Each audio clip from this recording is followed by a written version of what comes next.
Stream difficulties.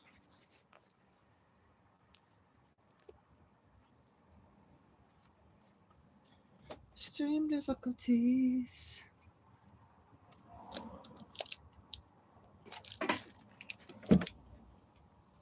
New phone here. So.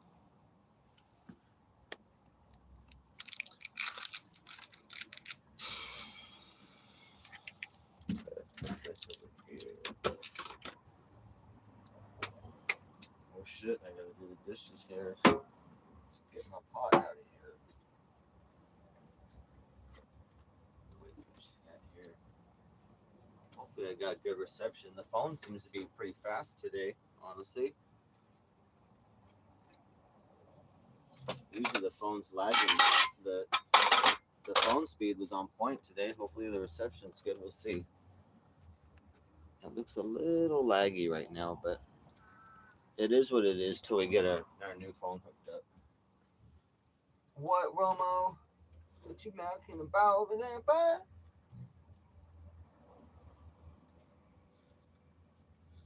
Alright, we just need the big pot here.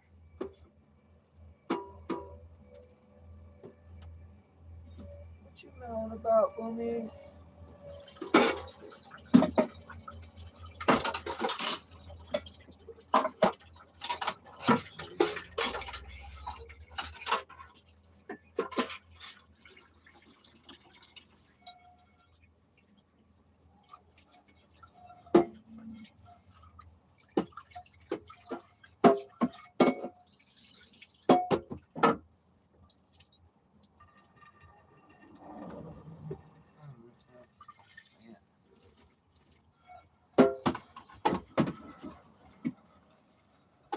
This pan, and we're gonna heat up some water for hot cocoa. Let's go.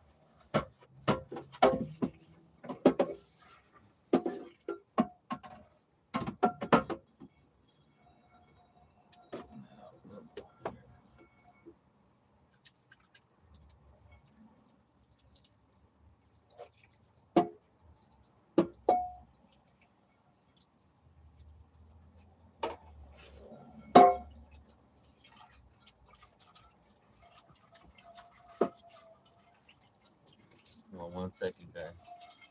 Check chat. I'm just trying to get this water going. I'm dying here from a hot cocoa. And then I'm gonna have a hot dog and chili. Hot dogs and chili after that. We gotta start with our hot cocoa though. Get our appetites going. Hot dog and chili.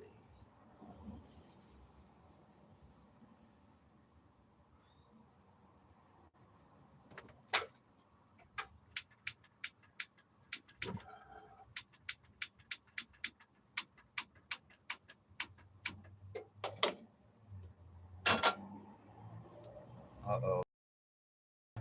Hmm.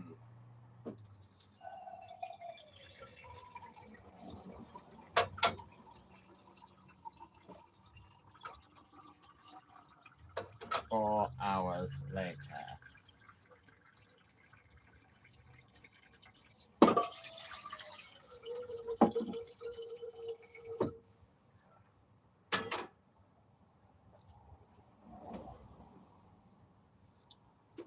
Shout, what up?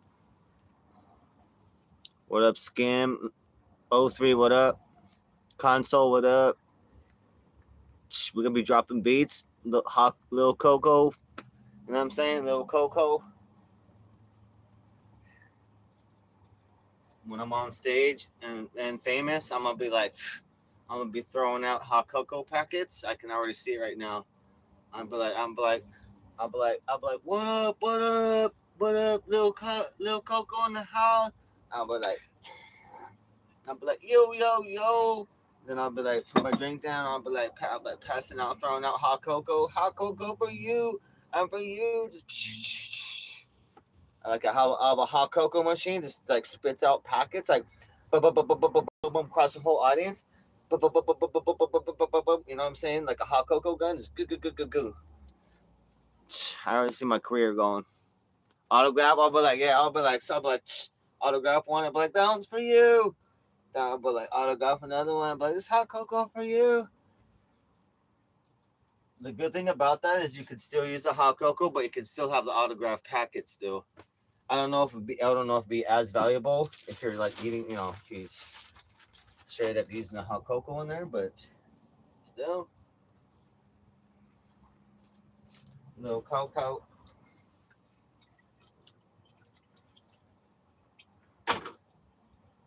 Dude, well, I just thought, dude.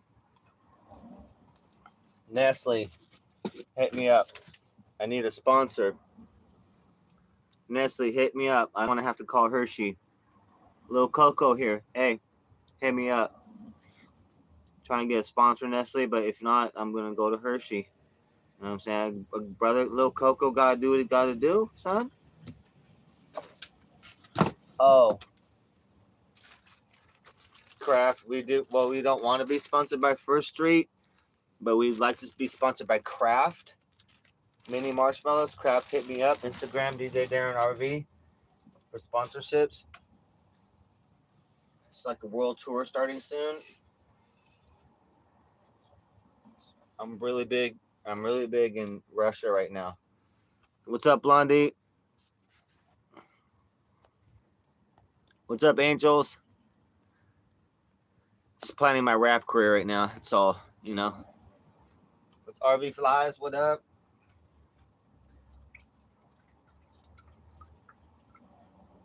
Looking to be sponsored by Nestle or Hershey's on this world tour. Little Cocoa Bean. Escante, only if I get fucking Sneaker Chop on tour with me. If Sneaker Chop's on tour, I'm gonna call him Little Cocoa Bean, dude. That's perfect, bro. Cause I gotta bring Cheeto and like Sneaker Chop. He'll be like Little Bean. We could call him Little Bean, but Little Cocoa Bean, like hell yeah, bro. He's on tour. Chop, but it'd be like this. How it'd be like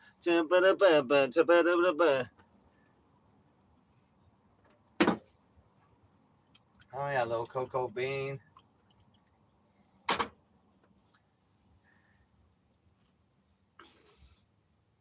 Blondie, I know right now I'm in LA. We got rain again today all day until 7 in the morning tomorrow.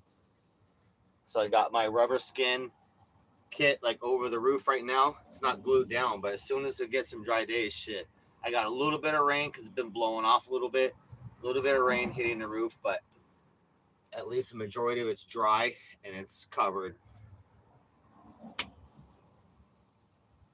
Dry and covered. So we're just holding out in the rain. Had to drive real slow to my spot so the thing wouldn't blow off. So we're just kind of waiting out the rain. Can't do nothing. Can't drive anywhere. If I go to the store today, I'm just going to walk in the rain, whatever, a mile. I'll just run it. I think last time I timed my run, I did a mile, like a 4.5 minute mile, just jogging. Like a nice pace jog. I was like, I have to retime that again.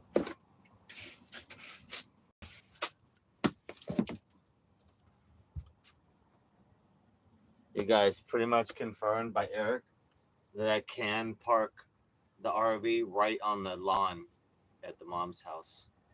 Right on the lawn. Pretty much Eric confirmed is like, yeah, it's okay.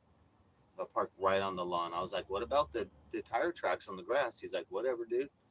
So confirmed to be able to park right on the lawn at Strokoff House by Eric.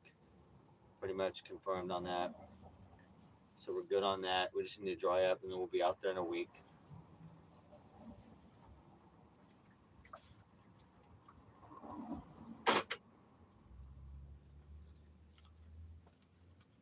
What's up, Savage?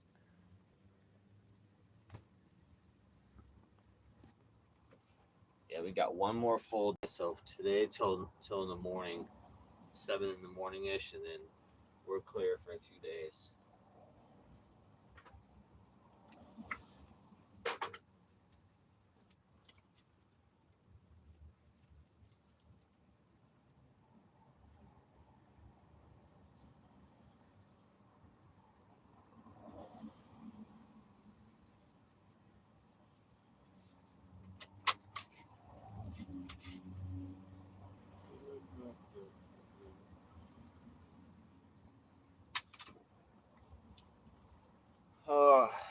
guys. I just going live to announce my rap career now.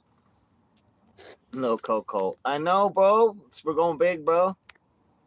But you know what? I was thinking if I was Little Coco, I was figure like I would expect someone to be half black, half white, or something like that. Little Coco, because I'm not even like a shade close to how Coco, but you know we rock it still. Because I'm black on the inside.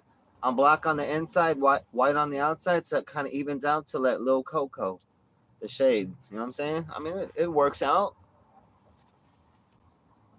I'm gonna chill out there for a week, Savage. Yoshimitsu. Good morning, little Yoshimitsu. I like that. I like that name. I like Japanese names. Savage, I'm not gonna just sit there at the house. We're gonna do some content. I already told Eric we need to do RV race. So we're gonna at least line the RVs up on a road and do an RV race. Probably have Mike be the flag person. So be like, get ready, get set, go, and then we're gonna do like a quarter mile. So we're talking about it. I was talking about it with Eric in the chat. I told him I wanted to do some content. Also, what I thought of, Savage, how about karaoke bar? So we could get everybody. Get Mike, and I bet you we can get Eric. Eric should get along. So everyone get along, and Eric, Mike, and then John DeGaff, and then maybe his cousin, and we go to a karaoke bar. Let's just all go to a karaoke bar, have some drinks, and work it out. You know what I mean? If Eric's ready to work it out with stuff, then I can get Mike to work it out. I mean, I know Mike for 4 years now, so I'll get Mike to work it out. If Eric's ready to fucking, and then we just make some content, bro. Go to karaoke bar to have some fucking beers, bro. Get litty, and sing some crazy shit. But I'm thinking of some shit what we can do out there, and I'm up for ideas, you guys. But I know, Blondie, it's been working good, Blondie. I was just thinking about that today. Like, I'm only doing 2 yeast packets, which is not a lot, 2 yeast packets, and I'd like to add more. So what I'm thinking is, most of the time when you buy yeast, you can get big bottles of it, so you can fucking take a scoop, like a tablespoon. I want to be able to do like a couple tablespoon scoops in there, and not be paying so much for like the little packets. But it's been working good, dude, because the tank's almost full right now. When I flush it, there's no smell in there. Uh-oh, shit, smear.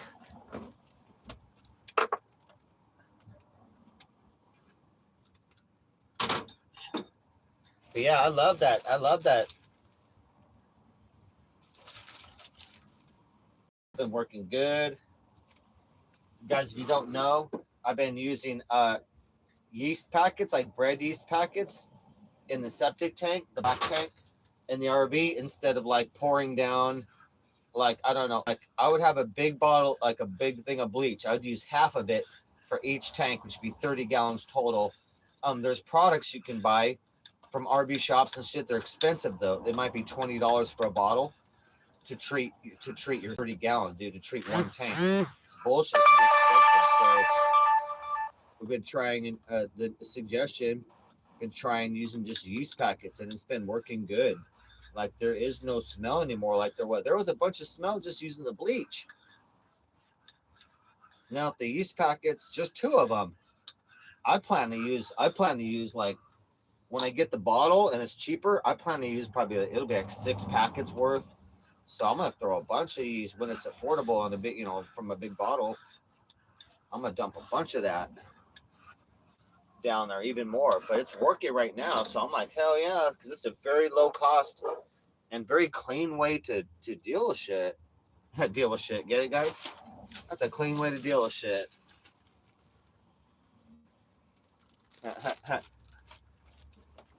Blondie, that was you, right, that suggested that? I like that. I'm gonna put that in the book too.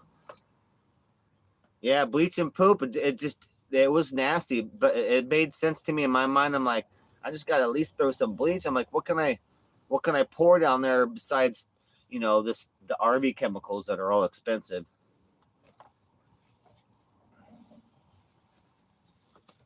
but it was nasty. Yeah, I like that, Blondie. That was a great suggestion.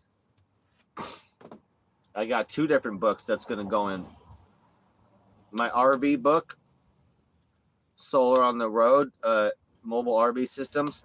It'll have that information there, but then it'll be my Surviving on the Streets book, van life and RV life and school bus and all that.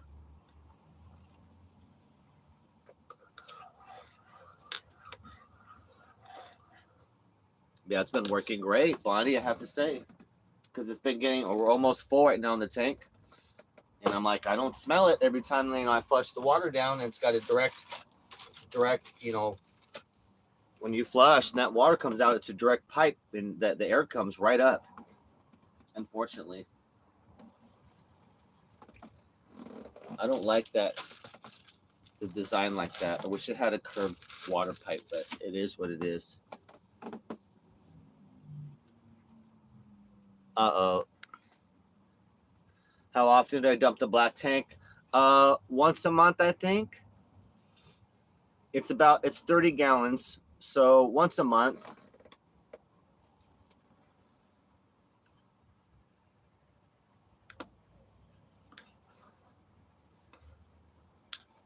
And I tried to get water last night, but I did not have success. Tried to do water heist last night, and it was too hot.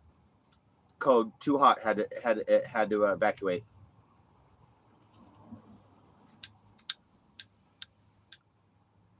Situation was hot. We had to retreat. But I did grab a couple kitty things, so we did get 3 of these. We did get 3 of these full though. But yeah, first time the water heist did not work. But it was so hot. I mean, it was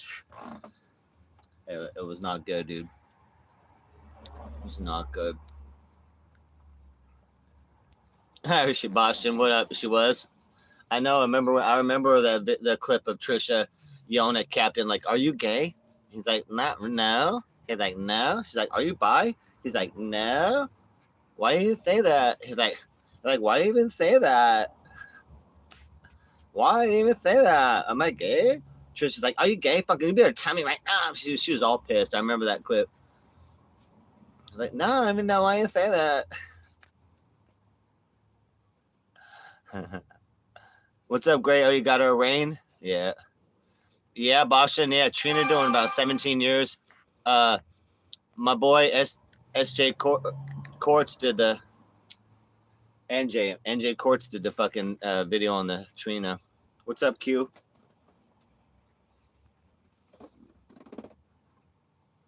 Yeah, I'd be going to NJ Courts, you guys, for all my news.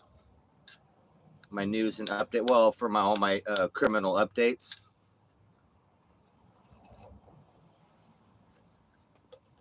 Trina and I used to be good friends. And I bodyguard anybody I'm with.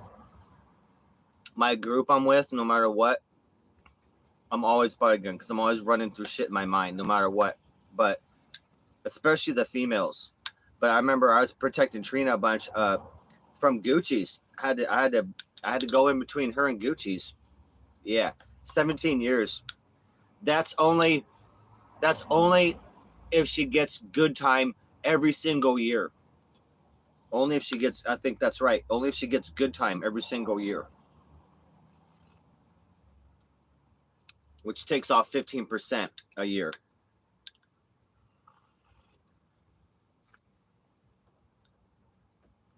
That's what happens when you don't care about people and you fucking sell $20 of drugs to someone that can kill someone and then they die. Trina, if you guys don't know, Trina sold pills, fentanyl that had fentanyl in them to a 19-year-old teenage girl, Mexican girl, beautiful girl, 19 years old, whole life ahead of her. She died, overdosed, because Trina wanted to make $20. So when you fucking don't care about killing someone for $20 and then they do die, honestly, I think you should be shot by firing squad. So I told Trina such as well. When Trina, before she went to prison, when Trina was Instagram me asking me for money to help her out.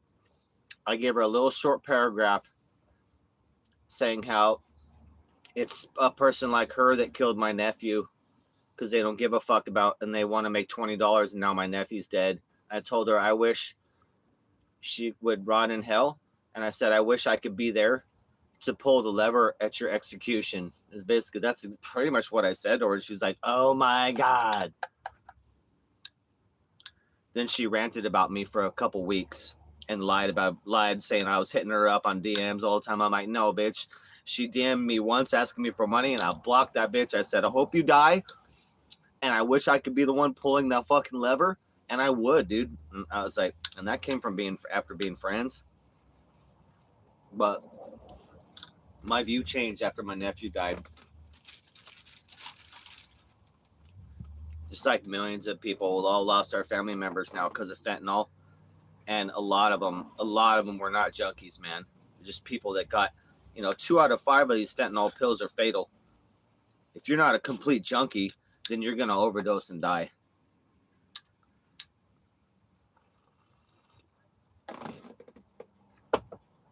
Fuck, if I probably took an average fentanyl pill, I'm sure I would overdose because I have no tolerance for anything, for any powder drugs or fentanyl, none of that.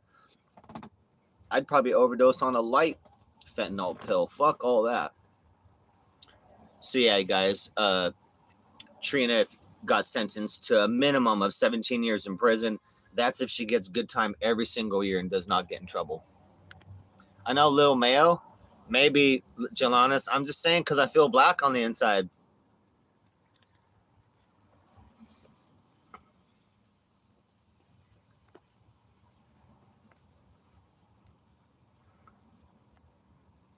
You feel me? I can't protect her on the Hollywood Boulevard. I can't protect vegan out on the Hollywood Boulevard from Indian kung fu artists and stuff.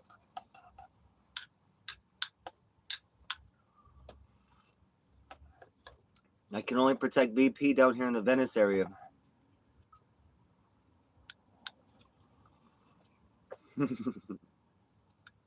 I'm black on the inside, and so that's why I'm little Coco. Because we're in between. We're like a light. We're in between shade. We're in between light brown right now.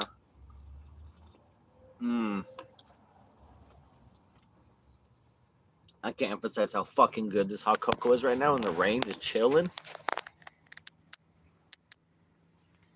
Can you guys see the hot cocoa? I can't fucking tell. So good, dude.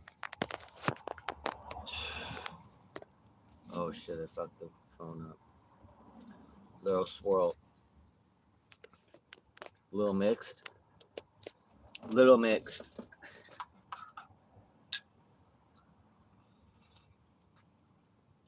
Little cocoa.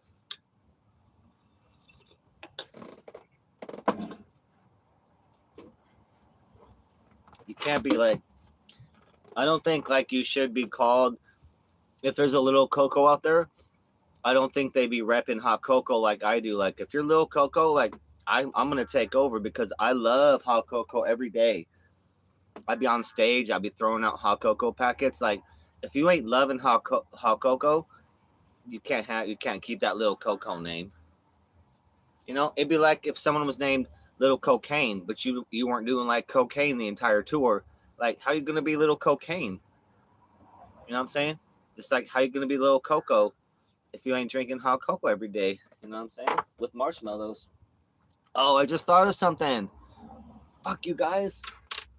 Dude, you know who's going to come on tour with me?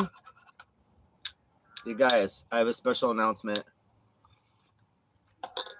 Hold on, guys. Information just in. What? Can you confirm that, please? Oh, shit. All right. I'll let the chat know. You guys, special announcement coming up. You guys know who's coming on tour with me?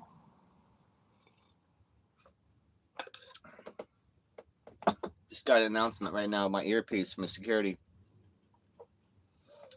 You guys, Little Marshmallow has just agreed. What? And the DJ Marshmallow? All right. I'm going to let him know.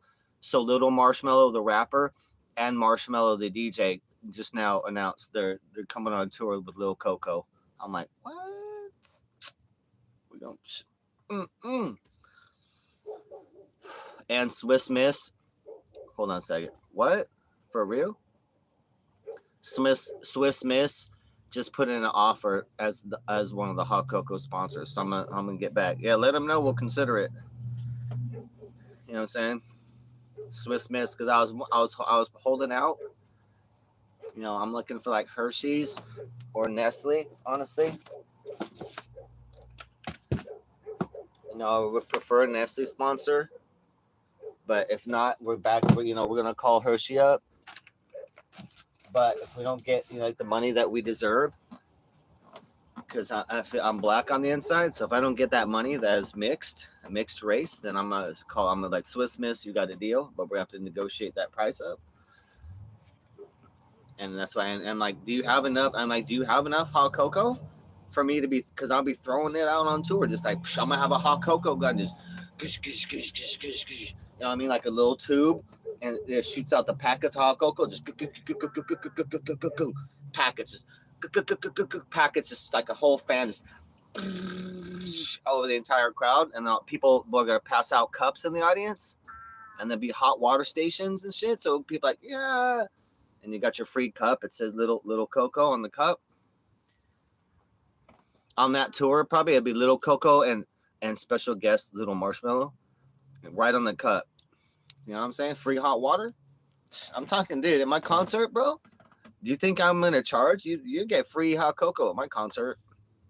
You ain't paying. All the other concerts, how much you paying for hot cocoa? Just $10, because $20 just for a beer. At my concert, free. And we got a Marshmello station too.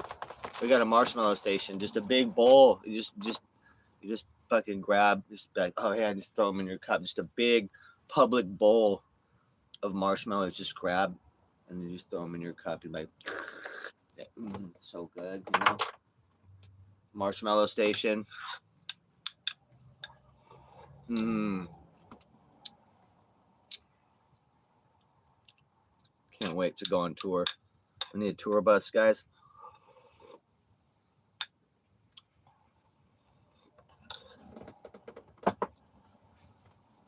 Can a tour bus run on hot cocoa?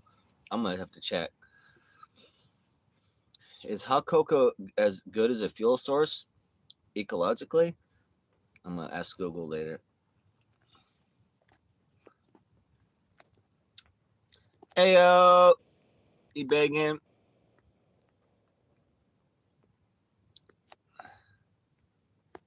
Yeah, mixed right. Yeah, Sigurd. Basically, I am more because I am more than 1064th. Like Elizabeth Warren is Indian, because I feel like I feel 100% black inside. So that matches, that mixes. You know, I should say it mixes with my white exterior. So my 100% of feeling black inside, ayo, and then mixed with my white makes me like 50%. So more than Elizabeth Warren at 1064th Native American.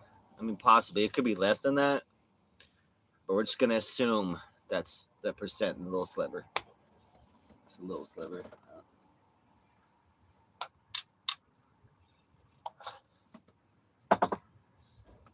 Whereas I have been part of the black community. I am a strip club DJ, and I have put black girls on stage.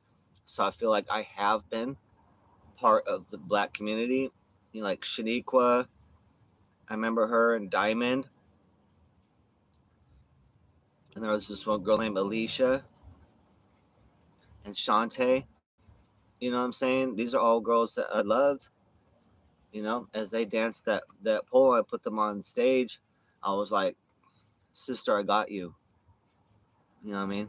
I'm like, sister, I got you. I'm gonna feel like I've been right in deep in the black community. Tashonda, Big Vegas knows Tashonda. She was always, one of my favorite. Big Vegas knows Friday night special. Tashonda, like, come on down, Tashonda, up on the main stage. Coming up on the second stage, we got Shaniqua, Family 55 Shop running low on cash. ATMs at the front and the rear of the club. I always love Tashonda. She can shake that booty like no girl. Bosh, and it's true. Tashonda did smell like grape soda, but she's cute. EBT shut off. No, half. We got half benefits next e-bagging, and then we're cut off. Uh-oh. Shaquifa. Oh my gosh, Shaquifa. That's a terrible name. Oh my God. Imagine having the name Shaquifa after 1970s or so. Like, oh my God. You have to change that shit at that point. Yeah, Smoke Zor. Next month I have half benefits, and that's the last month, and they're cut off.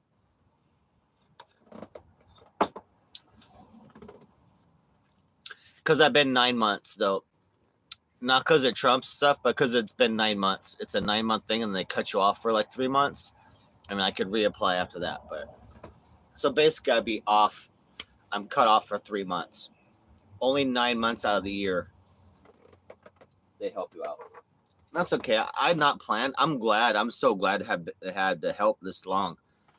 But we got to make serious moves now and transfer off of that.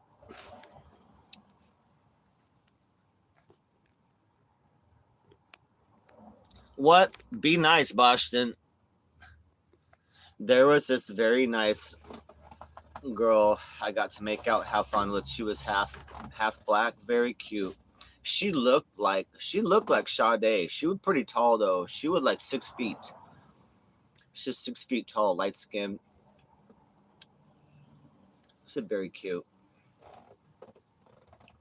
It's weird being with like a larger girl, like a larger woman. I like it, but it makes me feel like I'm in the land of the Amazon women or some shit. When I was young, I had a girlfriend that was 6'1". That's crazy. And all the tall guys wanted to fucking steal her from me. I'm like, fuck you, tall guy. I was still good at martial arts then too. I was like, fuck you, man. I was gonna have to flip a tall guy at the beach. I like mixed girls. Mix is cool.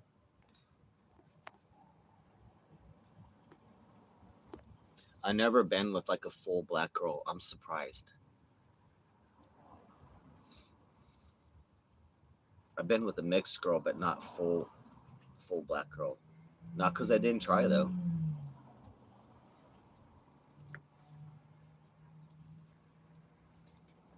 There is one black girl. I wasn't too attracted to her, but she loved me in high school. Fuck. She straight out said in class. I was like, dude, I fucking turned red one day.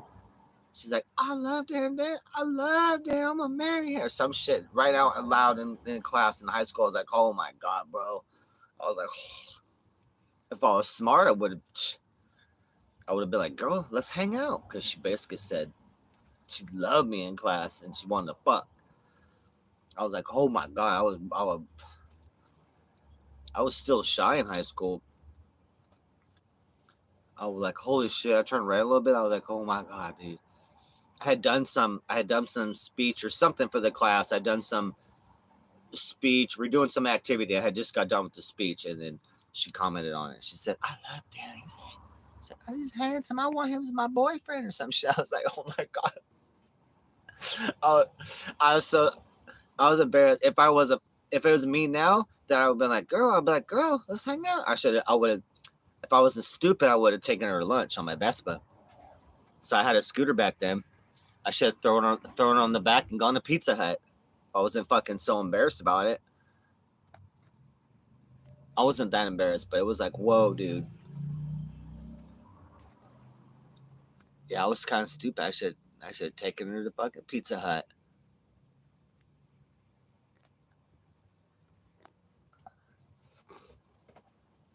Yeah, some black girls just love white guys. I don't see much anymore because of all the BLM. It's I used to love like a I used to love like a light skinned you guys like 70 like hey mama. Part of my attitude is like from the 70s, like in a 70s movie. Like I like a light skinned black girl with a big afro, cute little tiny outfit on roller skates at the beach. Like go kill me, but that seemed like a good time. And I just want to be like, can I just hold hands with the tall, light skinned black girl, with the big ass afro, with a cute little orange outfit or some shit as we roller skate down the beach. And that girl got taken away from me. They turned that girl away from white guys. So I had to give up the dream of my Afro queen a long time ago because she's been taught to hate white men for a good part of a decade now, at least. So that girl's gone. So I had to move on from my Afro queen dreams because she hates white guys now.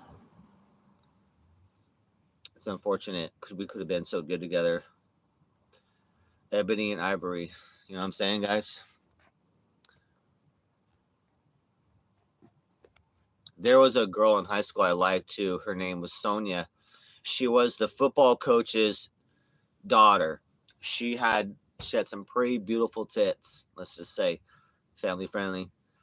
Um, beautiful girl. Like wow, pretty well endowed.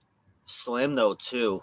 Uh, she liked me a little bit, but she was surrounded by football dudes all the time, and she'd flirt with me a little bit. I was too intimidated to go for her because she's surrounded by football dudes all the time that want to they'll beat my ass. I was like, man, I knew if I tried to even date her, it's gonna come with some whoopings. And the dad was like the black dad. He's not gonna want no skinny white kid. So he'd be like, yeah, fucking go rough Darren up. I was like, mm but she ended up dating a white guy, a pretty stocky white guy that was on the football team. But she did flirt with me, and I was like, I'm not. I wanted to date her, but I'm like, I'm not. I'm not gonna get my ass kicked by the football team. And then I had a similar situation with a Brazilian girl. I'll tell you that in a second. So hell yeah, I wanted to date Sonia. So fucking cute, whatnot. But no, I'm not gonna get beat up by a football team. Um, and I don't think her dad would like me. She only dates white dudes.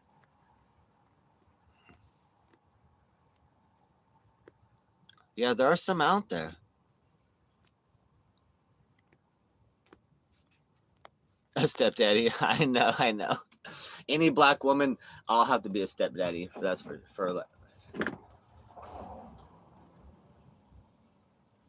But yeah, that's a true story. Sonia, she was very cute. I'd be in class, sitting next to her. I loved sitting next. She was very cute, me guys. I mean, fuck, any guy wanted, they just killed to be with her. She was so sexy and be flirty, and she knew it. I was like, damn. But it was like a wicked princess. You know what I mean? Like you touch her, you know, like there's danger around. Like I was like, uh. I did like her. I did like her. The me today would go for her. Fuck that. I'd have gone for her and like, all right, I'll fight some. I'll have to fight some football dudes. Fuck. And then she'll be proud of me. I'll get beat up. She'll be proud of me, and then I'll keep dating her. That's how it would work out. She's like, "Oh, you did so good." I'm like, "Yeah." I was like, "I did the best I can against 3 football guys." She's like, "I know you got whooped up pretty good." I'm like, "I know." And then they put me in the trash can. She's like, "I know." She'd be like, "I thought it was adorable when you crawled out of that trash can with a great attitude." I'm like, what? I'm like, no. I'm like, I crawled out of that trash can for you, babe. That's how the story would go. Because the football players will stuff you in a trash can. Are you kidding me? That's not even false. They will put you upside down in a trash can. In my high school, you're getting fucked up, bro. The football guy's gonna get you. You're getting put in a dumpster or some shit. Thrown in a dumpster physically. Like 2 of them will open the lid, and then 2 of them will just throw you in the dumpster or put you upside down in the trash can. I'm like, uh. I'm not. This head doesn't belong fitting down in the bottom of a greasy trash can with the sewer juice. And the you know the dumpster's got that dumpster sewer juice in it. Ew. Can't be all sewer juice on me. I don't go for no sewer juice.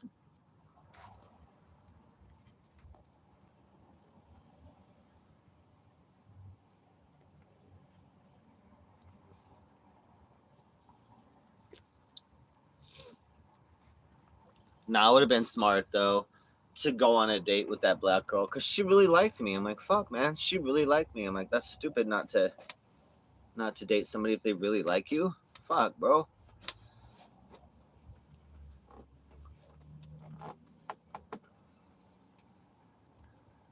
It was just really outgoing when she said that, and it just wasn't. It was shocking then, dude. Like that was just a really shocking out there statement. I'm like, holy fuck, bro. I mean, it was shocking, dude. I'm like, damn, bro. That was cool. And she was cute. I mean, she was cute. I guess I was intimidated. By a black girl. I was like, oh my god, this black girl likes me. That's awesome.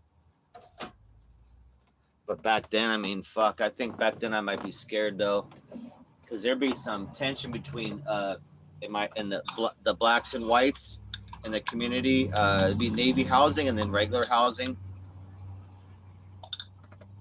So there was tension at my high school. Back in my high school, it was like stoners.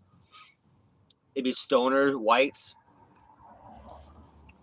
and then black crowd, some Mexican. So there'd be some fucking fights, gang fights of blacks and whites. Sometimes fucking gang fights, pretty big crowd fights. But it was pretty awesome. In high school, there was a Vons, and you could go behind the Vons, and there's all trees. It was a secluded area right behind the Vons. Everyone would get stoned and high. So you'd be like the white crowd. We'd be smoking our weed, right, and drinking Mickeys, and then the black crowd would be right there, like 10 feet away, smoking blunts and drinking Old English. And sometimes we'd have to trade papers or trade weed or whatnot, and so we still got along. But there was tensions. So I'm just saying, back then, if you dated a black girl, or if you're mixed dating, it really stood out. You're gonna get some fights. You're gonna fucking get some fights. Like it wasn't. It wasn't. It was still shocking back then. Like people still gonna be jealous or hate you or talk some shit. So there's gonna be some fights. So if you're mixed dating back then you gonna be in some fist fights. And I was still a little guy. I'm like, I don't want to be fighting everybody.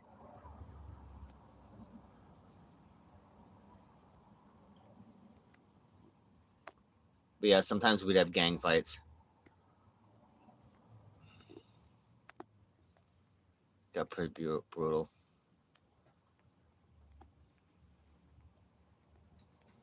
Uh-oh.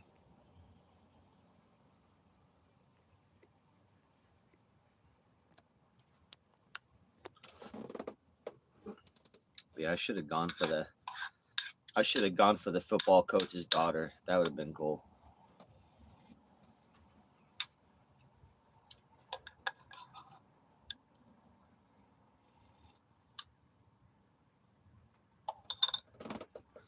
I was pretty shy in high school.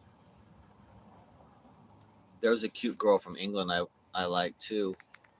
I should have gone for her. I could have girlfriend her up. English accent. She was cool, man. She's adorable. She reminded me of Kelly LeBrock from Weird Science, but she had lighter hair and curly, but very cute. My high school was mixed shit. It was a lot of terrible shit going on. My parents had got divorced. I got into all sorts of trouble in high school, and fuck. I was sober for a year and a half. went to rehab in sophomore year, rehab, sober for a year and a half, then collapsed like a month or two before graduation and just fucked everything up. But yeah, high school for me was pretty traumatic.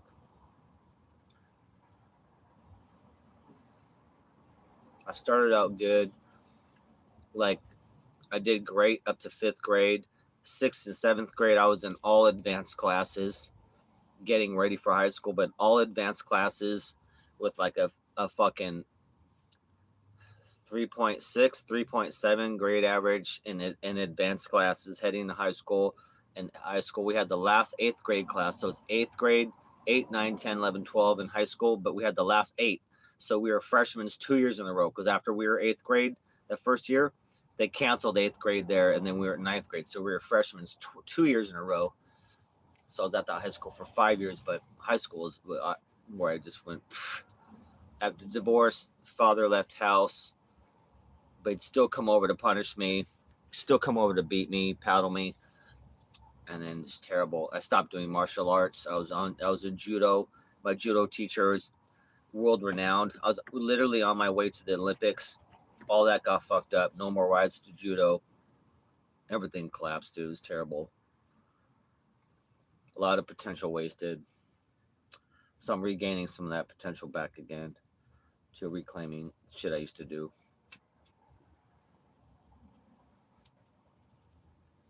Running, I'm back to running again. I used to track run. I went to city finals. I was third fastest in the whole city. The only people faster than me were like a foot taller, and that's the only reason they could beat me because they had a foot on me and they're tall. I'm like, that's the only reason, motherfucker, you're beating me because they're fast, but then they were taller than me, so they got longer legs. So it's all you can do. But yeah, I was fast, bro, fast. I'm trying to regain stuff I used to do and things I feel like I got robbed on. That's why I want to go back to judo, jiu-jitsu, get back in there. I want to learn some of my Boy Scout skills again, Eagle Scout skills, like rope tying, different shit like that. Some of the things I learned in merit badges, I want to learn again, make sure I know that. Survival stuff, basically. SEAL, like I guess SEAL team shit. So I want to increase my SEAL team skills, run again, which I'm already running again.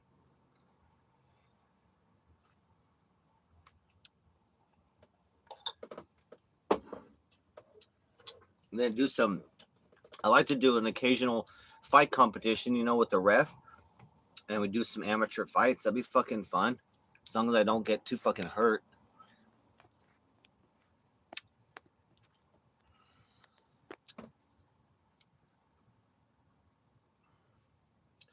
Yeah, I had in high school,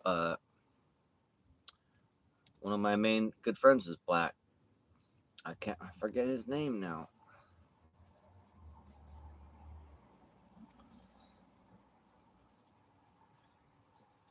But my judo teacher that taught me, he is black, and his family, he was so high ranked.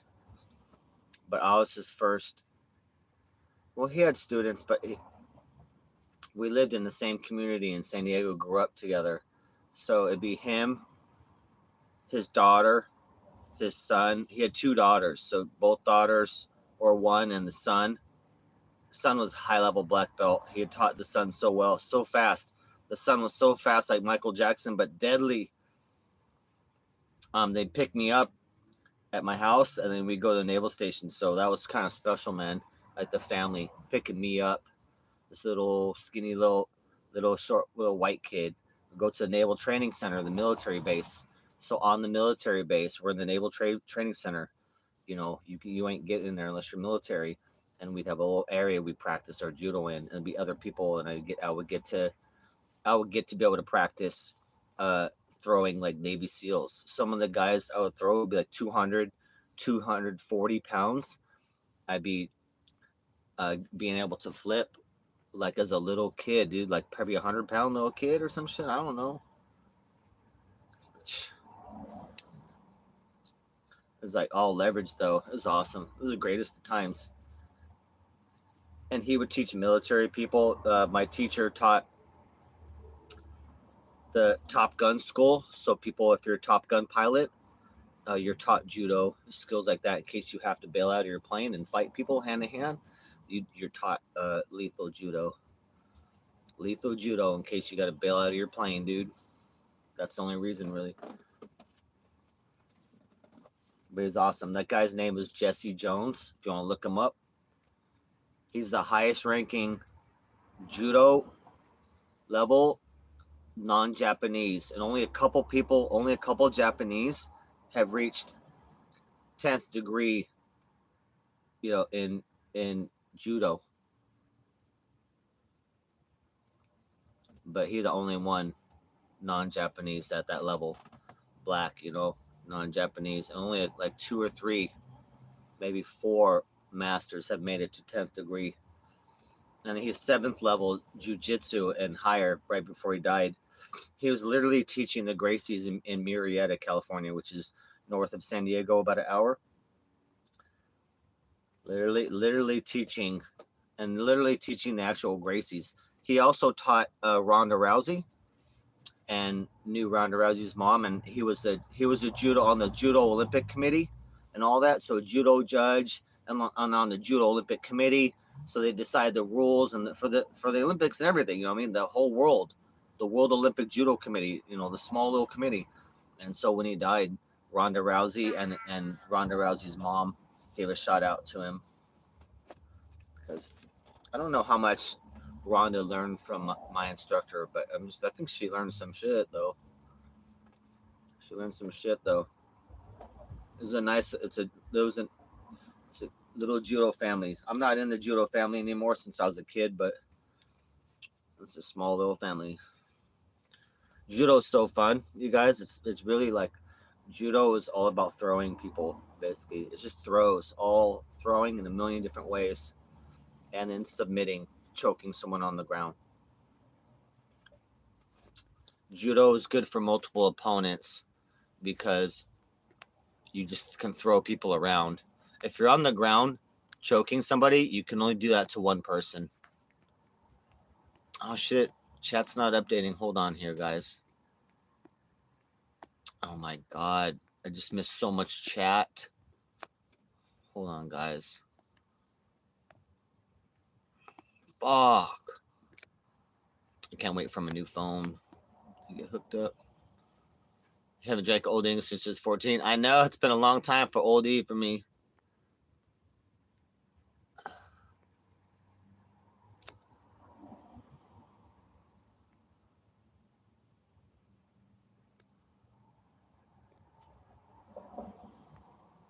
I know, bong. I do want an occasional bong load. I want a 2-foot bong for occasional rip for ice in there too.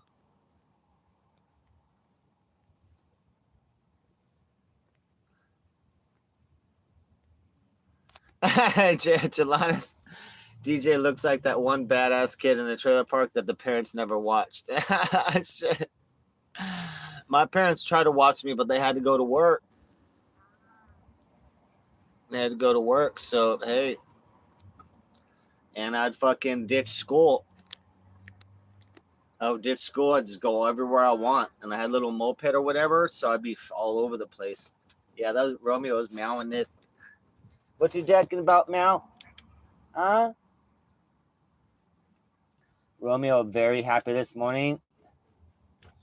He was just meowing and meowing. It's nice. He gets so happy. He'd just be in his bed like meow. He'd just crying away like little purr cries.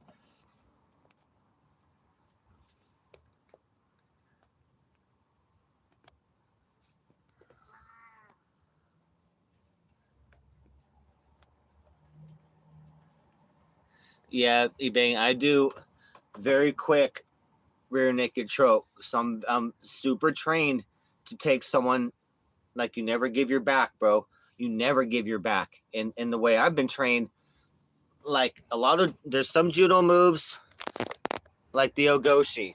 So The agoshi comes in like this. So I come to you, I grab your collar, and I come around like this down, and I bring you in and over. Or wait, no, agoshi's over the waist. But some moves are like me turning into my back to you and me flipping you over. I don't agree with giving my back. So I don't do those moves in judo where, I mean, if you're fast enough, but if you're against someone that knows judo, then you just gave your back to someone that's going to be able to counter you trying to flip them. And I'm like, I don't give my back to anybody because I'm always searching to choke a motherfucker out, rear naked choke. But my favorite though, Romeo knows, my favorite is the front choke and choke someone with their own arm. So facing you, your arms up, your arms up like this, right? And I'm pressing in. So your arms up, and I'm surrounding you and squeezing that. I'm coming around the other side of your arm. So your arm's up here. I'm coming around, squeezing in there, and just pushing. But I'm facing you, but my head's down below your head. That's my favorite, though. I will go out of my way, and I always have. I go out of my way so I can choke someone with their own arm. Because I like to take that arm, so you're armless. But dude, what's better than choking someone with their own arm? Like, I get off on that. I'm telling you, dude. I get off on that. I'll take damage for that move. I don't care. I'll lose. I'll go for that move. Like, you're getting choked with your own arm. So I don't do rear naked choke anymore. That's my favorite. That's so easy to get, though.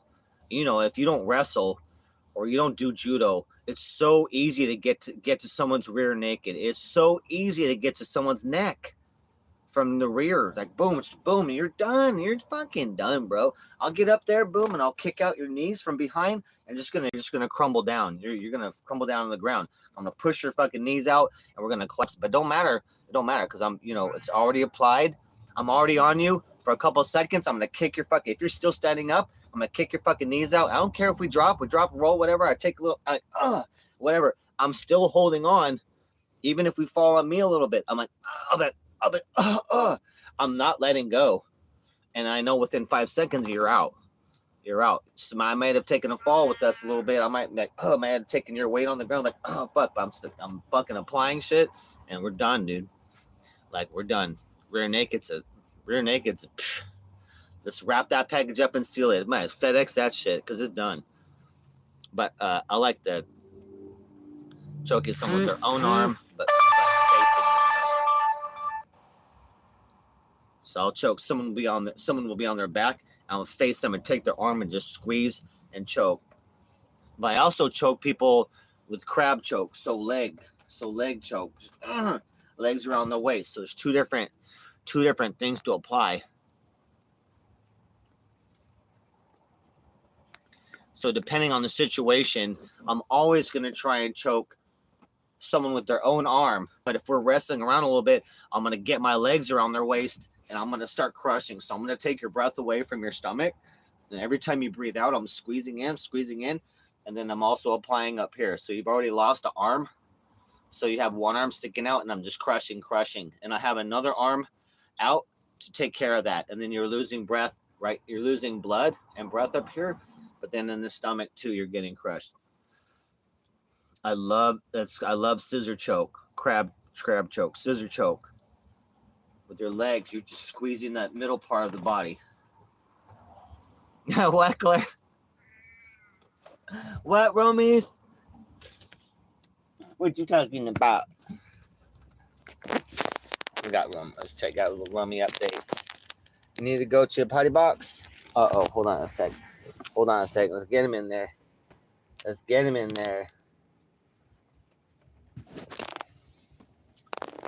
Good boy. I could tell he had to go. I know, good boy. I could tell you had to go. Let's get you over by your potty box or your food here. Here we go. Let's get him over to his food there.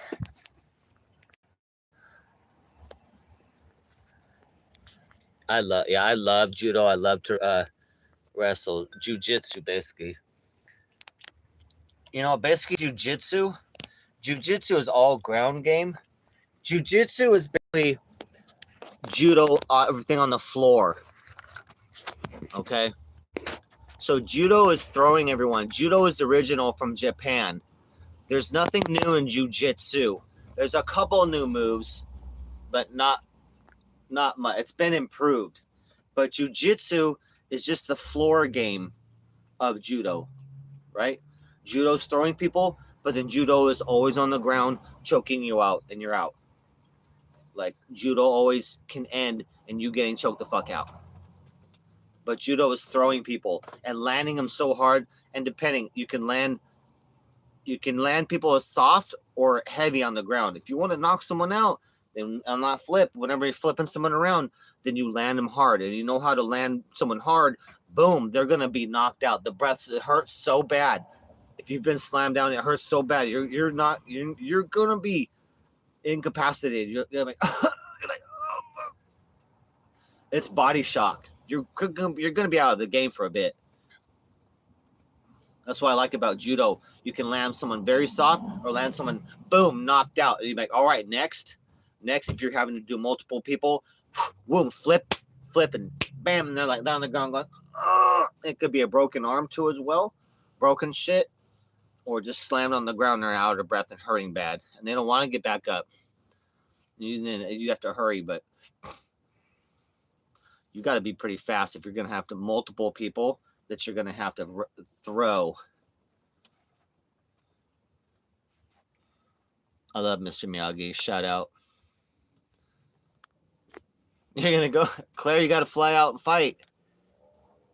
Claire, me and you tag team against the twins. We'll set up a ring and she'll be tag team, one on the outside. I'll be like, bam, I'll be in there fighting. I'll run to the cage. I'll be like, bam, I'll tag Claire. You got to jump in and shit. I'm basically going to tag you in immediately so you can fight the fight for me. I'm just going to tag Claire and I'm going to watch her fight. I'm going to let her take a beating and wear out the twins, and then I'm going to fucking jump back in when I know clearly I can win at that point.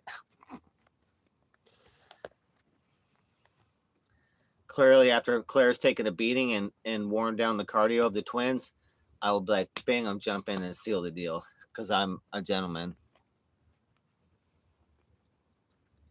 I'm not going to let Claire get completely knocked out in the ring. You know what I mean? Sure, she'll get beat a bit, possibly choked out, but I'm going to come in at the last moment before things are extreme because I am a gentleman. I step in after a lady's taken like 40, 50 punches to the face. I'm like, all right, that's enough now. I'll be like, I'm going to have to jump in there. 40, 50. I'm like, all right, 50 is, come on, guys. I might wait till 60 hits to the face and body. And I'm like, all right, I'm going to jump in now, Claire. Because I love Claire. She's my Scottish friend. Anyone else, I'd be like 100, 200. I'm like, all right, I'm jumping in. But for Claire, I'll wait. 50, 60 hits. And I'm like, that's it. I don't stand for that. I'm jumping in for Claire right now. She'd be like, Darren? Sure, she may not recognize me, and she may have the Scottish accent knocked out of her and probably be talking British or some shit after that fight. But I'm going to be like, Claire, I got you. She'd be like, who's Claire? I'm like, just tag my glove, and I'm jumping in and finish the deal. You look, oh shit, Claire. Claire coming in from Scotland. Ding, ding, ding, ding, ding, ding, ding, ding. Woo! I would take, just on Claire's attitude, I would take Claire. I don't even know what Claire's stats are, but just on Claire's attitude, I know I'd have Claire in my corner.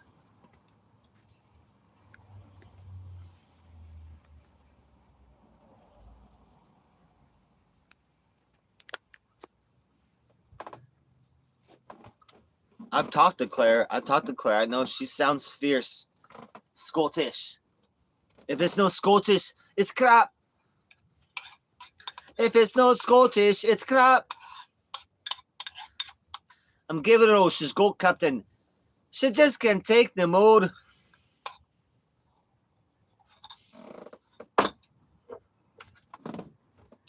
She just can't take no more. I'm giving her all she got, Captain. She just can't take no more. Dude, I need to do something. I want to make a fucking cartoon like Billy John did. I got some fucking characters I want to do. She just can't take no more. I'll be on that, dude, Claire.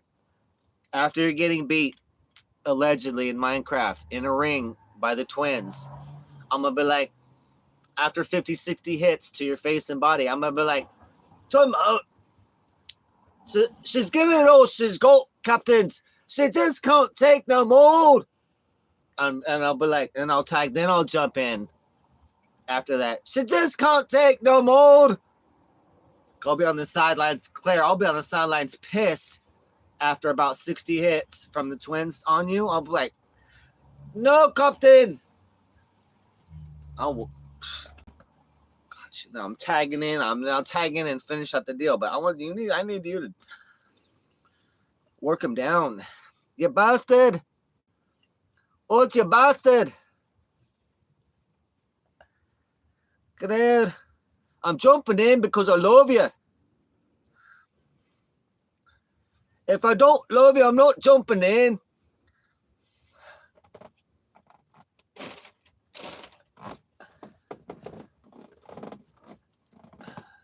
I love Scottish accent. It's hard to differentiate Irish and Scottish, but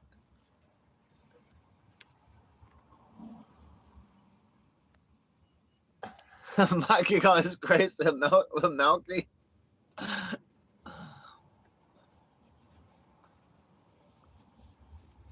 What's up, Rest Out? Good boy, Rummy.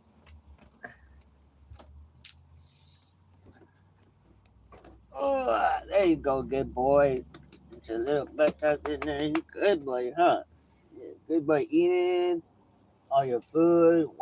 Rainy days, huh? That's my baby boy.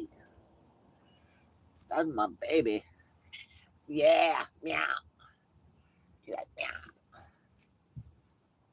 It's a little happy rainy day. Yeah, you gonna be cute today, huh? So cute. Romeo will be all purring. He'll be out purring all loud. I'll hear him. And then he'll be like, meow. Just random little meows. And if he stops, I'll go over and spank his little butt. I'll be like, ah, and bite him on his face. And then he'll be all purring again. He'll be like, ah. He loves being mugged. He loves being mugged.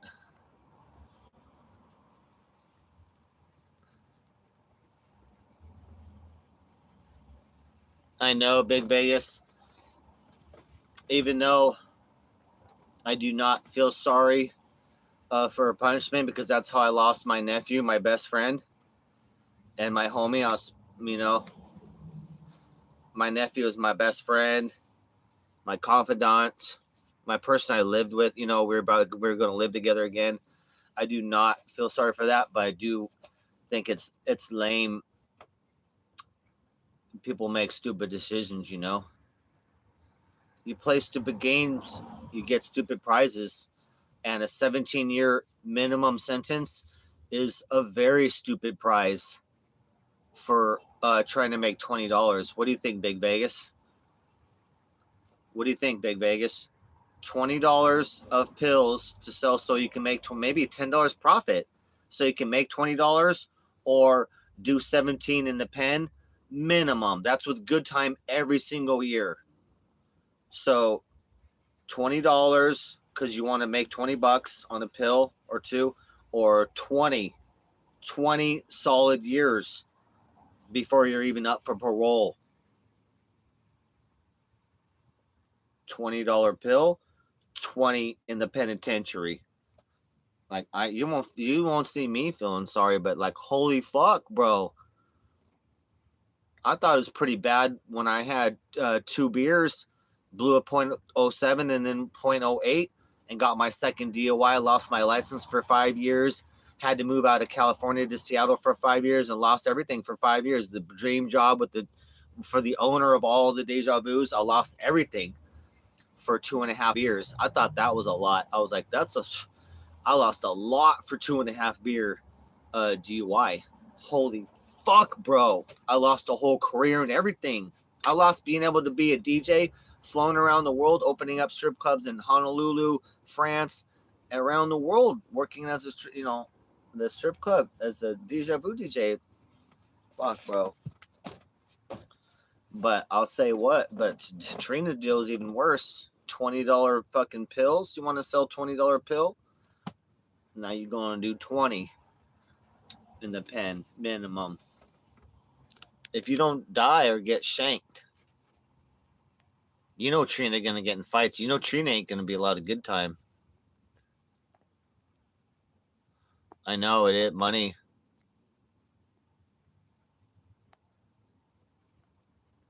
Yeah, you know that, Claire.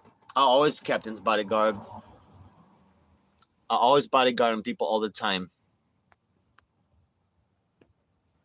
I can't help it. It runs through my mind all the time, Claire. It runs through my mind like it's a conscious thing. So if I'm walking around, like say I'm walking with people, say I'm walking with Cheeto in a crowd. Well, say 4 guys are walking down the sidewalk coming up, anyone, my mind starts thinking, which person would I attack first? Who would I hit first to knock out? Who's the biggest threat to me and Cheeto right now or whatnot? So my mind is already calculating what moves, what I would do. Like, oh, I would need to do I'd have to do some kung fu quick, punches quick, and then flip, and maybe run with Cheeto. So my mind will always be running like bing, bing, bing, bing, thinking of different scenarios as I walk down the street and just see people in public. I can't help it a lot of times. Sometimes I can turn that off. But always like scenarios like how maybe I would jump up and swing around someone and choke and then bring them down on the ground. Like I'm always like thinking like, how would I combat? If the people walking up to me went ballistic, how would I combat? Or what if they had a knife or a gun? Like sometimes with a gun, I'm like, is there a place I could duck out? If I see a group of guys walking, I'm automatically think, anyway, just for safety concern, I'm like, all right, what if they're gonna try and rob me, dude? What if they're gonna try and rob me and Cheeto? If you're 3 or more guys, I'm already calculating in my head how I'm gonna fuck you up because I don't trust that shit. And if you're with Cheeto, you know you gotta be on. If you're with Cheeto, you know you gotta be on guard because you're gonna be fighting. Cheeto gonna get you in trouble. I already got in that scenario with Cheeto a couple times.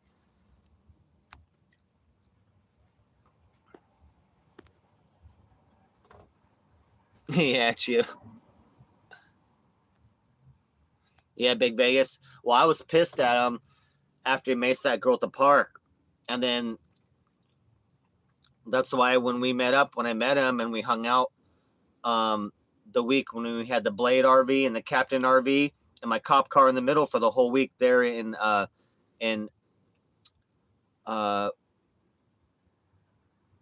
Dana Point and Cheeto showed up. That's when I had the Cheeto fight because he was picking on Andy Dick. He was poking Andy Dick in the ribs, and Andy Dick had broken ribs from Wappy Flanker. Andy Dick's ribs were broken from Wappy Flanker, punching him in the intersection. Like, I'm like, bro, why are you punching Andy Dick? He broke his ribs. And so it hurt him so bad. So he's fucking with Andy Dick and talking shit. So I was like, get the fuck out of here, bro. And that's when I kicked him off the RV. And then we went outside. Then I grabbed and then we flipped and I was choking him out. That was 8 second, dude. I did get bloody on that because we rolled when I flipped him. We rolled in the asphalt, but I didn't give a fuck, bro. I'm like, this is gonna end one way. That's gonna be me choking the motherfucker. It always is under 10 seconds. I have a 10-second timer in my head, 10-second challenge. That at the end of that 10 seconds, you have to be in a fatal choke immediately. Like I'm on a timer in my head. I'm always gonna get you in 10 seconds if I can. I'm always on an extreme timer that I want things wrapped up immediately. Drizzle, I took Drizzle in 5 seconds to the floor in a fatal choke in 5 seconds. From the minute I fucking got up from the couch and stepped up, 5 seconds is extreme on the ground, extreme choke in 5 seconds, and then Cheetos 8 seconds. But that scenario always goes through my mind all the time. Like, I like that. I always like to protect my friends. I'm always on guard duty. Yeah, Grillian, we'd be hanging with Andy Dick for a while. I was trying to be his legit manager. For 2 weeks, I was his manager. But he was not serious, dude. He was not serious. He likes to party so much. He's a lot to handle.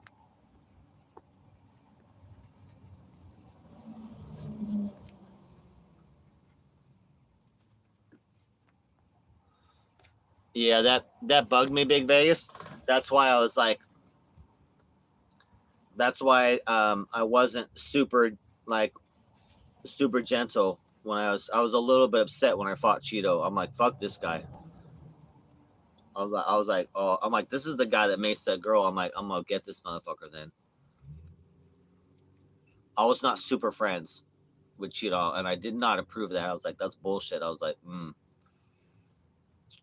And so, like, opportunity right there. I'm like, all right. Like, whoa, what you gonna do? Whoa. I'm like, bro, get off the RV, bro. I'm like, get off the RV, Cheeto, right now. He's like, whoa, what you do? Whoa, get off. What are you gonna do? I'm like, bro, we're gonna get off, bro. Get a fight, bro. We'll fight outside. Let's go. I'm like, oh, what you gonna do? It was fun though. That was fun. We knocked Minette over. Fucking got down the ground, rolled, knocked Minette over. She fell over. She was sitting down or something, but we knocked Minette over. She's like, ah, and then flip. And I had Cheeto up, and then it took. There's like 5 people on me trying to pull me off Cheeto. I'm like, And then Sneaker Chop came up, and because I had my hands busy, choking out Cheeto. He was almost out. I was getting him good, dude. But then I had my hands busy, but Sneaker Chop came up behind me and put in a nice good choke, and he was applying it. So I was like, fuck, it's getting tighter. I'm like, fuck. So I had to let go of Cheeto because Sneaker Chop was choking me. I'm like, oh, I better let go of my hands because I can't. It was unprotected, you know. My hands were busy. It was an open choke. So Cheeto, Sneaker Chop came up. He's like, get off my friend. I was like, I was like, all right. So I had to let go. At that point. I was ganged on though. I was like swarmed on. And then in the RV, when I got Drizzle, I was swarmed on there too as well. Gucci's had my eyeball and my mouth, and she was pulling my eyeball out. She literally had her finger underneath the eyeball and was pulling, like, Gucci's is the only one to ever try and pull my eyeball out. And it was coming out. My eyeball was coming out. I'm like, oh fuck, bro. I'm like, no, I had to let go and take care of that. Gucci knows how to fight, dude. That was probably the only effective way. Because look, I had a goal to put Drizzle out a little bit unconscious, just quick. So he's about 5 seconds in, right? It was only going to take a few more seconds, like maybe 5-10 seconds, and he'd been real groggy, and I would let go. I'm like, boom, done, bro. What's up, motherfucker? What's up? I could take hits. Like, I've been in fights where you could be kicking me. I'm not letting go. If I'm going to put someone out, I'm going to put someone out. I'm going to try and duck my head so I can't get punched. But if you be punching me while I'm choking your buddy out, I'm still going to choke your buddy out. I'm judging the damage. So if I get kicks, I'm like, fuck it. I'm going to try to duck my head down. I'm going to choke your buddy out and go for cover, make sure I'm okay. But I'm going to take some kicks. You can kick me. You can punch me in the head. On the outside, I'm like, oh, as long as my face is down protected, right, and I'm choking your buddy out, I'm going to put them out. I'm on a mission, dude. I love to choke. So I'm on a mission to choke your motherfucking buddy out. The point is, I'll take a bunch of hits. Gucci's is an effective fighter because she did the one thing. I mean, you could tickle me, I might let go. I'm like, I could be tickled. You can tickle people to let go of shit. we can also like put a finger behind the ear, or like Gucci's did. Like I had one finger in my mouth, so it was like this. It's like this, and like ah. I was like ah. But Gucci's did like the one effective thing, having a finger in my eye trying to pull my eyeball out. The fish hook in the mouth, that hurt, but that I was not letting go. When she did that, I'm like, I'm fucking on mission. I'm like, you can fish hook my mouth. I'm like, But then when she had her finger in my eye and digging behind it and pulling it out, I was like, that's a deal breaker. That's called an effective move. Because there's no other move. Like I told you, I'll be punched. Punch me in the face, I'm still going to choke your buddy out. Kick me, hit me, whatever. Smack me with objects. Like, it's not going to be long. I'm only going to have to take 10 seconds of pain. Your buddy's going to be out. I'm going to get off and go, I'm off. Wake your buddy up. You wake your buddy taking a little nap right now. Wake your buddy up. I'm hands free. I'm like, I'm off. I'm cool. But the eyeball, dude, that does it. So Gucci's #1 fighter, because she went to the one thing. What I'm saying, you guys, that's the one thing. People don't think of things when they're in a fight. They don't think of real effective shit. There ain't no rules. There ain't no rules in a fight. Gucci's was able to figure out the one fucking thing that would pull me off her buddy. And she did it. And I was like, oh, that's a deal breaker. I'm not getting my eye pulled out here. I can take a lot of pain, and the pain was fine, but I'm like, she's going to pull my eyeball out. Like, I don't know if I can pop it back in. Like, I've never had an eyeball pulled out. I'm like, I'm sure that's not good for it. And I might go blind. I'm like, no, dude. I'm like, so a very effective move. Kick someone in the balls, or fuck, bro, grab someone in the nuts and squeeze, or kick someone in the balls. But man, I tell you what, when you start getting your eye pulled out by finger, you're gonna want to let go. You're gonna be like, should I let go, or should I go blind in that eye? Blind in this eye forever with the eyeball just sticking out, and might just stay stucking out, and they go, oh, we got to remove that eyeball now, or should I let go? Like, it's the easy decision. It was a very easy decision. I know, in Vegas.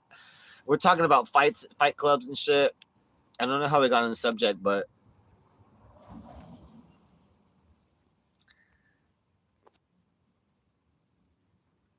oh yeah.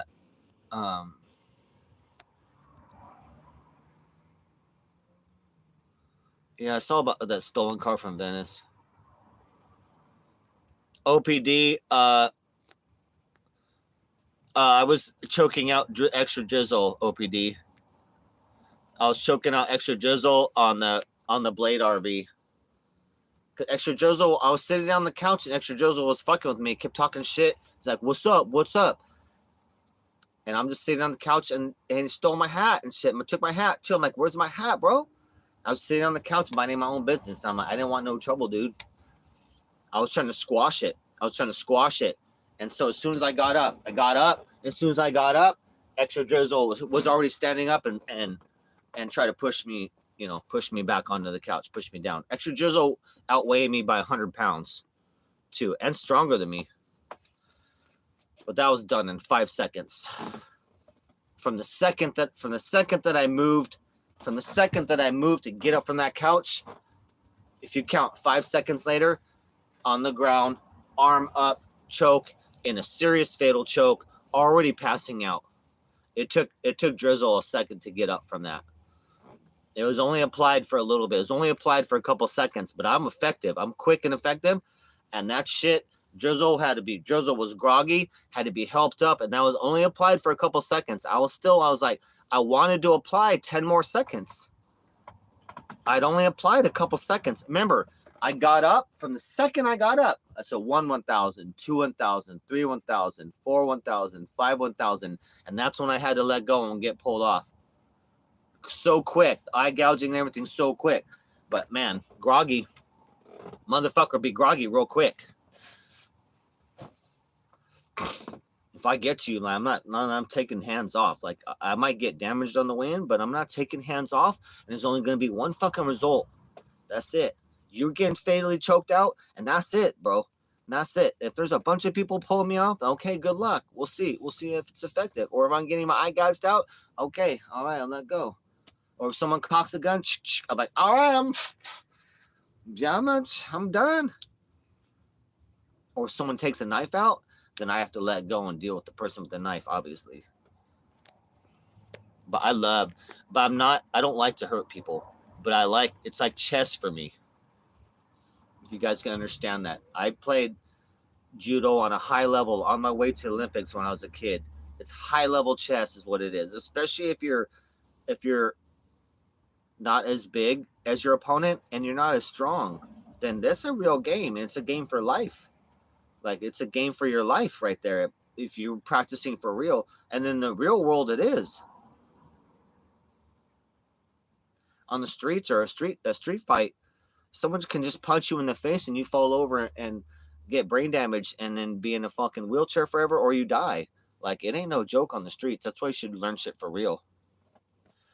I'm all about learning things for real and not being a fake martial artist. I'm not no Bruce Lee and shit, but I know some shit.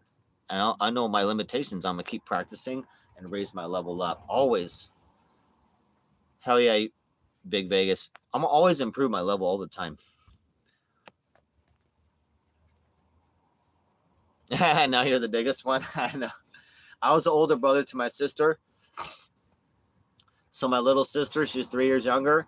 She would always get the brunt. So I would learn shit in martial arts. I would come home and I'd be practicing on my sister. So sometimes she would get roughed up and she'd cry. I'd be like, don't cry, don't cry. And she'd be like, I'd be like, don't cry, don't cry.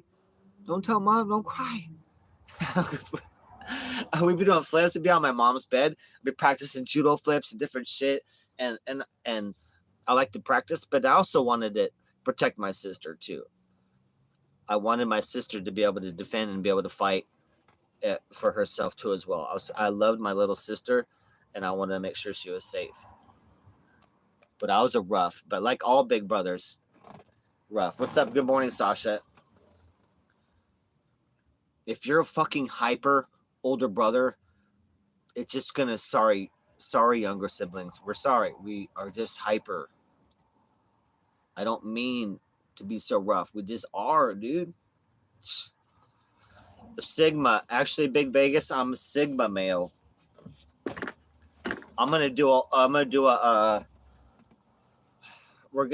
YouTube video. We're gonna do a series on what is alpha male, Sigma male, beta male, and I think there's a delta something. But you fight like a Mexican.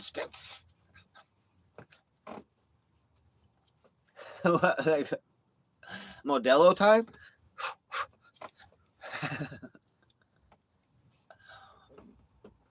But I would be classified hardcore Sigma male. There's a big difference between the classic alpha male and Sigma males. The alpha male would be the school quarterback, the jock. The Sigma male is more like the thinking guy, the quiet martial artist guy that's not an alpha Chad. I'm not built like alpha Chad. I was never, never be a football star or nothing like that. So I'm not a Sigma male. Absolutely different. Alpha males need the limelight. Alpha males need everyone to cheer for them, for the team to see how good they are. Sigma males don't give a fuck. We don't care what the fucking crowd thinks. We're like a lone wolf. Whereas an alpha male needs his pack to show him, to tell him how big and badass he is all the time. He publicly needs recognition and publicly needs to be known as a badass all the time. Whereas a Sigma male is quiet, intellectual, has alpha abilities, but only uses it when they need to. I've been studying it and making notes. I'm gonna do a whole series on the differences, and we'll talk about it in chat. We're gonna go over it. Maybe like one lesson will be alpha male, and we'll just talk about the traits of that. And then we'll do Sigma male video. Then we'll do a beta male video. Just listen to Jesse Lee Peterson, my church, and going to church. We talk a lot about beta males. I knew about beta males before that and knew what they are, but we really talk about beta males in church, and it's not a good thing, to be a beta male. Weak. a pushover, a beta male is not, would not be an example of like Jesus or a Christian male or a strong male. Beta males will be a simp. Simps or beta males, shit like that. So I need to study a little bit more and then make some notes, and then we'll talk about the differences. But very interesting. Yeah, because I never knew Big Vegas. I always thought it was alpha male, and then my church guy, he talks about being alpha male, alpha or beta, but people only think of the only two, but there's not. Gray Alien, you can order the shirts online. Gray Alien, I don't know what the shipping is on them. I can pick you one up at church, but you can probably just order it online. Same shit. I think they charge $30. I want to buy one too. I need to buy one, Gray Alien, before I leave. I want to buy one in person at church before I leave Venice, dude. I'm gonna be sad. I might go to my last church maybe this Sunday. Oh, Suffer and Die. Okay. I might, Gray Alien. I might go big and do White History Month. Oh. Ooh. It's, you know what? I think we're in a safer time now too. That might have got you in a fight in 2020 through 2023, but 2024 no, and 2025 this year we're done. People are done with the fake race war and the BLM and all that bullshit, dude. All the DEI shit just got all fired and canceled everywhere. I love it. All defunded. All cities who are claiming themselves as sanctuary cities have now lost their federal funding. I'm like, yes, there's so much good shit happening out there. Donald Trump coming out blazing with shit, tearing shit up. This is so good for the people, you guys. Fuck. I don't care if Trump's corrupt too as well. The moves he is making is fucking the deep state up and making the life of the common man a lot better. But, bro, all the tariffs successful, but billions, bro, billions right now saving the economy, fucking tearing it up. And countries ain't fucking around. Trump knows how to hit from all different angles. Like, he getting everything he wants right now. Shit is passing like a motherfucker. Congress is passing an unbeknownst fucking thing. They're not even fighting. Like, the left doesn't even know what to fight or launch lawsuits because so much shit is going down. Boom, boom, boom, boom, boom, boom, boom. They're like, fuck, bro. We're not having much pushback right now. So shit is getting passed. The countries are fucking kowtowing right now. Mexico, Canada kowtowing. Fuck, bro. Canada's still kowtowing, even though Trump said we might make Canada a 51st state. I'm like, what? Canada's still bending the knee. Canada on their knees right now. Trump already said we might make you our 51st state if you still want help. He's like, we don't need your cars. We don't need your wood. We got all that shit. He's like, we don't need anything Canada has. He's like, but I want to know why we're helping you. He's like, if you were our 51st state, maybe you would deserve all this billions of dollars, but otherwise, why are we helping Canada? You got open border. Nigga should play. Everyone's coming in. Canadian border, dude. Oh, like, damn, bold, bro. Damn, bold, bro. Hey, SEAL teams and shit. Special forces going into Mexico. Real cartel destruction hours coming up. We got National Guard, Army at the border right now. Military, all real shit going down right now, bro. Big moves happening. It's only been 2 weeks. Big moves. I'm very excited. I feel confident for America again. I want to do my small business again.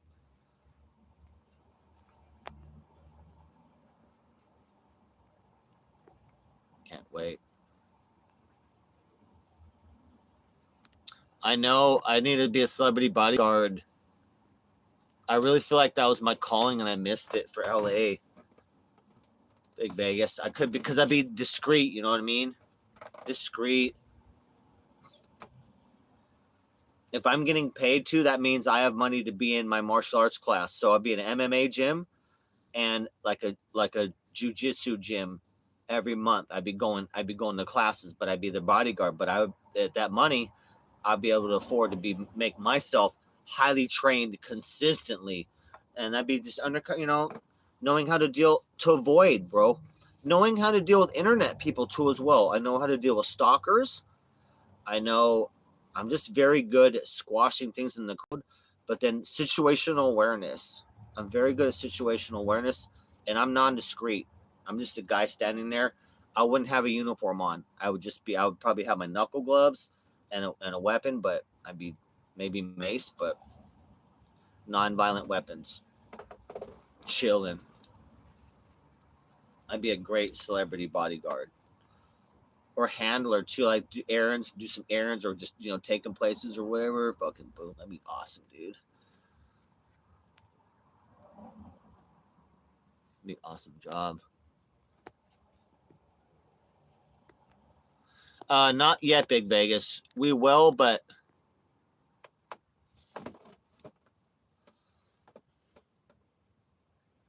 Trump knows what he's doing, bro. Look, the numbers don't lie. Finances don't lie. When Trump was in office, at the end of that, we basically had no deficit. He fucking kicked ass. We saved a shit ton of money. So whatever he's doing is making it work, bro. They're trying to respond with tariffs of their own, but it won't work. We'll see. It's gonna be. It might be that we go through a little bit of tough love first with these countries until we cripple them down a little bit. We might not see as much result yet because they go, okay, well, we're going to do 25% tariffs. So it might go up or stay a little bit, but then they're not going to survive that shit, bro. Like, Trump's going to be calling all the bluffs, bro. So once that shit, that's going to happen quick. Trump knows what he's doing, bro. Trump knows what he's doing in money. Department of Government Efficiency. Holy fuck, bro. Holy fuck with Elon, dude. They are in big trouble, bro. Bro. Man. I want to see the savings, though, at the gas station and at propane and the economy at, like, O'Reilly and AutoZone. I'm waiting for prices to go down on those things and eggs. I want to see some. Otherwise, shit doesn't affect me yet. And I want to start my small business again where I was making a killing, making 60 to 200 an hour. I want to go back to that. There's no way I can make that type of money. I don't even know. I'd have to go to school to be a doctor or some shit to make that type of money. Like, it'd be a long time of schooling before I could make that level of money. So I want to go back to my small business, which was doing fine before the last year of Biden economy killed that shit. I did good during COVID. I was fucking killing it during COVID, you guys. Fuck, some of my customers being wearing masks. A couple times they'd be like, will you please wear a mask? And I'd be fixing motorcycle. I'll wear a little bit, making money. Like, yeah, I'll make 200 an hour. I'll put a fucking mask on while I'm at your house. No problem, bro. Thank you for the $200 that took me an hour and 10 minutes to make and about $10 of gas. Prink. Fuck yeah, bro. I made a killing during COVID, pretty good. But the Biden economy killed my shit the last year. 2023 killed me. That's why I was not finished in the RV when I left my mom's house. It was not making money to fucking process shit. So we left unfinished and low on money. So I'm excited to get back to work. I want to get back and be making money again.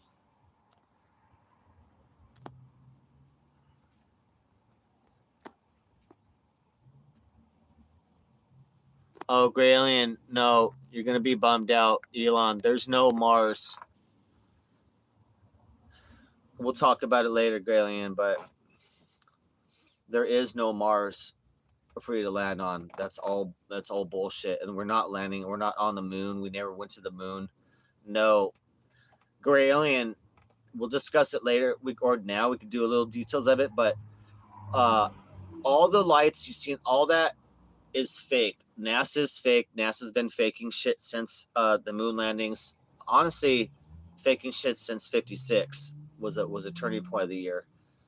There are no satellites, no space. Shit is flat. NASA's been fake forever.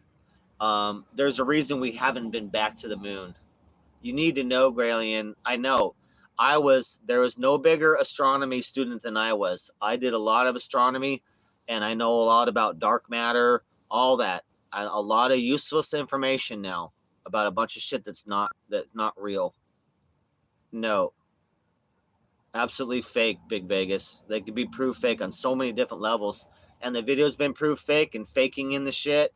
And the current NASA has been caught with green screen, caught with wires so that they can, do that tumble. They look at me spin forward, but they're on wires just tumbling like, you know what I mean?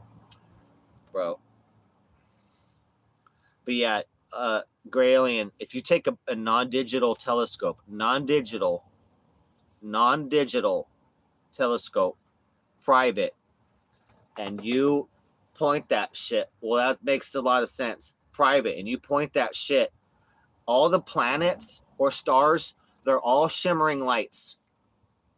You're not gonna zoom in on Mars or any of the other planets on any private or big telescope that's non-digital, doesn't have a feed line from NASA and lines. These have digital lines, so they're fake. Fake fucking video, bro. They've had a lot of time. They've had a lot of your money to fake this shit. They literally have stolen trillions of dollars through the drug war and all that to fake this shit for you guys. NASA charges America $50 million a day, guys, to bring you a false image, like a bunch of babies at the bottle. They're basically like bottle feeding you like a baby. It don't suck on the tit of the bottle that the government gives you, like a little, like, dude, come on now. I knew the government, NASA was fake when I was 14 years old. Like, this is before the internet almost, dude. Fuck. Not even home computers yet. I knew NASA was fake before home computers, guys. Come on now. But yeah, Gray Alien. NASA agency controls the space agencies of Japan and everywhere. If you look at it, they're all tied in. NASA controls the feed and everything from all the other agencies. The Japan footage was ridiculous of the moon. It's all ridiculous. They control the video feed. So they control the animation and the still shots, whatnot. But if you take any jumbo, huge fucking telescope that's non-digital and you zoom in on a planet or a star, all it is a shimmering light, all different colors, shimmering light, like it's behind water, because I think that's what it is. It's actual firmament, actual biblical firmament behind the waters of the firmament. That's why it shimmers. Just like if you're at a pool on a sunny day, if you've ever been in a pool at a sunny day and you see an object in the water, you look into and you see the shimmering, just a random shimmering of the water. That's exactly. Oh, I love that, Gray Alien. I want a telescope so bad. I want like a 12-inch telescope, dude. And fuck, dude. I want to look and see it myself. The moon, that's a different object. That is there.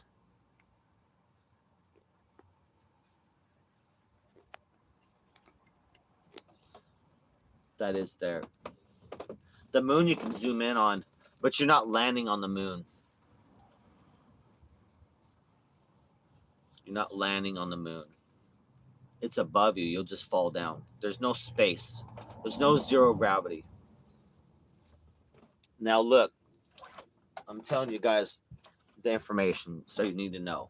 You need to catch up on stuff so you guys can have a fight in this war. Satellites. There's no space. There's no satellites floating in space. But what there is there are satellites held on by balloons. Just like the Chinese balloon that went over the United States, right? There's a white balloon, so you could see it, and it's got the object. You could see it. It's low altitude. It went over the whole United States. That's a satellite on a balloon. We have black balloons, okay? You got to look it up. NASA, Project Echo. Look up Project Echo. Type it in. 1956. It's giant 100-foot balloons. Giant fucking warehouse, 100-foot balloons, huge fucking balloons, black. You can't see them in the sky. You can't see them. And then the satellite goes underneath that. So what we do have is a bunch of fucking black balloons with satellites, but they still need power. Probably solar.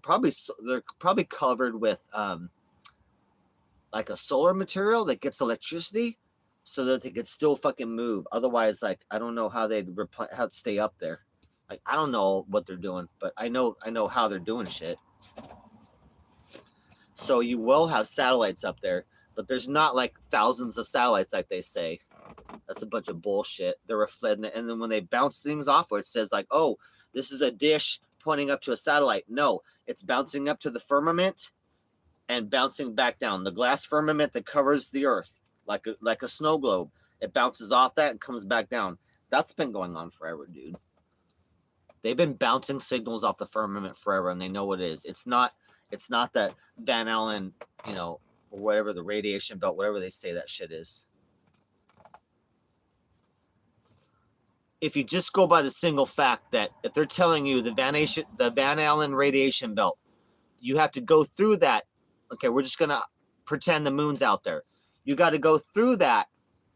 You got to go through the Van Allen radiation belt to get to the moon. We're just gonna pretend that what they're saying is correct. Okay, well, you won't survive that as a person. You won't survive that. You'd have to have so much lead shielding in the capsule. So you'd have to have so much lead shielding going through that on the way to the moon that you would not be able to launch that because the lead weight would be so heavy. You understand that? The Van Allen radiation will kill you. It literally will kill you. Like, if you get too much radiation, you will get sick and die. These are proven things.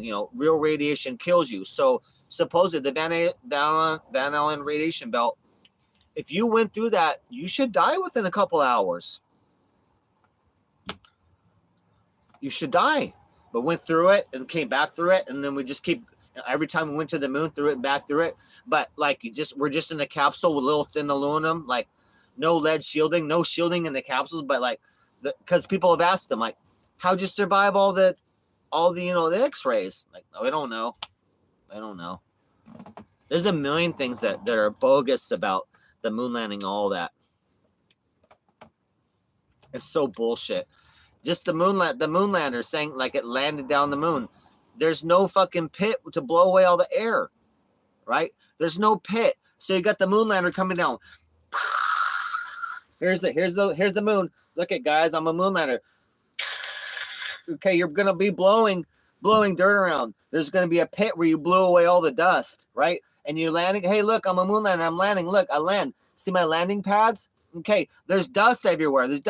It's gonna come down. It's gonna cover the moon lander, and it's gonna cover the little pads, right? The dust is gonna be a pit. The dust is gonna be blown out, and it's gonna be blown up everywhere, and it's gonna land on the pads, right? The little landing pads. The pads have no dust on them.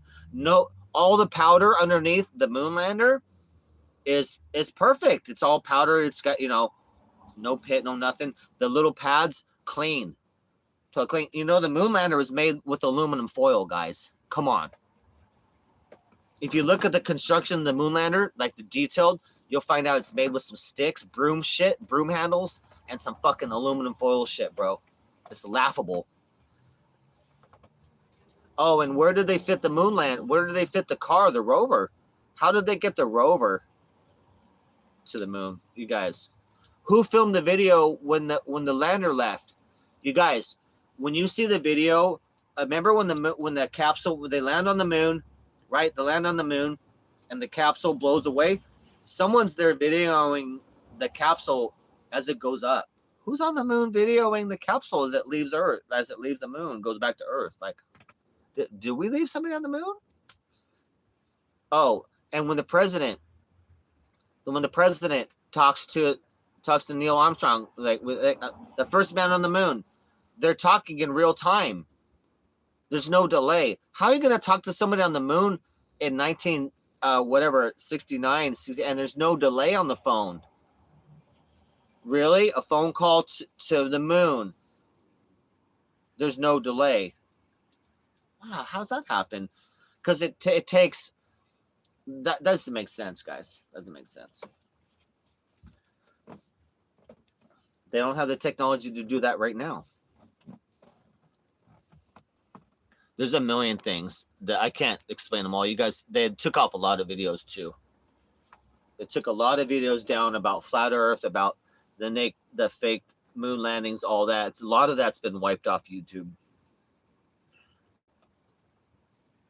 Of course, information that you're gonna need to know has been scrubbed, but yeah, all it's fake. It's all fake. So you guys, kids, so you know, it's all fake and bullshit. DJ Darren is after the truth and will not lie to you.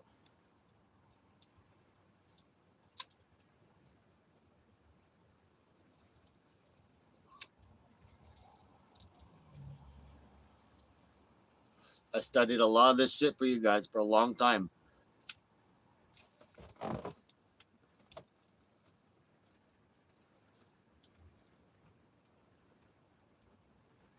I'm always after the truth. My channel used to be called Truth or Death. That was my first channel, and that's what this channel turned into. Because I've always been about conspiracy theories and finding out. I just want to know the truth of the world. I like to know how things work, like machines and just nature, or how a tree grows. I like to know how things work, but I also like to know the reality of the world. And like when I fix things, I want to know the reality of the world that I live in, so I have a chance to operate and fight in it. How can you fight a world that you don't even know what world you're in, right? How can you operate in reality if you're not operating in the truth of the reality? If you think you're on a little ball, a globe spinning in the middle of nowhere in the universe, then they have you fooled even to where you're even at. They have your reality so fucked up, you don't even know the place that you're standing on. Okay?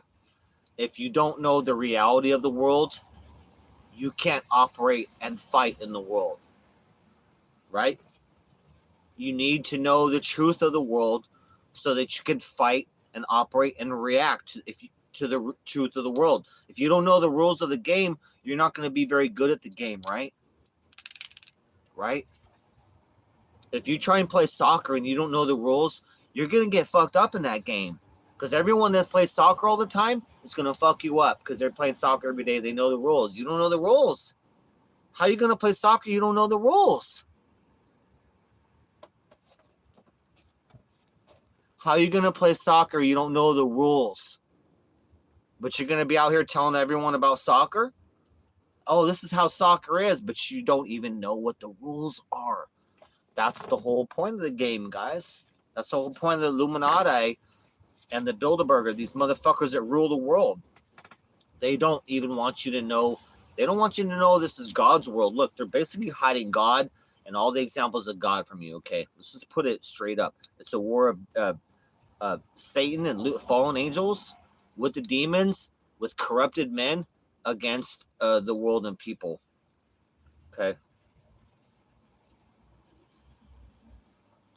The more confused people are, the better. The more they keep people fighting each other, the better. They don't want you knowing the reality of the world, because once you know the reality and the truth of the world, you can operate and fight that. Right? I'm not scared of things because things that I thought were real, they're not real. You know what I mean? Like, they want you to be fearful of shit. Fearful of meteorites. Look out, meteorites, the world.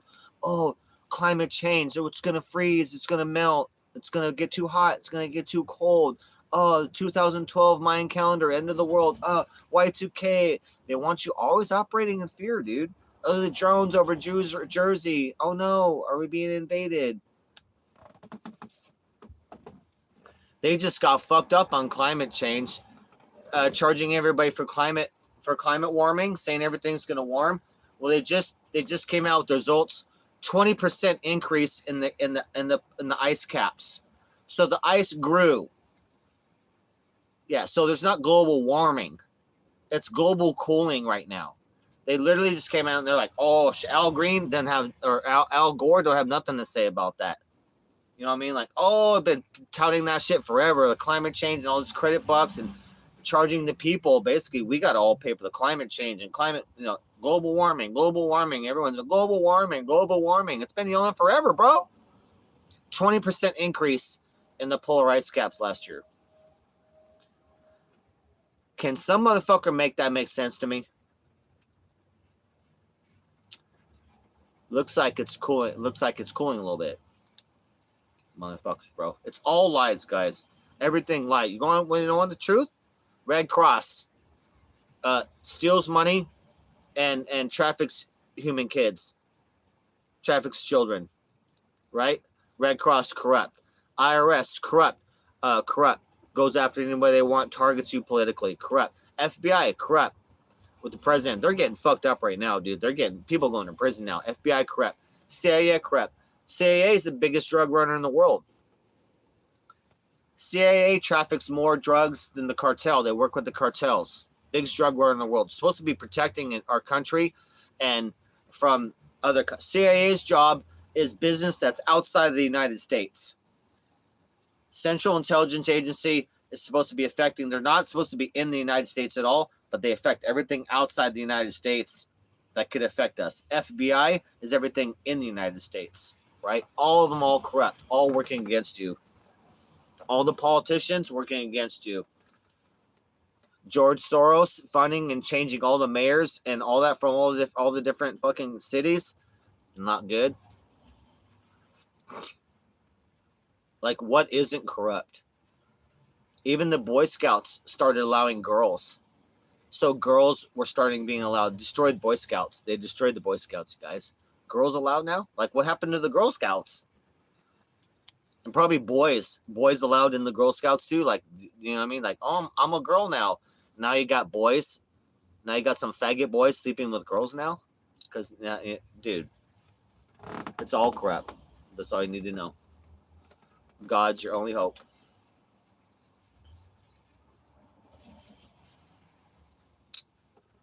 God's your only hope. Everything absolutely corrupt. All of it. All the injections corrupt. Scamdemic, the COVID scamdemic, all corrupt, all of it.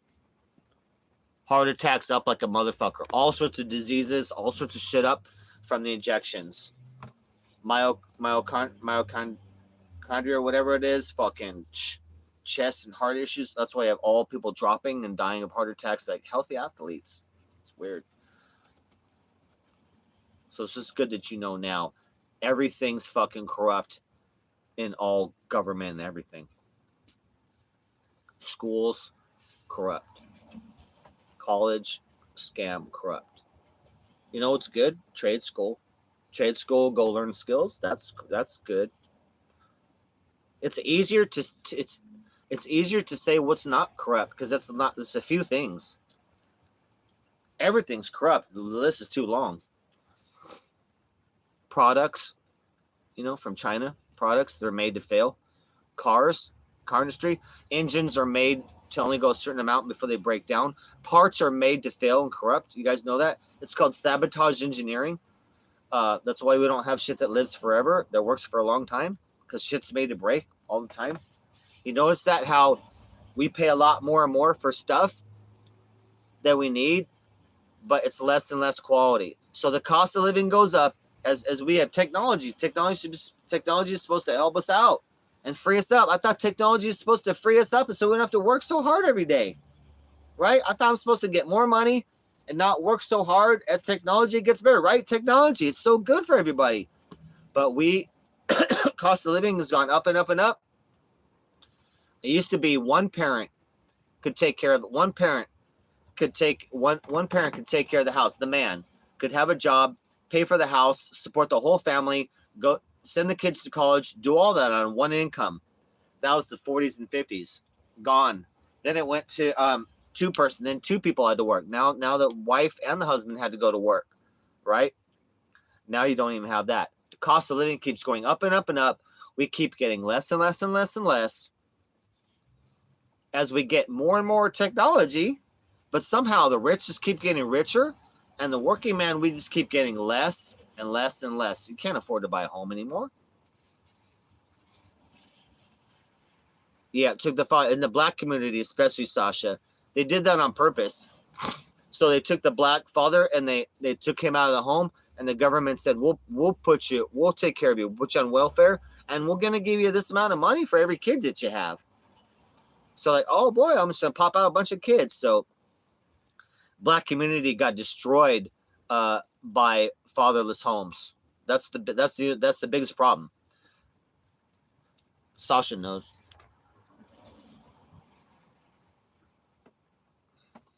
Yeah, Gray Alien, it's not good. My mom declined after the shot.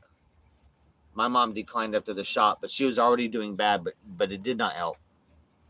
Yeah, taking fathers out of the home. We know that, and we talk about that in Jesse Lee Peterson Church. The black community that is the biggest sufferer of that.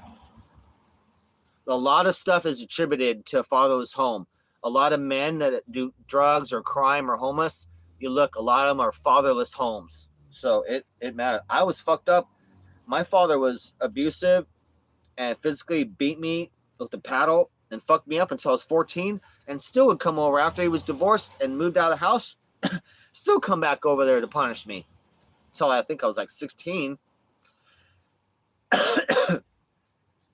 Still trying to paddle me.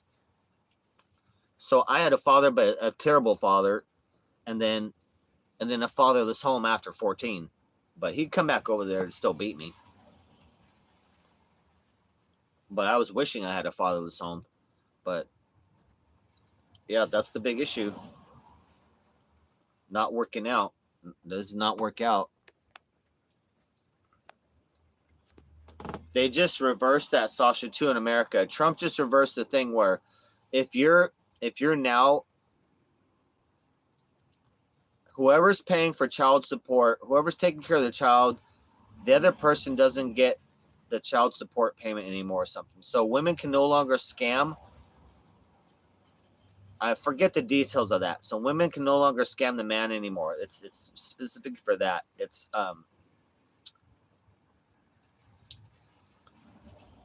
I forget, but it's a big fucking deal. I forgot the details of that one. I need to write him down, honestly. Oh, ping pong paddle, Gray Alien. That's not too bad. My dad made a board. I'm gonna show you the size of the board. So my dad made a board. This long. Okay, my dad made a board this long, and so it's like this is this thick, so about 5 inches thick, right? A paddle, square paddle all the way here. Then he cut it and made a handle on it. So it was a long square paddle with a handle, with the cut down to a handle, like a bat. And then he drilled a bunch of holes. He drilled a bunch of holes, like 100 holes, all through the wood, so that it would go through the air faster. Can you believe that shit? Like not fast enough, like a regular paddle of wood, not fast enough, I guess, for my dad. So he's like, no, let me drill like 100 holes, just like, oh, I mean, maybe that's why. You guys, I just had an epiphany. Kind of like my skateboard. You guys, I just had an epiphany. So my paddle, honestly, oh my God, you know what? If I just cut a square, this would be my paddle, honestly, dude. If I just cut this out like a square paddle, dude, this is my paddle right here. Listen, I just had an epiphany right now. So yeah, so my dad drilled holes so it would go through the air faster to hit me faster. Like, that's some sick shit. My dad enjoyed being the disciplinarian, so that's a bad move when you start enjoying being the torturer. He started out better, you know, but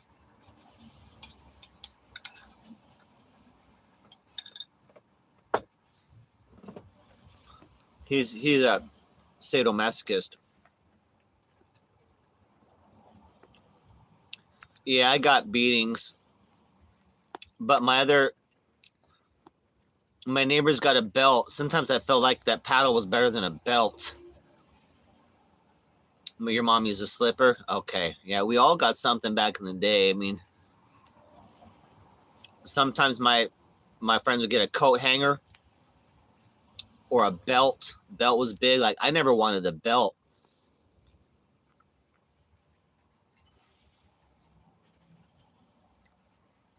No, Sasha. That's people learn. We learn from that generation, though. The mother should not. Well, it is man. It is man over woman. The God's nature is God over man, man over woman, woman over children. So they should be over the children, but not over the man, though, the head of the household. But that generation, we learned from that because we, as a millennial, no, what am I, Generation X? We learned from that because we got beat like that.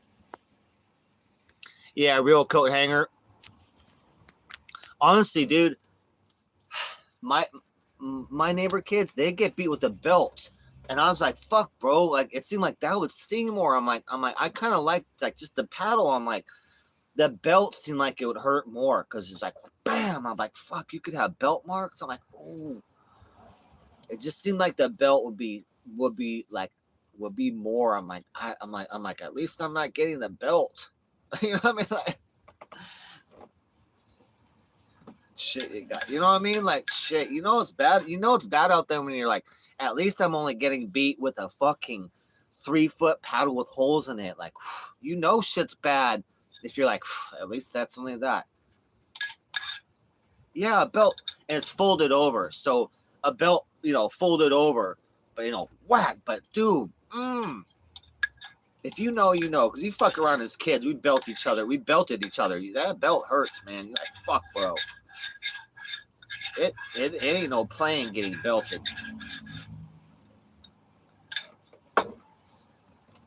Well, we got heavy rain right now again.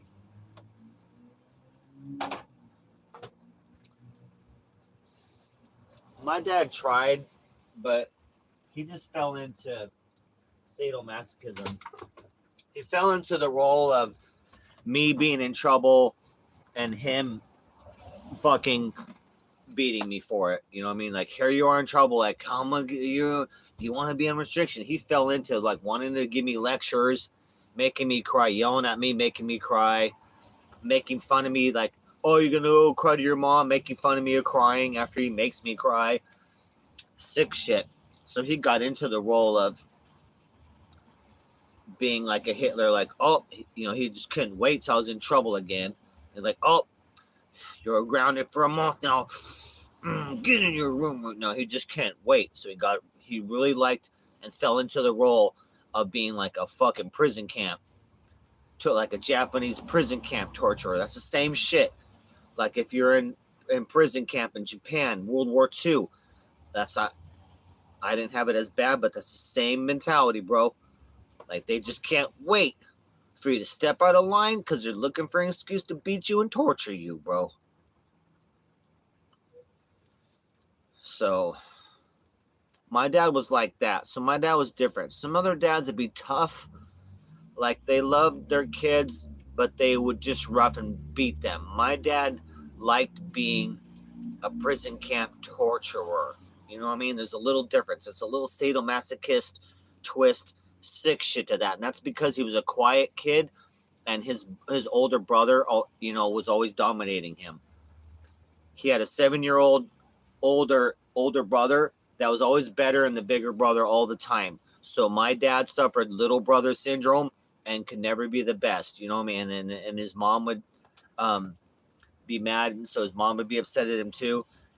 So he couldn't wait to be the prison camp manager and be like, okay, I'm the boss now, and got into wanting to be mean, But the neighbor kids seemed like their dad would just drink maybe or be mean, but it seemed like they love him, but they were just kind of like a tougher dad. My dad seemed real sensitive. He was a sensitive, emotional like that. When you have anger and shit like that emotion, you're a sensitive bitch. Other dads seem like they just got drunk and get mad and belt. It's a different type. There's different types of violence, I guess. Different flavors. My generation, we had different flavors of violence that were put on us. We would compare notes as children. We'd be like, "What'd you get this week?" Like, "Oh, bro, I got the coat hanger." Like, "Oh, I got the paddle again." Like, "Oh, I got the belt." And he'd be like, "What?" Like, "Oh, maybe have belt mark on them." I'm like, "Oh, fuck, bro." They might have they show you like, "Look, I got the belt mark." I'm like, "Oh, fuck, bro." I'm like, "Ow." I'm like, "I don't want no belt marks." That's why I didn't want a belt, bro, because I've seen belt marks. You probably did, Grayland. Spank you with a belt. I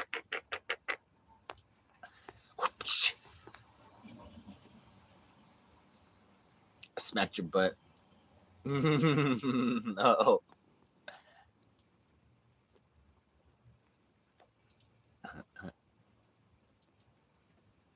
You're trying to run behind your mom. Me too, I think, at some points.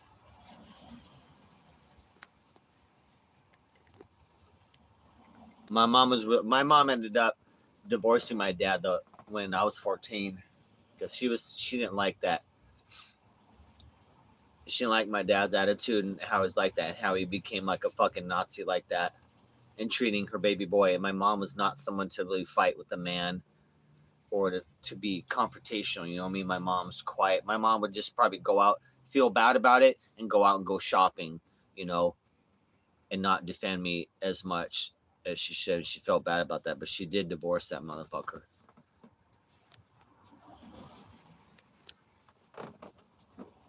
So I was glad of that. I could not. The day my dad moved out of the house, I was like, oh my God, I'm free.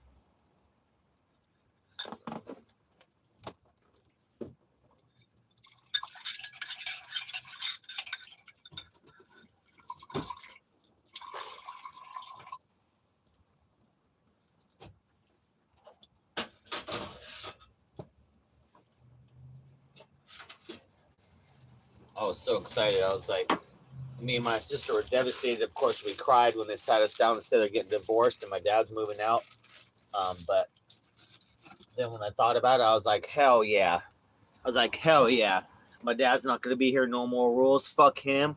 And I'm not going to get beat. Fuck him. I'm going to be at my house with me and my mom and my sister. I'm like, fuck my dad, bro. So I was sad for a couple of days because it was a shock. But then I was like, fuck, bro. I'm free now. I'm like, I was very glad my dad moving out. Like I said, he still came over 2 more years to beat me until I was 16. Until I went to about rehab, and then that was it.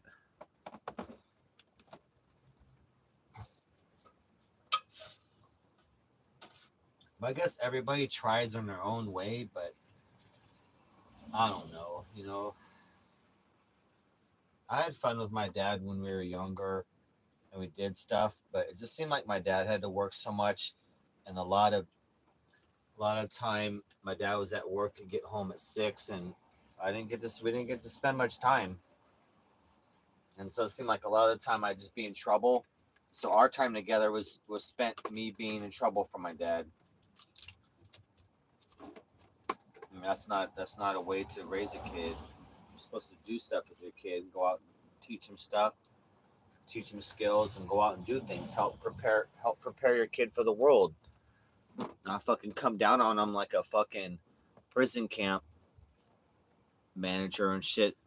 Every time they step out and not teach them shit. Like, fuck, bro. I mean, the kid falls into the line of just getting in trouble all the time and going, fuck it, bro. I'm just gonna do what I want. Then you don't care anymore, and it just gets worse. You do worse than your parent gets worse on you, and you're like, fuck you, man. Sometimes parents suck. Oh, police officer. Uh-oh. Yeah, I shoplifted too. That would be tough, Sasha.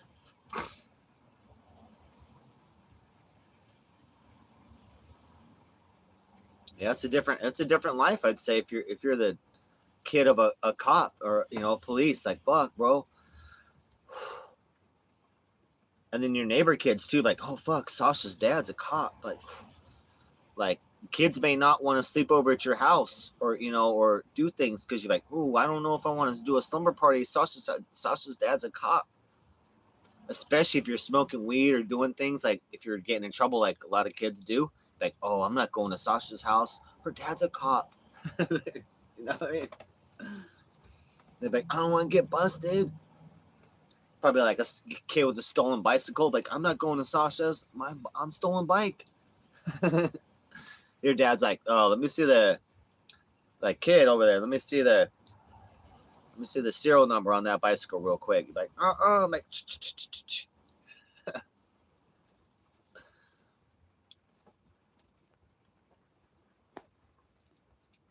oh, that's good. Gray Alien, you got to do you have a heat lamp? You need to have a heat lamp, and there should be a heat pad on low somewhere in there, a heat pad underneath the whole tank or a little area.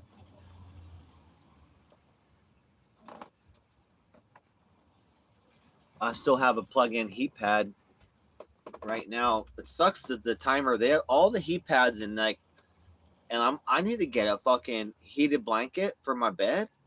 They all have timers like 3 hours, dude. All by law now. It's like by law, the timer can't go more than an hour and a half or like 3 hours. I need a heated blanket though for my bed, dude. It's terrible.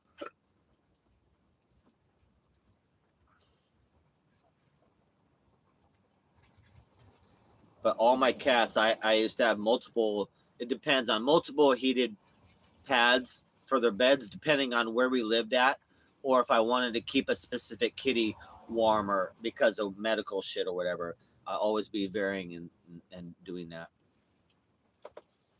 under that. Oh, okay, that's good, Gray Alien. Well, I don't know, Gray Alien. I don't know you, girl. I don't know you, girl. I don't even know you. I don't want you to kill no snake.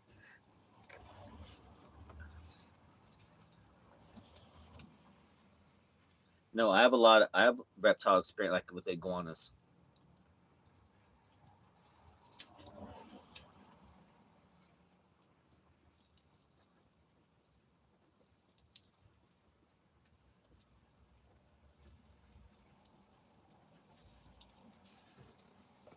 I had iguanas and took care of a guy's bearded dragon for like 6 months.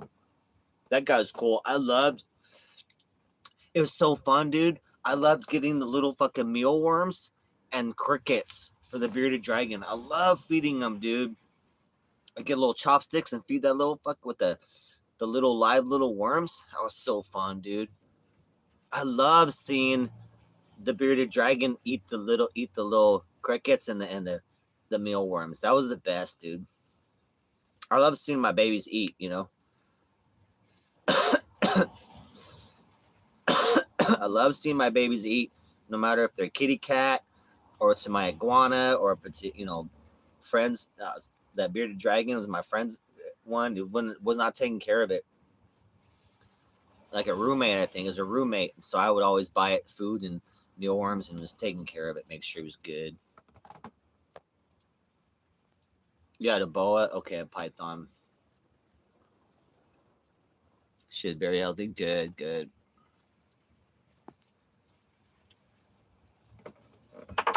I built for my iguanas. I built a giant fucking cage, giant. And it had a door that came down. It was huge, out of wood, and then it had the green 1-inch mesh from Home Depot, like fence mesh. Oh my god! But the problem was, I should have made it narrower that could fit through a door. It was real wide, so it'd have to be split in half whenever I moved, and I'd have to take that. I had moved a couple times, so I had to take the whole thing apart in the middle of it, separate it. But it was a huge.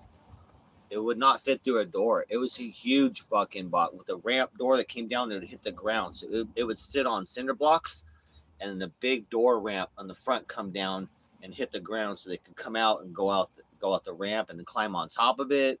Fuck. Their little leg, because it's 1 inch like green plastic mesh, in between like wood. And so they could just climb up, like the little fingers going and all this shit. It was a dream for them, dude. But the next one I build, if I do that, will be something that can 23 inches that can fit through a fucking doorway, dude. I'm not taking shit apart again like I did on that one, dude. That was a nightmare. I was like, oh fuck. I should have made it to fit through a doorway, but you know.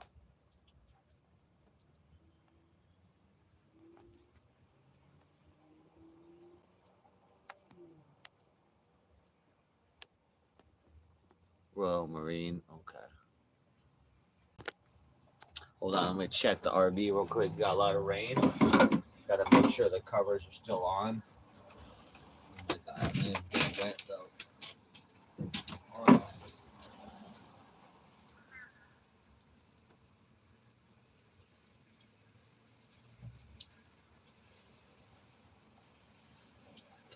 Oh shit, we got a problem. I gotta get on the roof right now. I gotta get a ladder out and get on the roof right now. Shit came off a little bit. Oh, I gotta put stuff up again. Alright, I'll be right back, guys. Fuck. Fuck.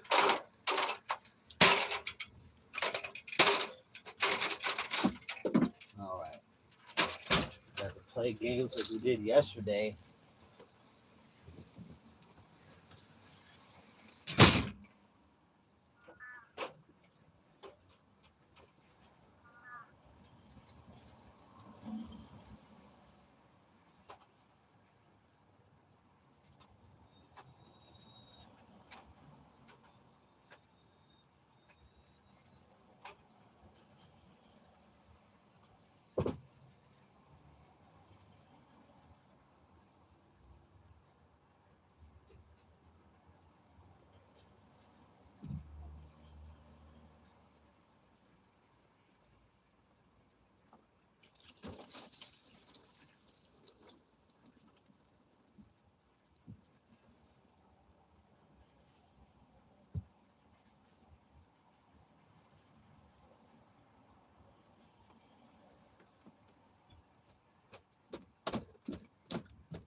Alright.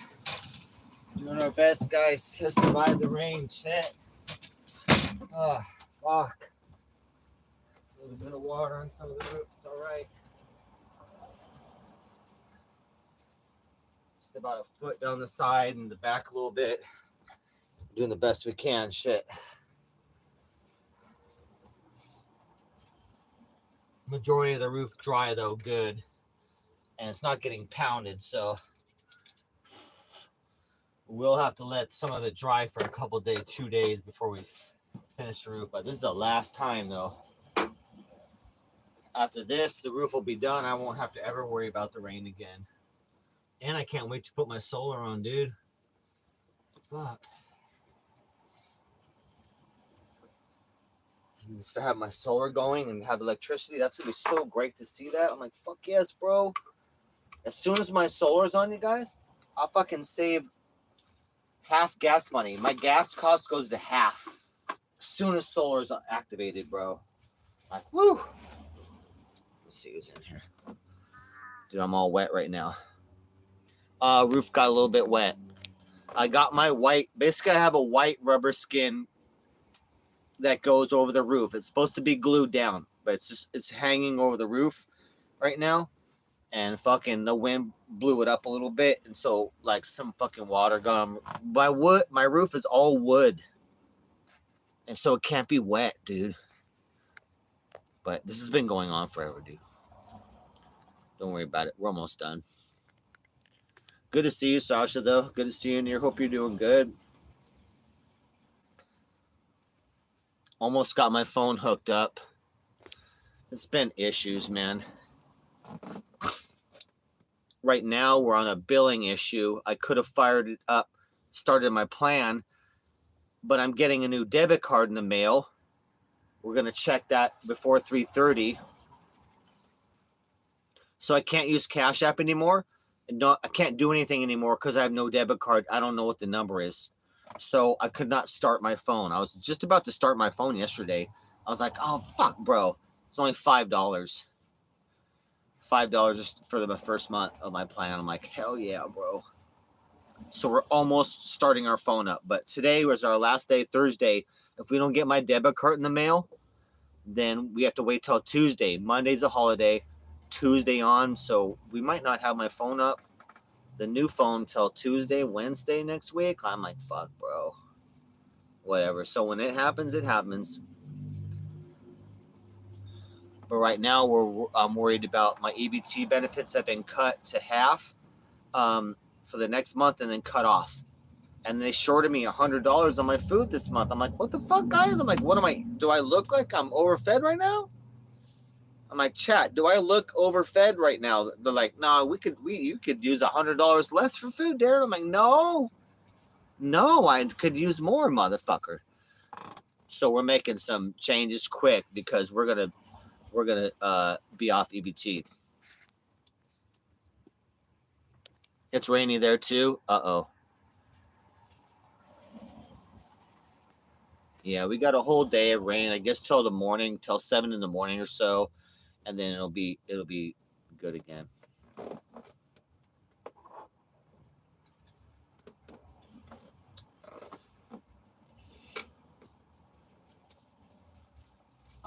I'm stuck in the rain, chilling with some weed. That's nothing better than that. I'm stuck in the rain with hot cocoa and weed. Can I appeal? Hold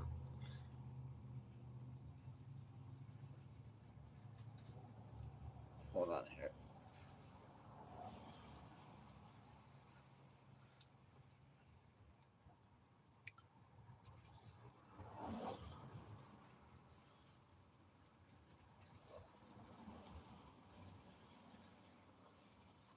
Hold on, I just lost my train of thought. Hold on here.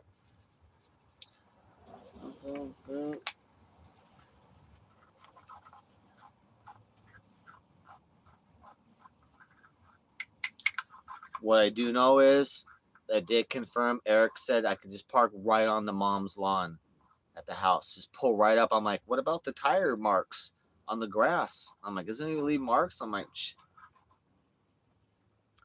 Thumbs up. I'm gonna park right on the lawn at the stroke off house. Eric said I could, I guess. Pretty much confirmed. Just gonna say that.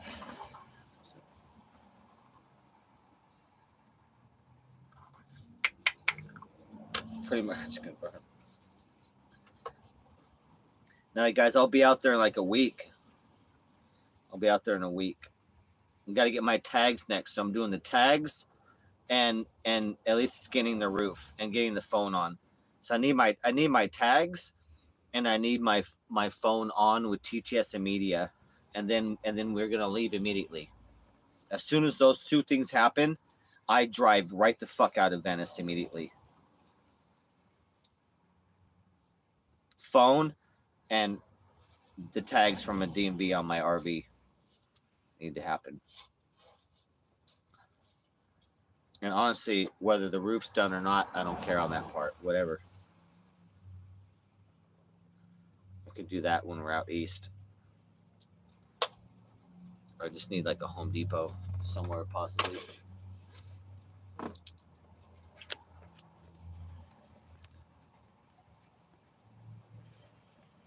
The appeal, I forgot what I was talking about, Sasha.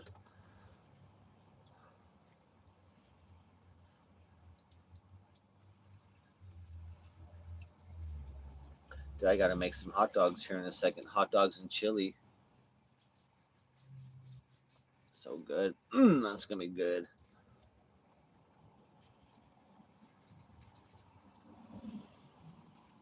Oh, appeal the EBT? No. Apparently, I only get 9 months of benefits out of the year. So, no. 9 months out of the year of benefits, and then in 3 months I can reapply. So I'm like, fuck, bro. That's nothing to do with Trump. That's just been the policy. That's the policy. I forgot about that. I was like, I forgot when I first signed up. I'm like, I don't need 9 months. I figured I'd be out of LA by then, but it's been helping. I've been needing it, but we're transitioning out of that now. We're transitioning out of that.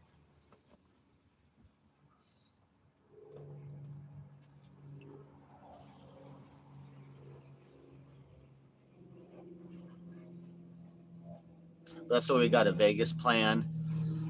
Vegas gets me off the street in my RV. I believe I can be off the street in my RV for $500 or less at an RV park or someone's property by their house or on a dirt lot.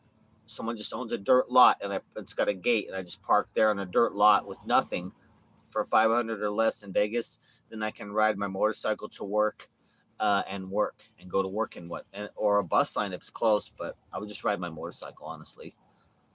And work and stack money, and put my stuff in storage so I can breathe in the RV and finish the RV. I don't want to travel in the RV anymore until all systems are done, or live in it, but I'll have to live in it. If I can find a studio for $500 or less, I'm going to move into a studio, park my RV right there, put my stuff in storage out of the RV, and work on the RV and finish it. And then the RV will be done. Then I'll live back in the RV again when it's done.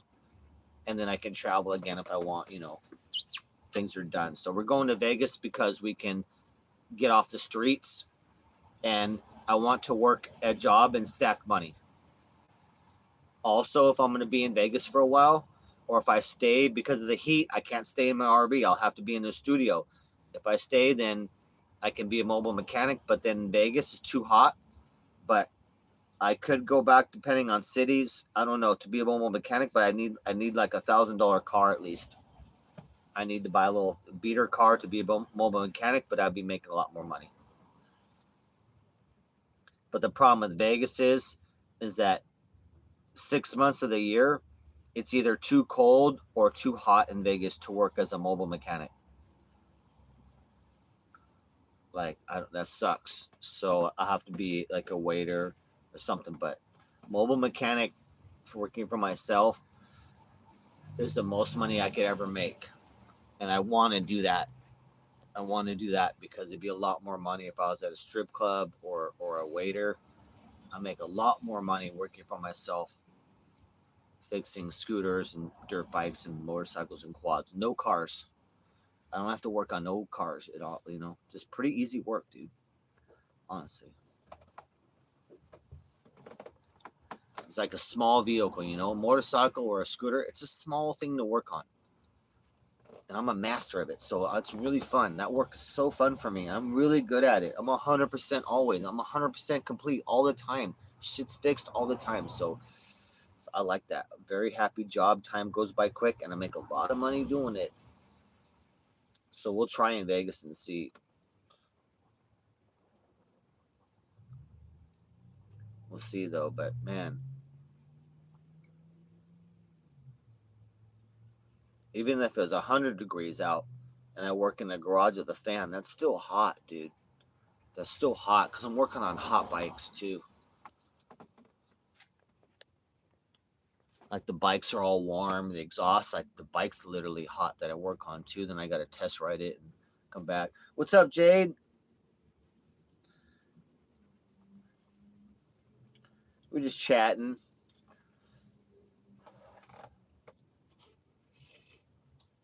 I was basically announcing my rap career as Little Coco, but now we're talking about EBT and things. Good. It's kind of dead. We're kind of dead in chat right now, chilling. Oh. I finished my hot cocoa. I'm about to make some hot dogs and chili. Oh, fuck.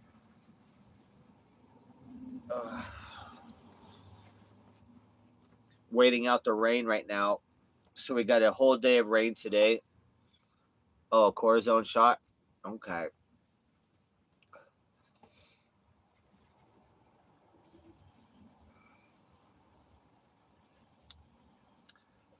I'm gonna start making my hot dogs right now. I'm hungry.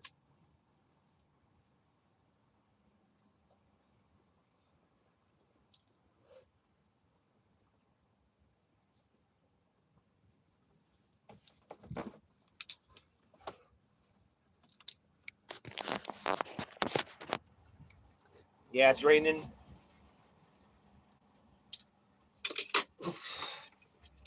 It was raining all yesterday, and then today too, all day. Then tomorrow about 7 a.m. it'll stop.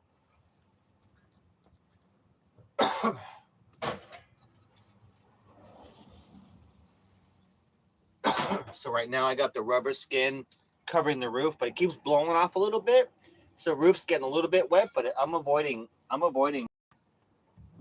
the major rain on the roof right now. So pretty much, so that's good.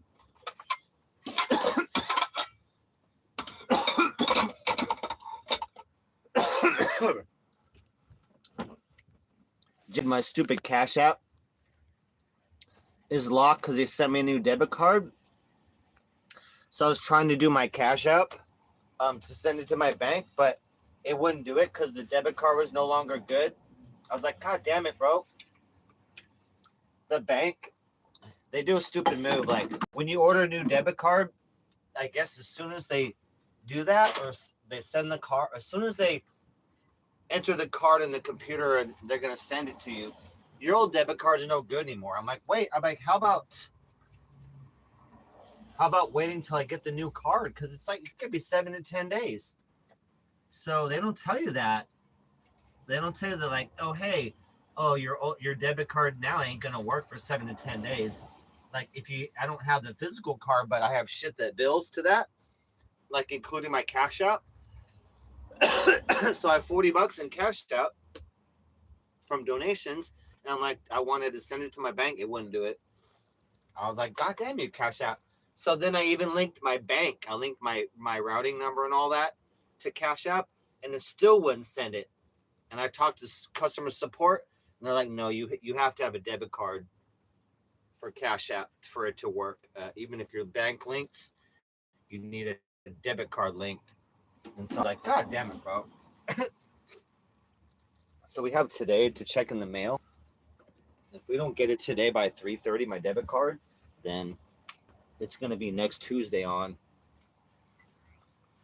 Luckily, I have an Amazon refund coming, $49 to my debit card. We'll see. And then I can go to the bank and get that. I can physically go to the bank, go in there and get my money from that. But yeah, we're kind of we've been going through some interesting issues. It did give me a little panic attack for a day too. Huh, baby. It did give me a little panic attack and being cut off from my ABT. I was like, oh fuck. It was all at once. All at once is cut off a debit card, EBT cut off, no money, stuck on the street. I was like, oh shit, bro. I was like, oh, this is not good. Out of gas. I had just run out of gas the day before. Had to walk like 2.5 miles to get a can of gas and total and do that. So I was like, this is the next day. I was like, so I parked. I was like, okay, it looks like the RV might even be stuck here a whole week. I hope I don't get towed. I'm like, this is fucked. I was like, and I have Top Ramen. I was like, oh my God, bro. No access to anything. But we've come up since then. What's up, bub? I know Romeo's like, yeah. Romeo's confirming for me. So we was in real trouble for a bit. I was like, fuck, man. I was like, it might be me and Romeo in a backpack.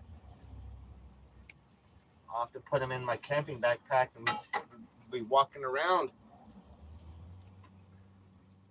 So I was a little bummed out for like a day or two, maybe 2 days. I was pretty depressed, trying to figure it out and hoping I get my benefits back. So yeah, we got benefits back, but they're reduced to half next month and then cut off. I don't know how any of that makes sense either, too. So That's okay, but that's all right. We're going to a new life, and I want to go back to a job making money. I won't need EBT anymore. That'll be nice.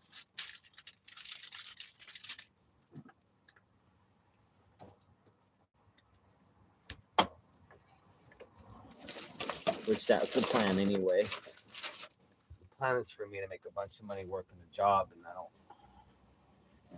don't give a f about no EBT anymore.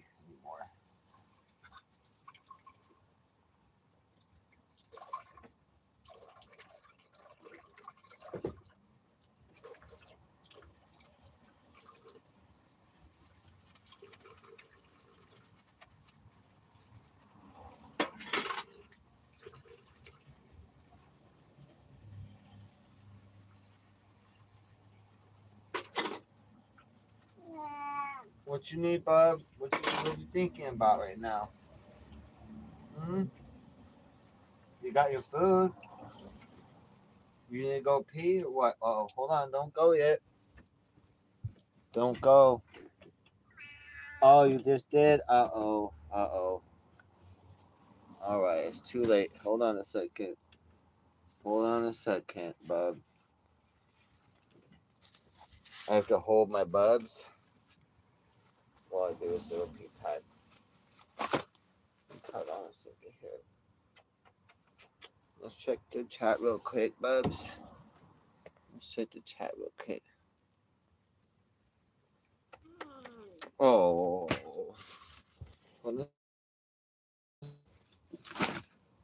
I was just trying to show you to the chat. I was just trying to show you to the chat. Oh.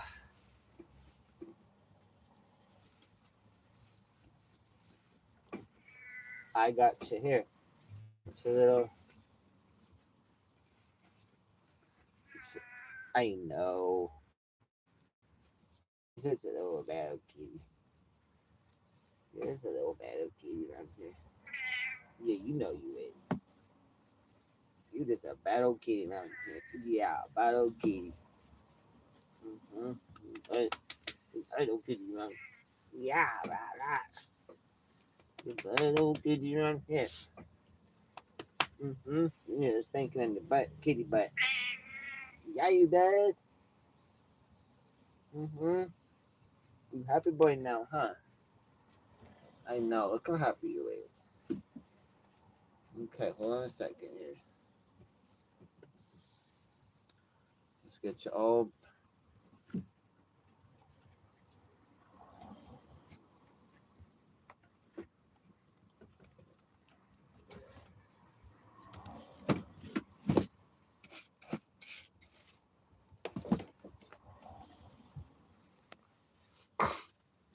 I'm as a good boy. Yeah, we're on stolen Wi-Fi, Philo. Sometimes it's good, sometimes it's shoddy, but we're as close as we can be to it.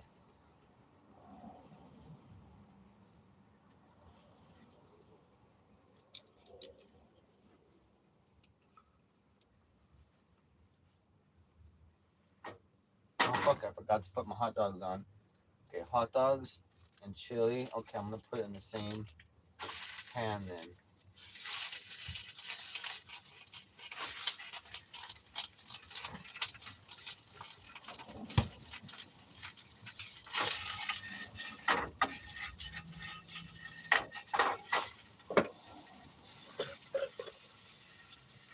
Oh yeah, I forgot I was in the middle of rinsing off my silverware.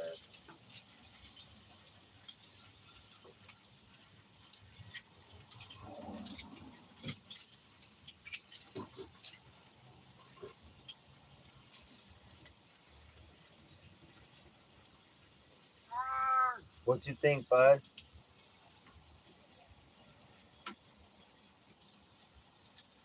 What you mowing about over there?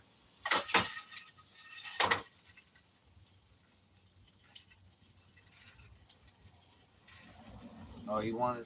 I'm gonna give you some little hot dogs.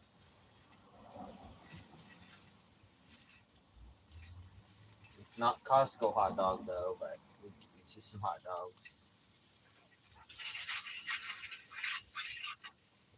Romeo knows he loves hot dogs. But Costco dog the best. He knows what's up.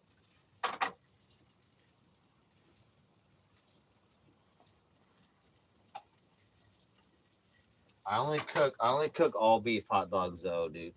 That's it. I don't be cooking anything else but all beef hot dog. What you thinking, bub? I know in a bit I'll give you a couple bites.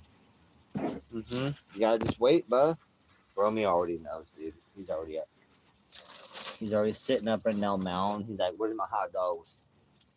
Waiting for a hot dog, bub? You better like watch it, bub. Yeah. I know you're a hot dog maniac over here. Look at you. Hmm? Take you out to the ball game. I know. Take you out to the ball game and stuff. Yeah. The hot dog guy comes around. You probably give me 9, huh? Like, give me all the hot dog. Meow. Huh? Love those. I know you does. You think maybe it's out of control though? Maybe? Huh? You should be the little mascot for Costco hot dogs. Cause you love them so much, bub. No one does. No one loves him more than you does. He should be a little mascot. He's adorable, dude.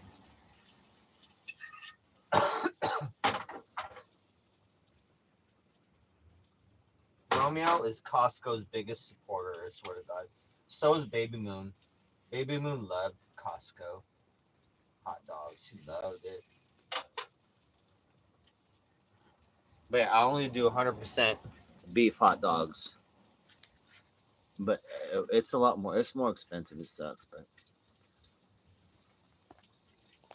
regular hot dogs don't even taste the same anymore now. I think it's too nasty. Can't do it.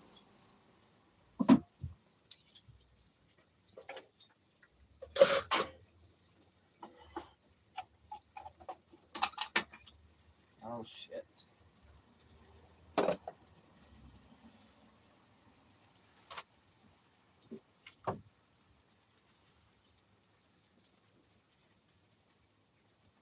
Yeah, pretty nice rainy day. We're just hiding out, chilling, stuck in the RV. Can't drive around, do nothing. Just hiding out in the rain. Beautiful Venice Beach. I went to the beach yesterday. Walked down there. It was really abandoned. Really abandoned.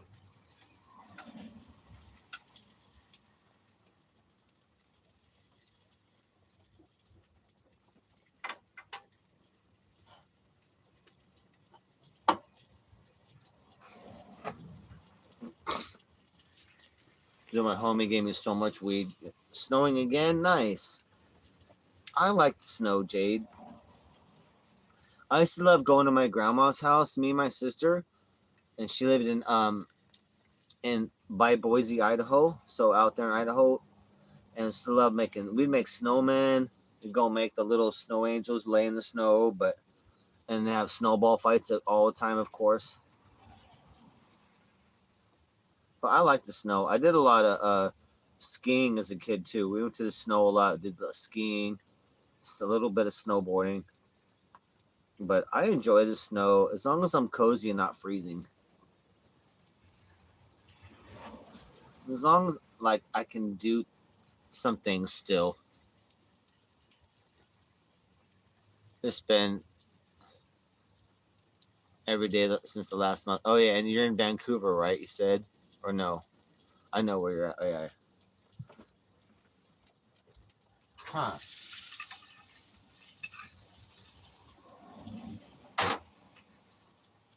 Yeah, I just watched a video of someone was in New York and it was all snow on the ground, cold out. I was like, shit, man, that looks cold.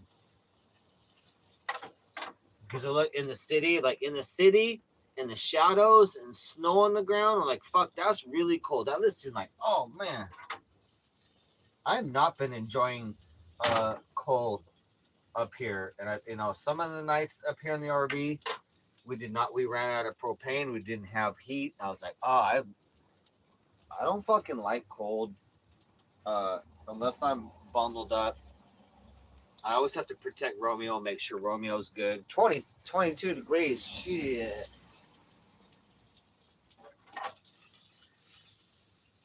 That is chilly.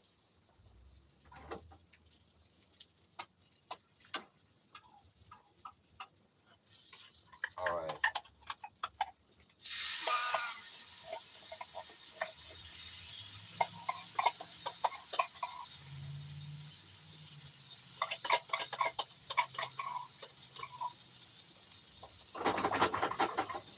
Put my chili here along with my hot dogs right in the pan.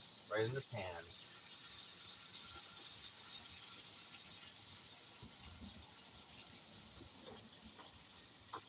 pan there. Oh, turn it down.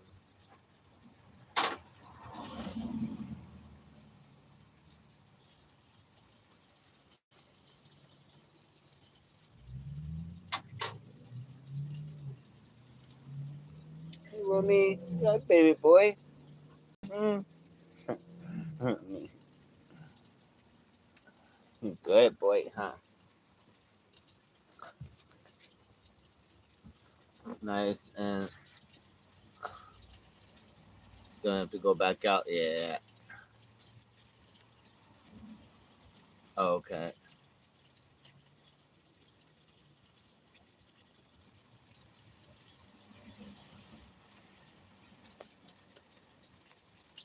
I do like bundling up though. Like if I'm gonna go out in the snow, I'll wear like socks. Then I'll put wool socks over that. So double socks, layering of bundles and thermals and wool. If I can have some wool shit, I'll wear some wool jacket and whatnot. I do like bundling up and going out. Like I live in Seattle. It was kind of cold there and rainy. A lot of the time, some of the time it'd be in the 20s in Seattle. I do like layering up. If we got the layers, it's pretty fun to layer up.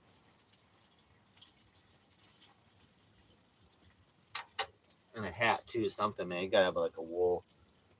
I might even do like, I don't know.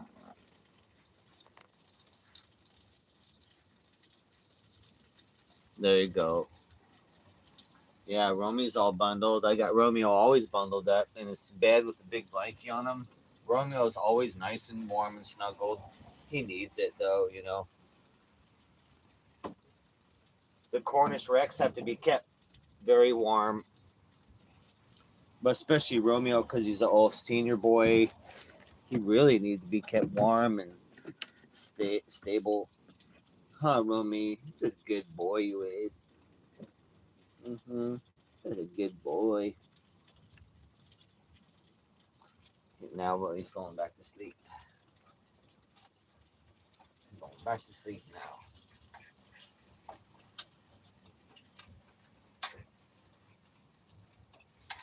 I got a few bites of chili, not a lot, but a few bites.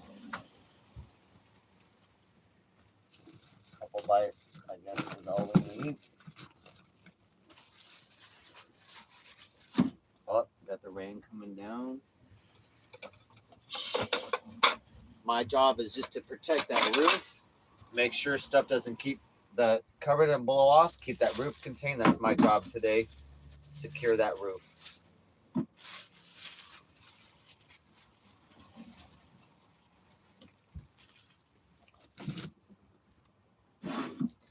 And eat. I need to eat. Just chill and eat with Romeo.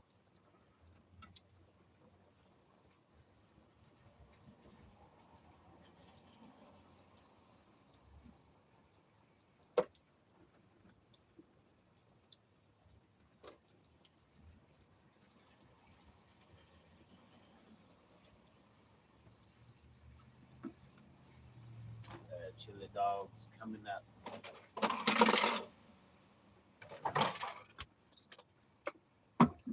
Oh shit, I could have spilled mustard everywhere.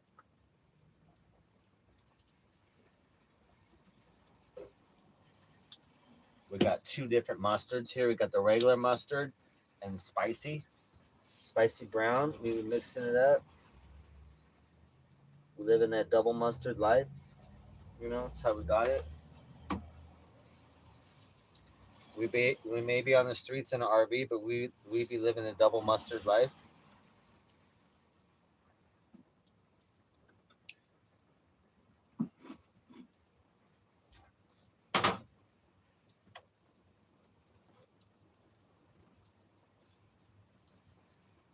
Ouch.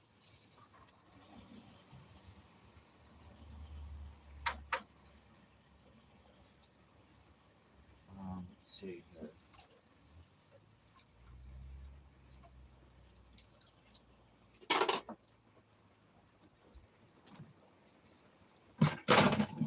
Cut that.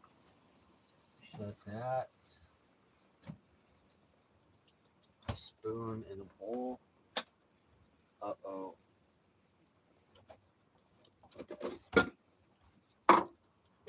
Spoon and bowl.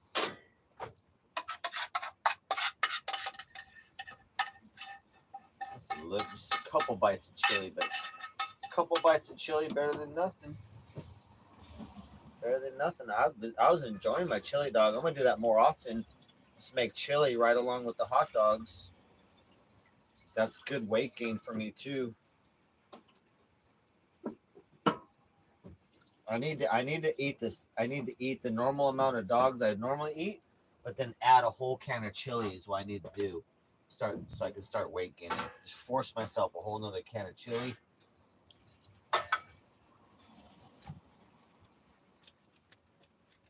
That's a can of chili. That's a good calorie right there. All right, cheers, guys. We need a Gatorade.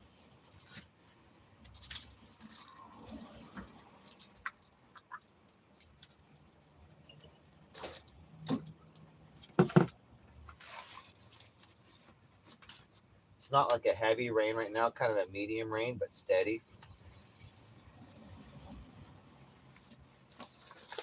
It was miserable yesterday, and then today as well. Miserable.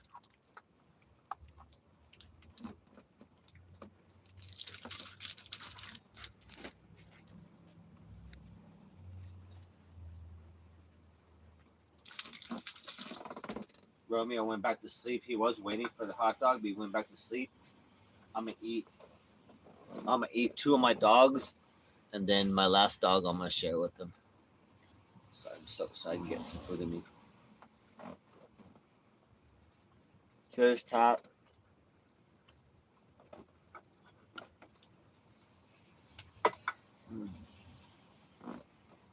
Mmm. Just a smidgen of chili left, but it's so good. Oh my god.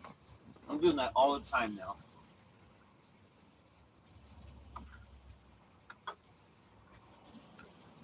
Oh my god.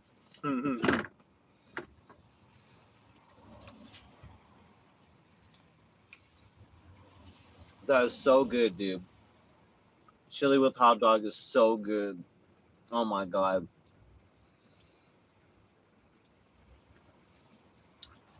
That's a thing now for me. I'm doing that all the time now.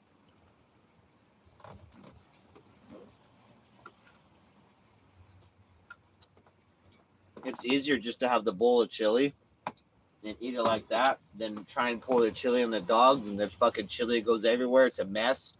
Spills everywhere. Just have the bowl of chili with you right there. Done.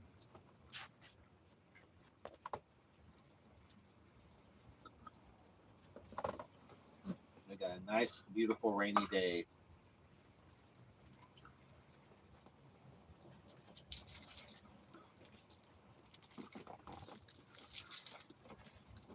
Shit, if I have a computer up, if I had computer and power like a normal RV right now, I'd be playing some Grand Theft Auto 5 right now, honestly.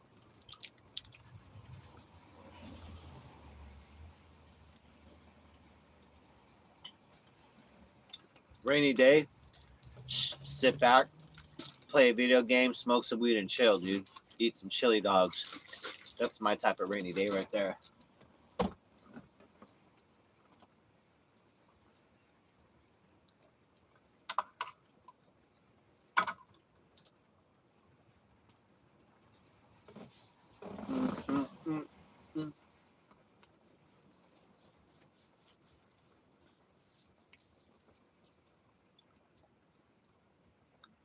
pounds. Huh. So good.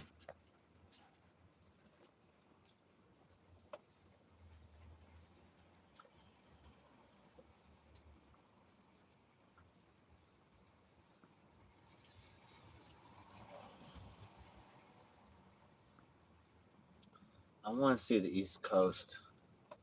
Pretty bad. I gotta hang out in this area still, though.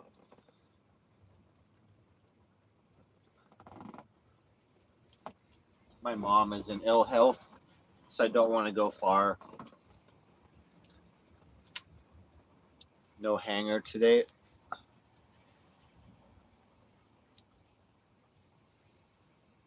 What do you mean? You did no bet? You got no? I don't know what that means.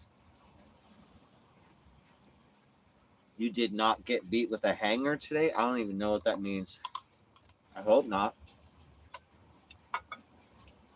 Oh, okay.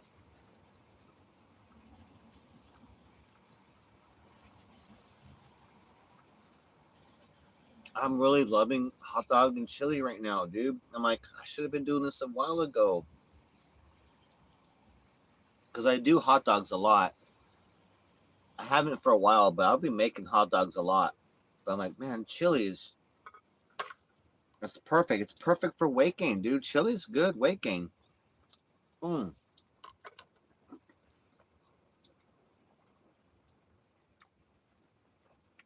It makes it more delicious too. So it's more weight gain and it makes it more delicious, honestly. Shit, man. Mm.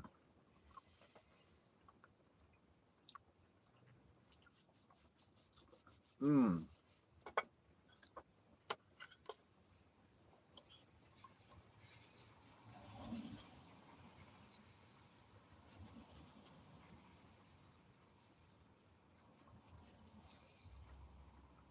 I have to go check my mail at 3:15.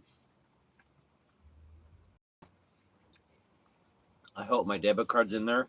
Hope it is. We'll see.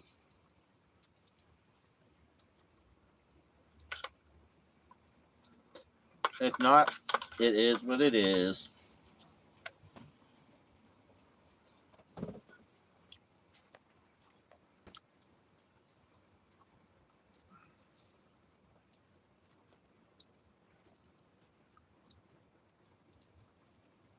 No, I haven't.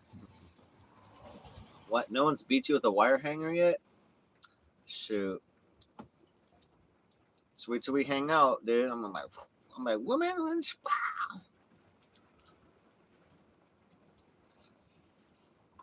Me and my nephew that passed away.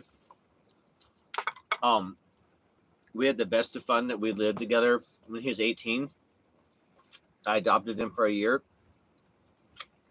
and we pretty much wrestle or fight every day for fun.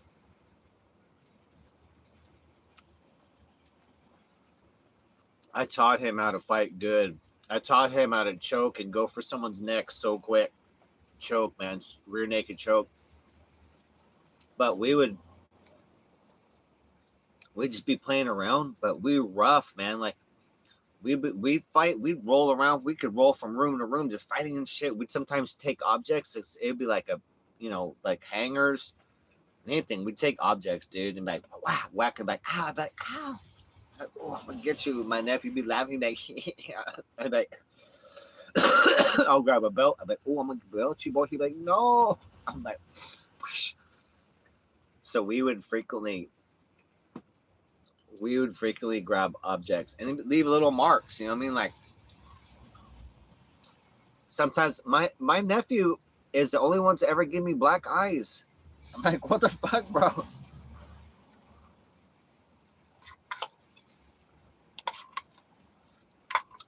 I remember something we were wrestling. He fucking punched me somehow in the hole. I'm like, ah, my eye. I fucking had like a black eye and shit. Scratched my eye one time, and then I had red in my eye. Then he gave me another black eye on the other side. Before I'm like, motherfucker, bro. Um, so our play, like it was like a street fight. Our normal play during the day would be like a street fight. You'd be in like a real street fight for your life, and it was great. we had such good rapport. After he had given me 2 black eyes, dude, and I scratched my eye at one point. At one point, like he scratched my eye, so it's red is red, like pink eye red almost. And then I got a black eye, and so it looked all fucked up. I'm like, bro, you gotta watch what you're doing, bro. I'm like, because he wasn't trying to take cheap shots, but he'd be wrestling or shit, and I get punched in the eye somehow while we're around. I'm like, bro. So after he had given me two black eyes, I'm like, all right, you're gonna get black eyed up now, bro. I'm like, I owe you one, bro. And so I wrestled him one night, and if I hold him down, I'm just like, I'm like, fuck you, black guy, bro. I'm like, fuck you, black guy, bro. It's like, So I try to move his head. I'm like, because I had his hands tied down and shit. And so I was like, It's like, ow. I'm like, we're getting a black eye, bitch. He had like a little bit. It got puffed up a little bit, but like not like it wasn't like a black eye like I had got twice. It was fun though. I love the year I had with my nephew. He got really good at fighting. He became really deadly to where when I would wrestle him, I'd have to really watch it because I know he's going for a choke. I trained him too good. I trained him really good. So he knew how to take a choke. Immediately go for your neck. So I had to be super careful because he's rough. And he's not safety concerned, so he could hurt you. So I had to be real careful. He got me like once or twice. I'm like, fuck, bro. And I taught him good, though. He'd go for that choke so fucking quick. I was like, it was good. It was good practice for me at the end, too, because I'd be like, wrestling, I know. Like, he'd be dirty, too. He might bite me, too. Like, I'm like, bro, you can't bite me, bro. And like, no rules, motherfucker. I'm like, fuck, bro. So he'd grabbing objects, and she'd be biting me sometimes. Like, fuck, bro, you can't bite. But I guess in a street fight, I mean, you got to watch out for that. So you do got to watch out. So I'd try. So I would have to do techniques to make sure I don't get bit either, like, which is good practice. Because people will bite you. A lot of people in a real fight will bite you. So you can't be near that mouth.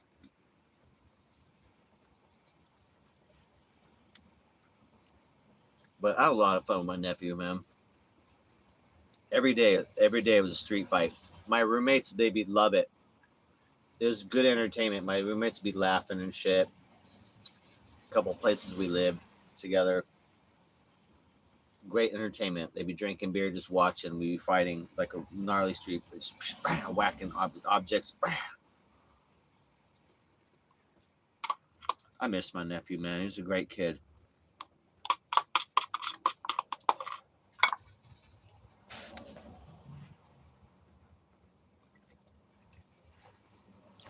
Right. Mm-hmm. If you see me with a hanger, look. What if I'm just putting a jacket away? Don't get all paranoid. I'm just hanging a jacket up. Don't be start running away. I mean, if you're within thwacking range, I don't know. Maybe be concerned, but I got to put jackets away on hangers. I'm a normal human being here. Okay, I have to put clothes away. All right. I don't be committing violence while I do that. Mostly, I mean,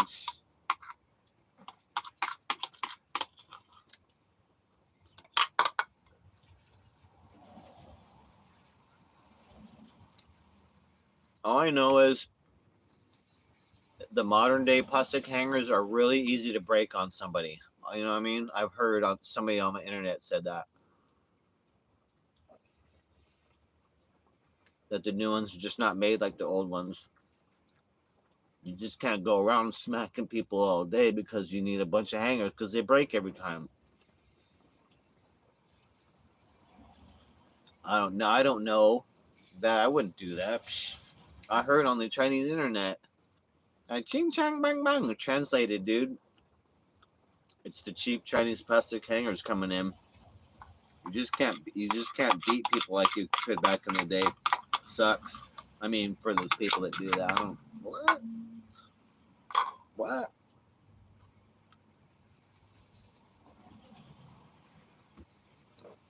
You just can't go around flacking people these days because it's not affordable like it was back in the day.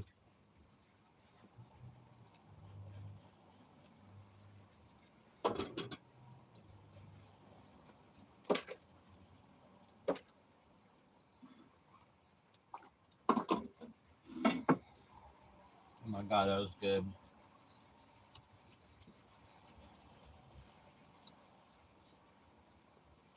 I'm stuck here in the rain, just chilling, guys. Just chilling here in the rain, relaxing. Chili dogs. We're living a chili dog life.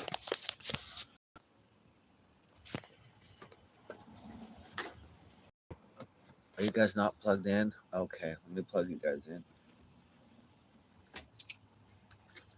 How dare we not plug you in? I'm excited for my new phone, though. It's coming along here. My new phone chilling right here. Oh, it's pretty dim right now. Yeah, we'll see. Debit card. I got a Cash App card coming too, Graylian, so that'd be cool too. But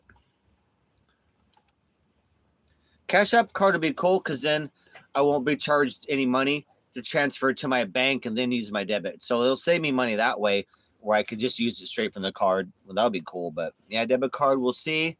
But otherwise, like, we're survivable. I'm gonna survive because I have my EBT, but also we got Amazon refund coming, so I'm not worried anymore like I was the other night. But I was pretty fucking scared the other night. My circumstances.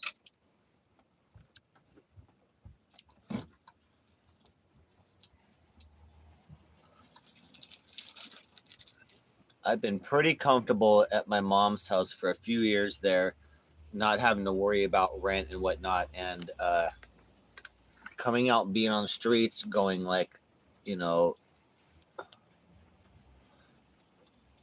living like if I have one major problem, then the RV's gone. Dude, I don't like that. I don't like that feeling of. But that's why we building a foundation, you know, working way up. I tried out my new life for this last year, and so we're making some changes.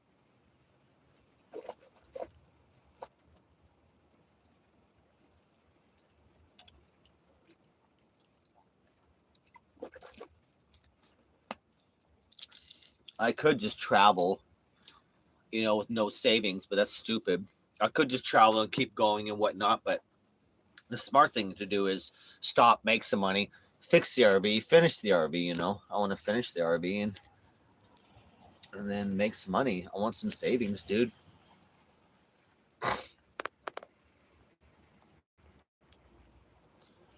All right. Why is it so dim? The backdrop makes it so dim. I'm gonna turn the light on a little bit.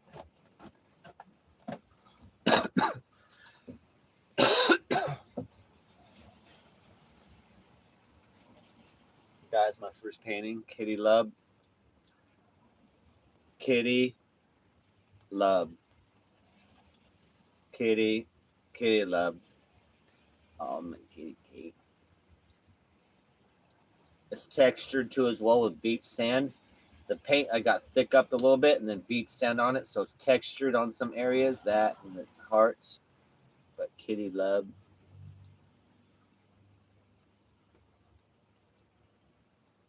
But I want to try some painting and whatnot. And then I would like to try um, selling some paintings to tourists in Vegas. I'm inspired by my homies. I saw how they do it, and I want to try some stuff. And what basically I do is have some stuff lined up, and then I'm working on a paint while I'm sitting there trying to sell. You have a lot of free time. Trust me. Making a painting while waiting, and I'll live stream that too. But I'm gonna do some painting on the boardwalk, or no, I guess it's on the strip. We'll call that painting on the strip. I'll set up somewhere, just be painting, trying to sell a couple paintings and doing a live painting, which looks good while you're sitting there, because someone doing a live painting while they're there working on something, right there while you're walking by. It's a lot better sales, and you should obviously, you have a lot of dead time as a painter or an artist. It's stupid to stand there just waiting for sales. You should be making shit while you're waiting for sales. You should be making whatever you do while you're sitting there waiting for sales, and that's only good for you. I don't care if you crochet things. There's a lady that crochets like bras and bathing suits and stuff for chicks, like pretty cute stuff. She should be sitting there doing that while you're selling. Why not? Otherwise, you're killing time. Why sit there doing nothing when you could be sit there making a product? So if I make a couple paintings while I'm sitting there all day, then now I got 2 more things to sell. Now I got 2 more paintings to put out there that I'm going to be selling the next day. So as a painter, that's the best way to do it. But I want to try a couple different styles and mediums. We're going to try some cool shit. Oh, not in the summer. Yeah, Vegas is hot. No joke. Vegas is no joke.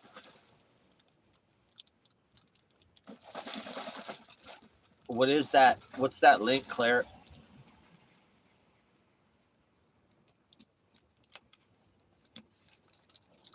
Who is Trent?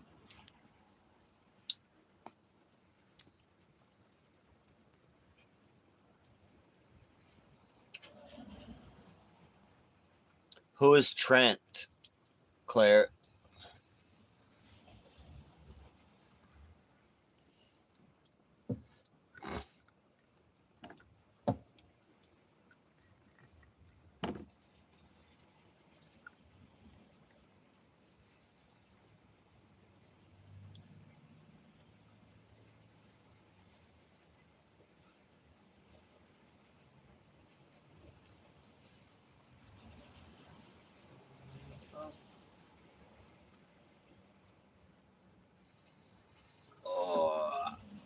Leg up. I gotta stretch my right leg all the time now.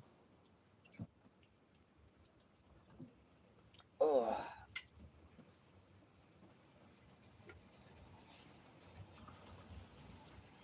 Ouch. Shit stain. What? Uh-oh.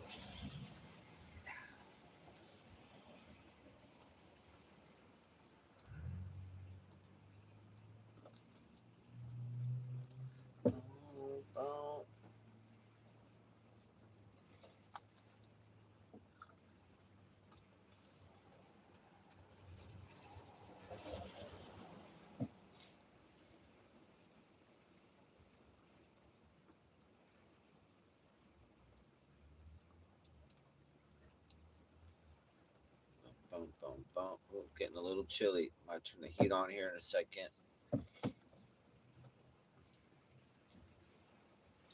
Nice and chilling, rainy day. I ate good. I don't have to go anywhere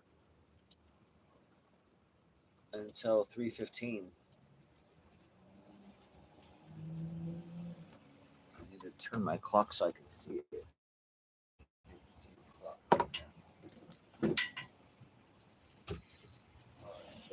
Plenty of time. Plenty of time.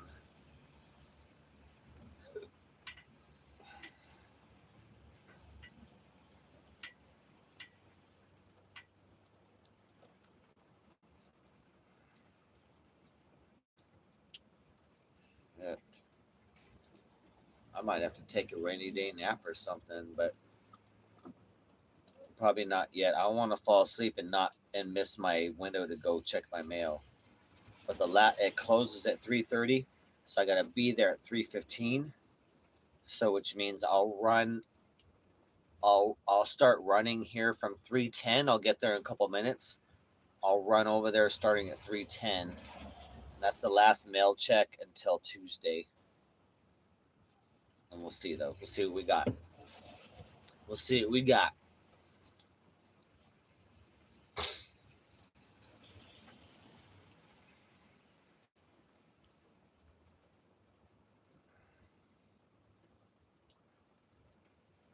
That will help.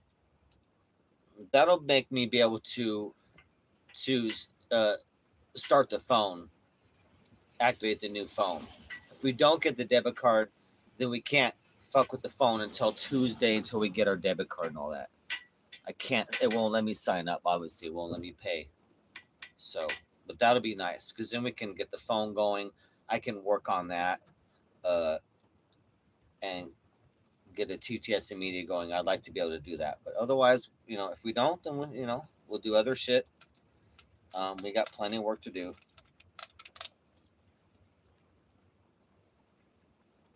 Plenty of shit that I need to do to get out of town here, out of Vegas. I'm excited, guys. I'm nervous, but I'm excited. You guys, if you don't know, I already moved out of Venice. I moved out to my mom's area, but then the cops are threatening me because of my registration, and then Venice put like $650 of tickets on my fucking registration, so they're holding it. So I couldn't register it. So I was illegal, and I was being threatened by the police. They're gonna tow it the day after 6 months. They can tow it if you're expired more than 6 months. And the cops in that area said they said as soon as you're a minute over 6 months, we're gonna tow your RV. They literally told me that. I'm like, oh, dude. So I had to come back and get on the program. I'm doing community service, or supposed to for some tickets, but we're not gonna do it. But the tickets that are holding my registration, we need to do on a low cost payment plan. We have 2 years to pay, like a couple $100. Um, and then I can get my tags, and then we leave town. And I'll pay that like $10 a month. $10 a month, and then they can fuck off. But we're just waiting for our tags right now and activate my phone so I can leave town with TTS immediate with a new phone on, and be IRL. Otherwise, we can't be IRL. Like I wouldn't be able to film. I thought about that today. I'm like, I can't film leaving the city unless I have IRL phone. So, or we'd have to stream on data. Fuck. I only have 2 gigs left of data, guys. I'm almost out of data. I used all my data in 10 days. I used 23 gigs of data in 10 days, and I got 25 gigs total. So I'm like, we need my new phone hooked up pretty fucking quick, you guys. Pretty quick.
Rainy day. Look outside real quick. Oh shit, we got a lot of water now. Oh, I got heavy rain out right now. Holy fuck. All right. Let me look in the rearview mirror over here. Oh shit. Came off the roof a little bit again. Alright, I gotta get back out there. Oh shit, with the jacket. Damn it. Alright. Gotta put one more thing down up there. I'll put a water jug out there to keep the weight down. Oh fuck, you guys. It's pouring right now. I'm going out, guys. Oh fuck. Wish me luck.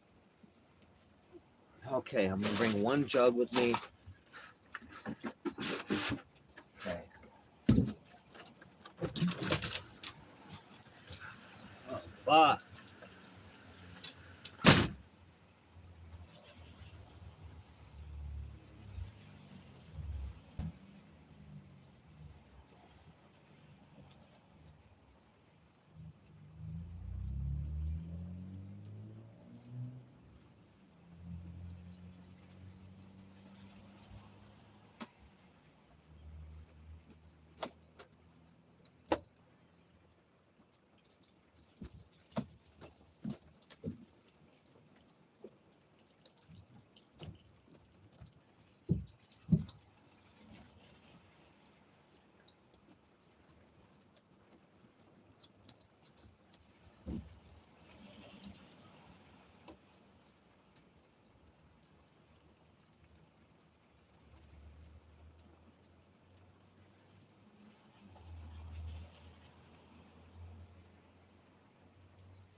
Oh shit. That's a lot of rain out there, guys. Holy fuck. The gutters are filled with water. We have enough water in here. Okay, I'm gonna put one more thing up there out there. Hold on.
Damn.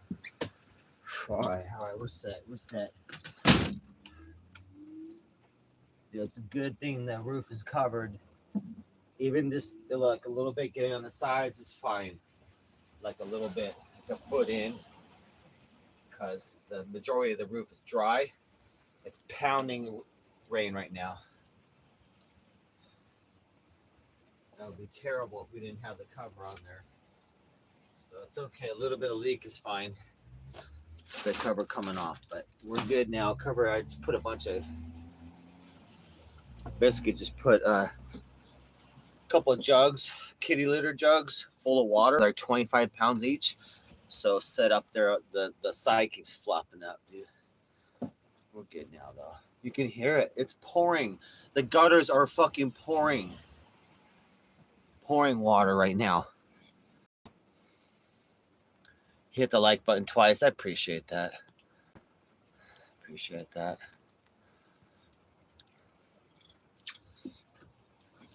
It's almost White History Month coming up.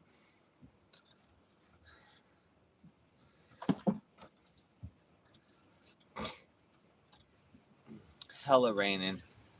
Yeah, right now we're hella raining. Whew.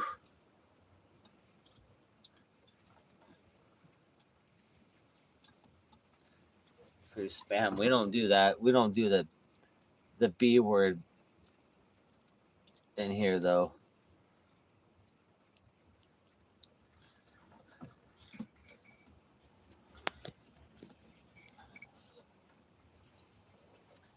Free little being. I don't know that, but I'm going on tour soon, little Coco. And my guest fucking rapper, Little Marshmallow.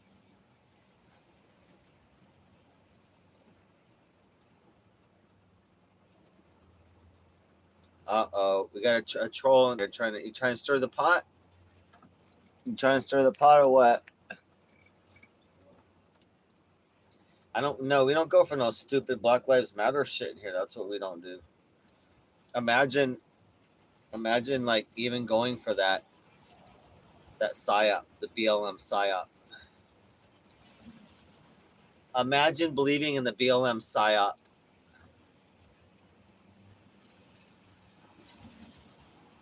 All that shit got exposed. They stole all the money. None of it went to black communities or nothing. $2 to $3 billion in damage. 40 people dead. The Black Lives Matter killed more black people than law enforcement. Fuck. All the money got embezzled. Those motherfuckers are going to prison now because all the money got embezzled and whatnot. 0 black families helped. 0 black people went to college or anything because of BLM. All the money wasted and embezzled. Like, that's all a scam. All a scam. Rodney King. I like Rodney King. Rodney King actually was a good citizen, not like George Floyd.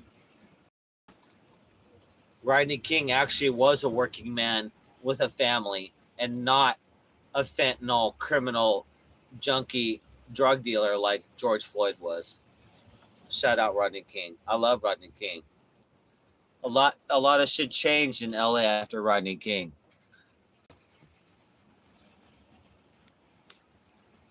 Lesbians, yeah, Graylian. Basically fat white lesbians were running BLM, but then it was some black, but then they're not even black. They're from some other countries and they stole all the money. Basically though, like bunch of cuck white fucking Karens. Martin Luther King, yeah, they killed him, man. They assassinated him on that second floor of the motel. The CIA, our government killed Martin Luther King. I thought Rosa Parks was still alive. Is she gone? Our government couldn't have, the FBI was watching him big time. They wanted Martin Luther King dead, just like they did JFK. They killed the president too, man. They killed JFK. They don't play around. They could get away with shit easier back then. Charles Manson, what? You know what though? The more it's a bad sign when the more you listen to crazy people, the more they make sense to you. That's a sign to watch out. I'm just saying.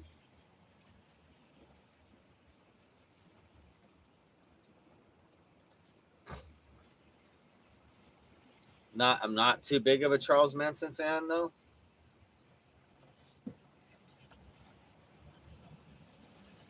He's basically a dickhead.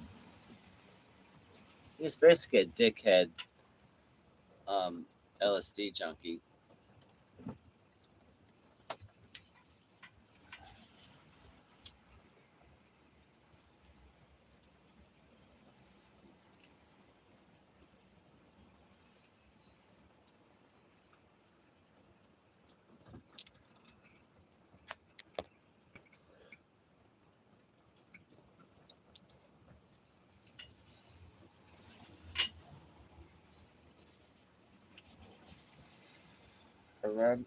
Harambe.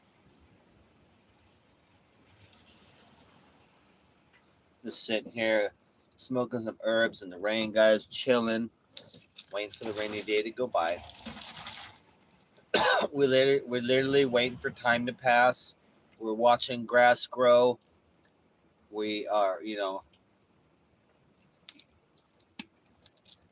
watching the minutes tick away until tomorrow.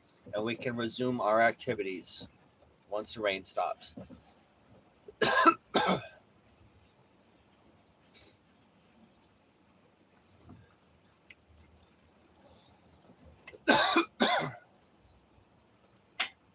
Hey, Romy. Oh, Romy's so cozy, dude. You guys want to see how cute he is right now? Look how cute he is.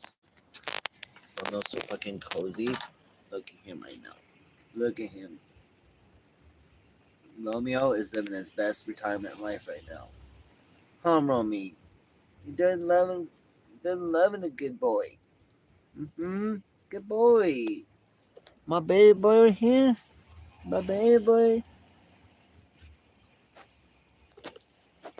Romeo living his best life, huh? Yeah, he's living his best life right now. Yeah. Oh, don't grab it off of the face. Mm-hmm. Pull your ears.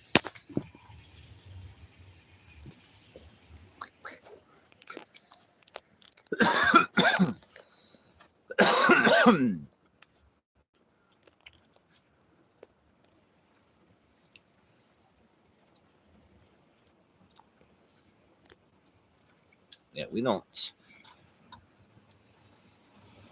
go for that BLM shit.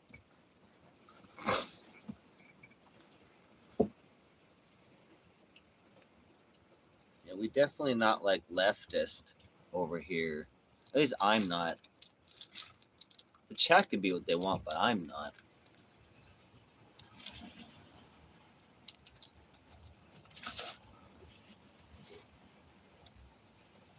I'm very much on the right, but then I'm not Republican. Republicans are all sold out too. Some more about like what Trump is. We're about just America, bro. America first.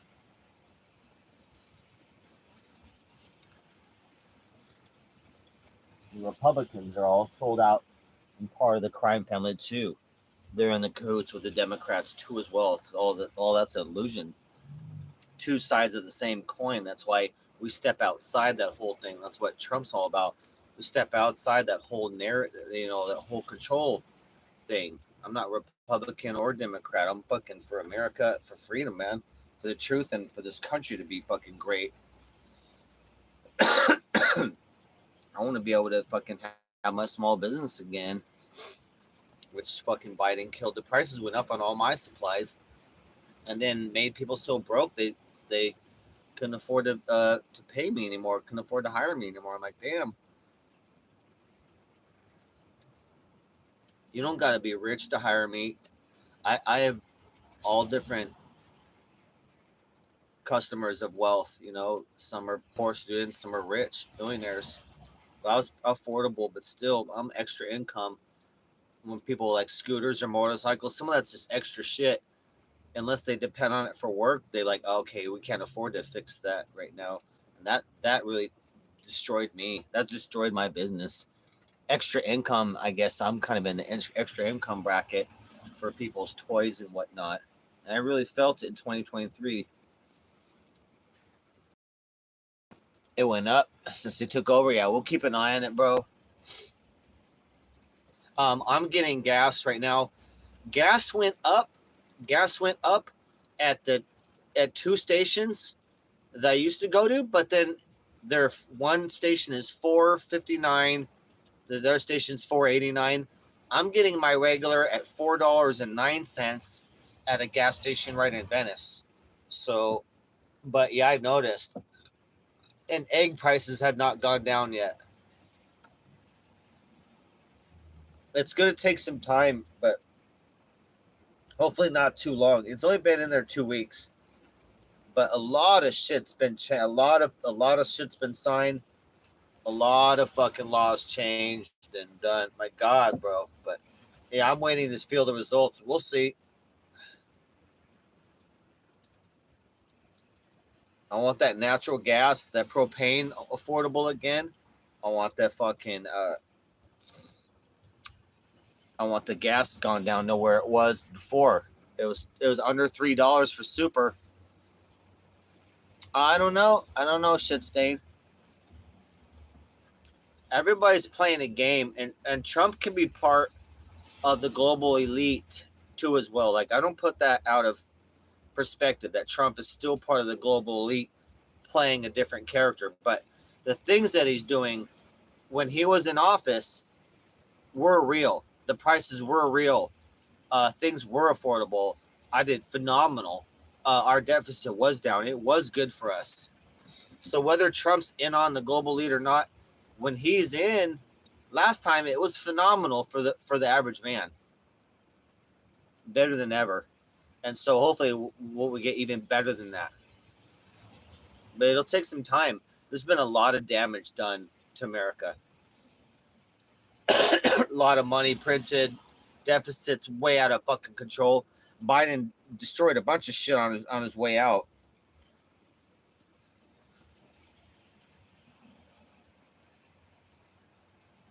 But I'm waiting for like things like carburetor cleaner, engine super start, and oil to go down. Those are the things that I use a lot as a mobile mechanic. And obviously waiting for gas to go down as a mobile mechanic. I'm not doing that job right now, but I want to in the near future so I can stack up a lot of money. I want to work a normal job, and then I'll just book mobile mechanic gigs whenever I want, whenever I have the available time. I'll be stacking money.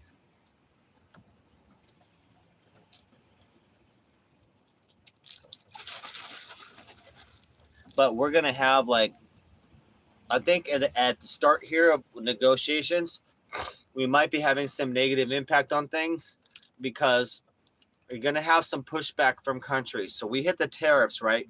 But then they're like, okay, we're going to do tariffs back. But then they rescinded those too. So in this first month or two, prices may go up or even stay the same because countries are fighting right now. Things are changing and shifting. There's resistance right now. The global elite do not want this to happen. So they're going to want to do shit to push gas prices up to piss everyone off to go, look, things aren't getting better. But trust me, dude. Trust me. Trump knows how to fuck these motherfuckers up. He's got a phenomenal team this time. All different people put in phenomenal places. Elon Musk is charge of Doge. Oh my God, bro. Oh my God. These motherfuckers are running scared right now. So shit's going to change, but it's going to take a little time. But countries are already bending the knee right now hard.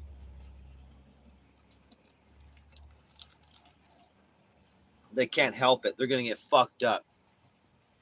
You don't fucking go up against Trump as a businessman and win, dude. Trump knows. He's been waiting 4 years for this comeback, dude. He's like, now he knows the game from 4 years in and choosing the wrong people and not having political friends, not knowing this person's a fucking double agent. Now he knows he's had 4 years waiting, seeing how things are. So he's got all the right fucking people in all the right places. Just bam, bam, bam, bam. It's hilarious. The people being appointed right now. I'm like, oh my God, bro. He's putting the exact people you want in positions that they should be in. Now let's take an example of Elon Musk, now in charge, of the Department of Government Efficiency, Doge, DOGE. What has he done? Well, he created multiple companies against all odds. Okay, that's enough resume already. Okay, he did Tesla as a success against all odds. SpaceX, the fucking tunnel thing, that's not going to work though. The tunnel thing's bullshit. But let's look what he did with Twitter.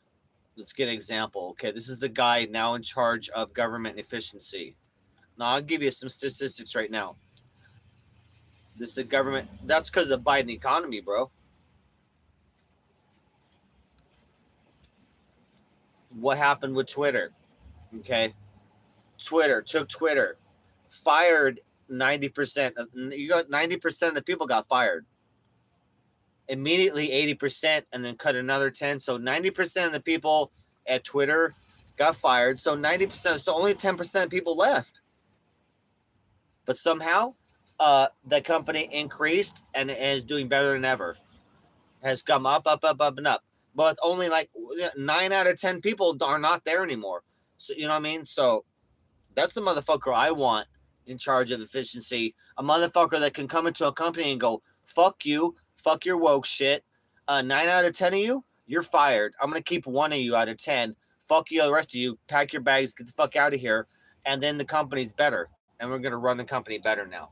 Somehow it's survived and does better. X has never done. It does great. So that's the guy I want in charge. And they're cutting the fuck out of the government right now. I can't be happier.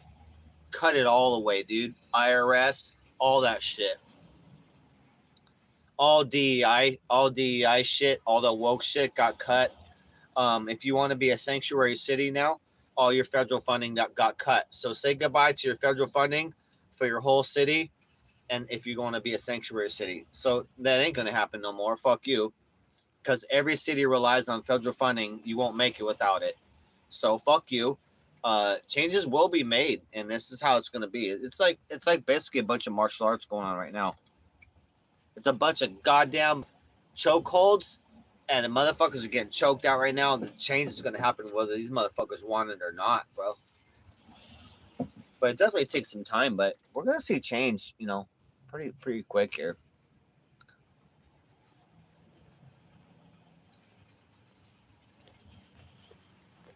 And the game's going to be deeper than you and I know. We're not going to know like the ultimate details of what the inner circle's doing. We can only see as outside peasants the game, and we can deduct most of the game, but we can't fucking know 100% of what the game is.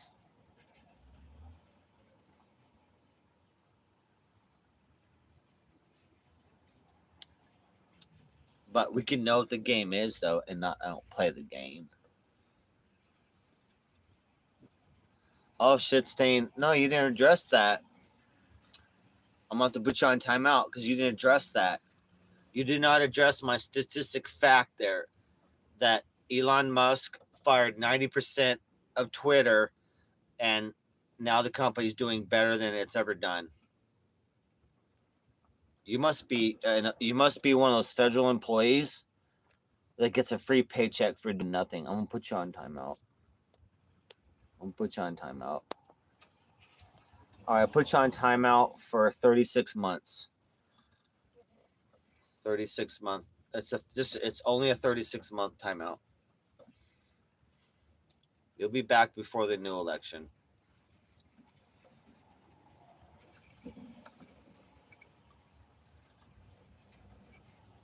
You'll be back before the Trump gets reelected again in 2028.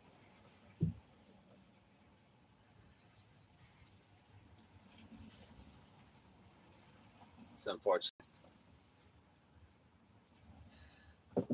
But I don't know what kind of life you'd expect with a YouTube name of shit stain. You know what I mean?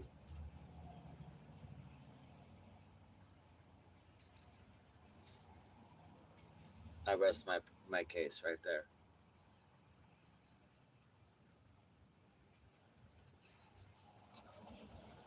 Case is rested.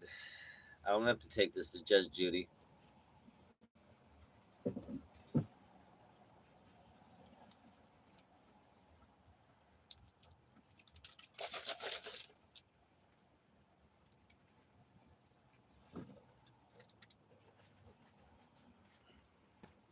Dude, what if I fucking. Dude, Vegan and I should set up something, and I should write a letter to Judge Judy. Vegan and I should set up a thing for the piss couch. We fight about the couch. It'd be awesome, dude. If we're on Judge Judy, I'd be like, she owes me for the couch, Your Honor. She'd be like, it was just water. You get paid pretty well. That's in LA here. I met a lady and her daughter that were just on the Judge Judy show. They came to LA and they were on the Judge Judy show. I was like, damn, I want to be on. They got paid, dude.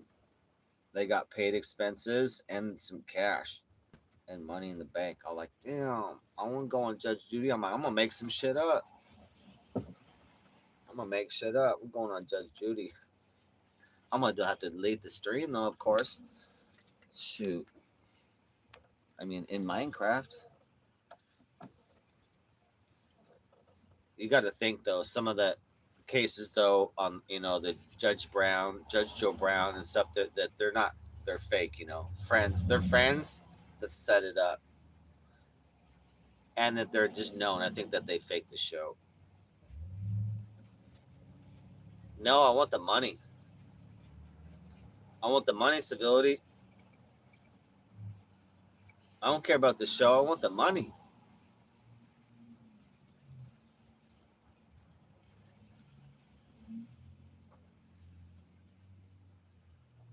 I want the money. That's what I want. But it'd be funny though.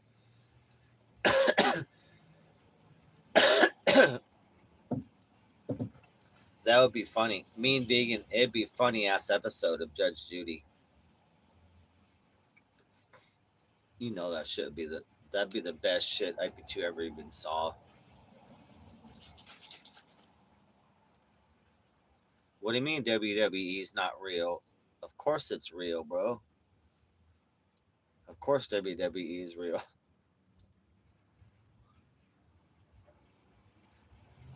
We all know that.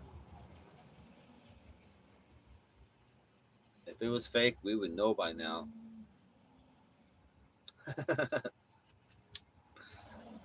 Chat knows that.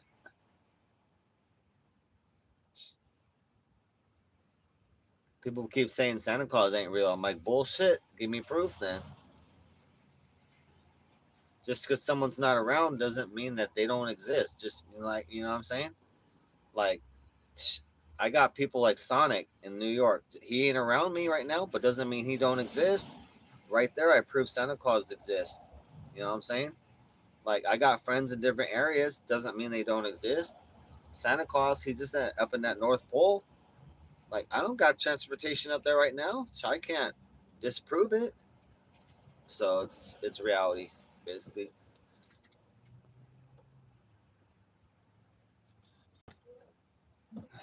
If Sonic exists in New York, then obviously Santa Claus exists in the North Pole area somewhere. It's hard to get to it. I don't got reindeers. Like, I ain't got no reindeer allowance. I can't even get barely get phone issues, man. I can't. I got no reindeer donut goal. I'm gonna have to get like wool jackets and a sled. How am I gonna afford a sled? How am I gonna afford a sled and stuff?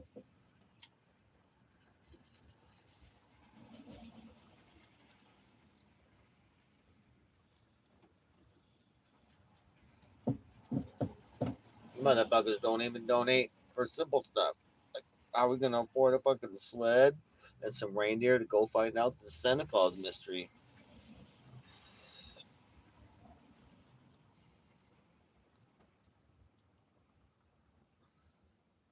Shit, we about to cut stream in like 4 minutes. None of you guys deserve any response. I didn't see any donations or nothing. Hell no. I need to discipline you guys with a with a coat hanger, honestly. Chat, if I could have all of you just fucking step in a line and bend over, I'm gonna walk by and beat each of you in the rump with the coat hanger up. Yes, I'm gonna request a metal one, the thick ones. Gonna be welted up. Shoot, that's what you deserve, chat. Not the good ones in bed. I don't see no good ones in chat right now. So you need to be coat hangered.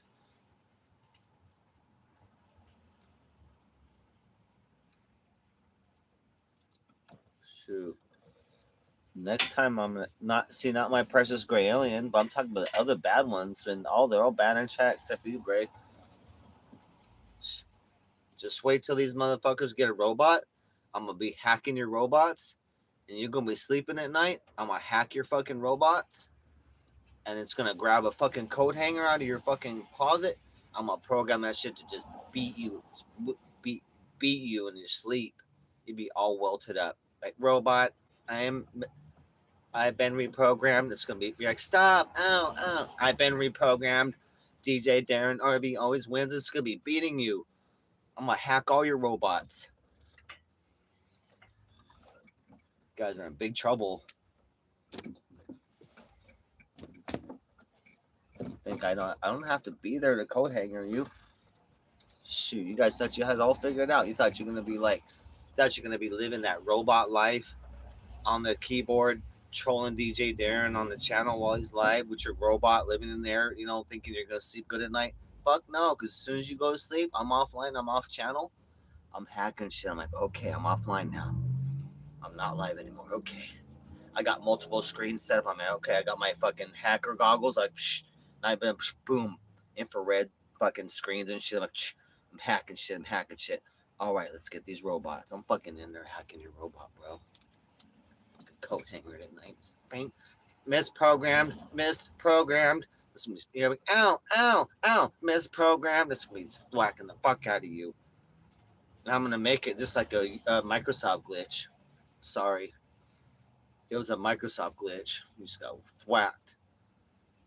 It's Windows error, bro. Not my fault, bro. It's Windows error. Sometimes Windows errors happen. Motherfucker. I can't wait. I actually should go into that. I actually might take some. I might go into robot field, dude. It's kind of fun. There's so much work going on with that right now.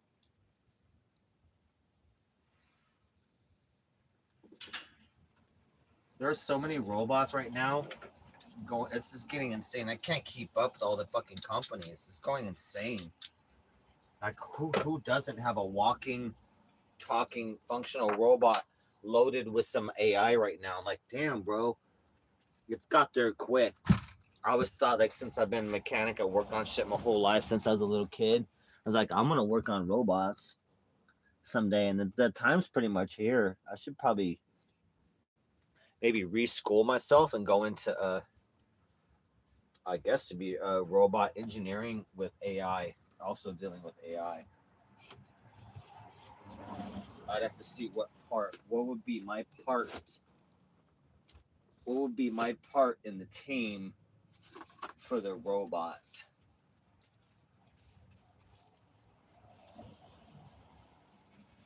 But shit, man, I think I should,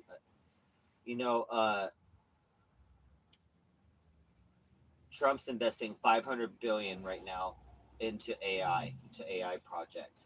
I'm gonna have to see where that's going as well.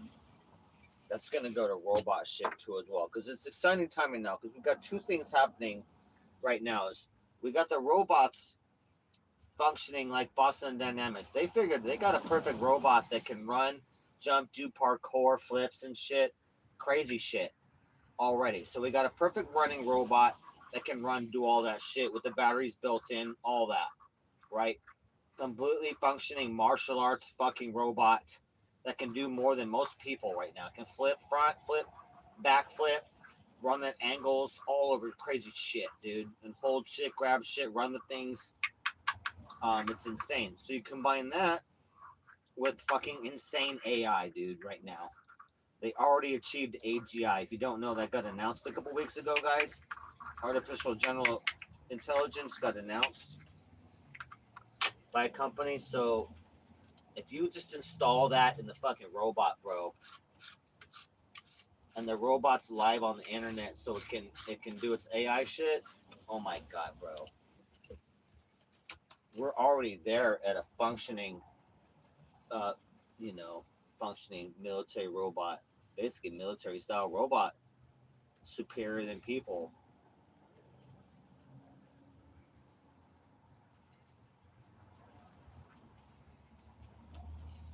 So I guess I'm saying it's a good time to get into the business. I think I'm gonna get into it. I just don't know. I have to see what I would study, but that'd be a fun job. What's up, Turbs? Oh, what's up, Shepard? Romeo doing good, bud. He's laying in his bed. We're just hiding out on a rainy day. You want one of those fembot bodies from Austin Powers? Oh yeah, I remember the fembots. Those were cool.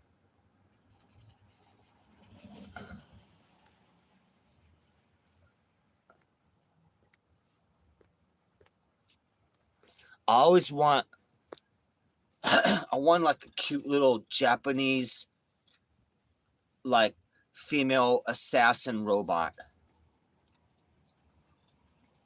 I guess like Ghost in the Shell, you know. Ghost in the Shell, I love that. I love that. You know what I mean? That show. Yeah, bro. It's all raining out here, bro. It was pouring, bro. The gutters were fucking pouring rain down. I got my cover on the roof. It's been blowing off a little bit, but majority of the roof has been staying dry, hiding out. My job is just to fucking keep the fucking roof cover on, keep the roof dry as much as possible, so don't get poured on and just chilling, bro.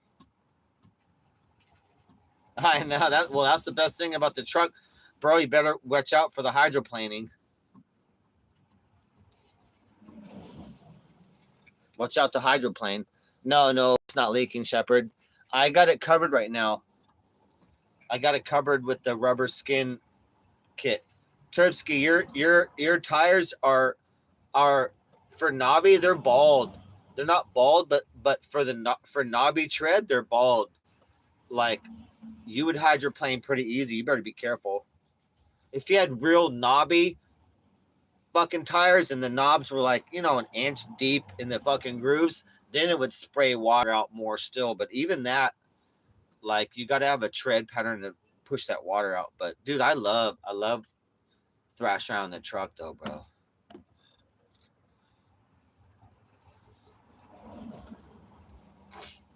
That's a good time to find like a mud field, bro. Go mud it up, bro.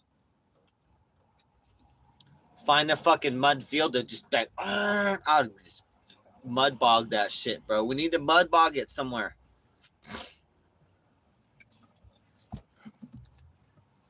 Take that motherfucking mud bogging. Yeah, bro. Or the grass. You just go rip up some grass and shit, bro. Some grass, like a field. As a kid, bro, we used to always do that. All my cars, like I would get my car, I would tune it up. I'd be like, all right, I go to the school, I go to the dirt field. There's a big parking lot, but then the dirt field, I'd be in the dirt field, like also just like practicing 180s or a 360, like we're going straight ahead, pulling the brake in neutral, going in reverse, boom, skidding and then reverse, boom, and then flipping it back to fucking second gear, pop a second because they're flipping back, boom, going.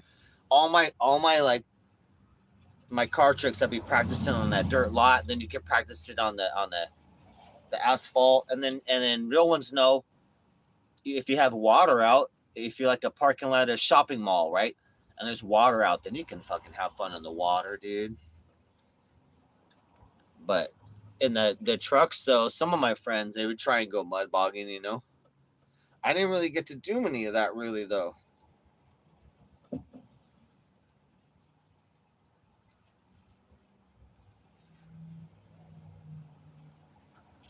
That's the shit though, bro.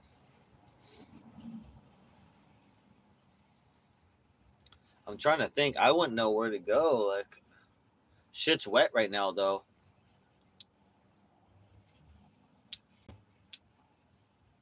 San Diego, I know off road shit, and then I don't know where like LA. Dog, we should just run the fucking truck through the LA the what do you call it? The river, the concrete river things, man. That'd be crazy. I bet you they're all flooding right now. Like a Terminator, bro. Let's drive the fucking truck down that fucking concrete shit like in the movies, like boom, boom.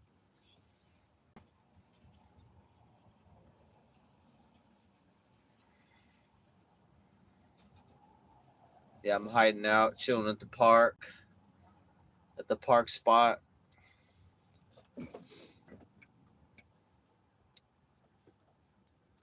Oh, oh Romy is so cozy, bud.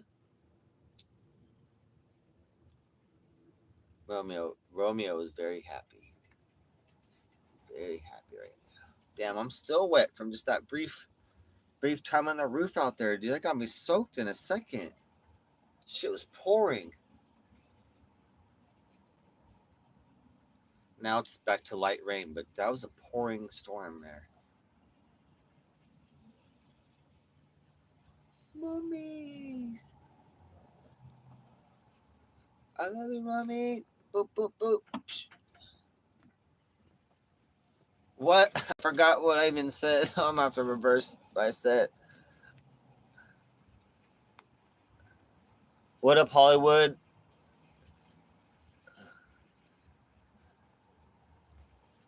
Yeah, we did, dude. I just had to go on the roof in it. It just poured a bunch. Now it's down to low rain. I forgot what I even said, Gray Alien. God damn it.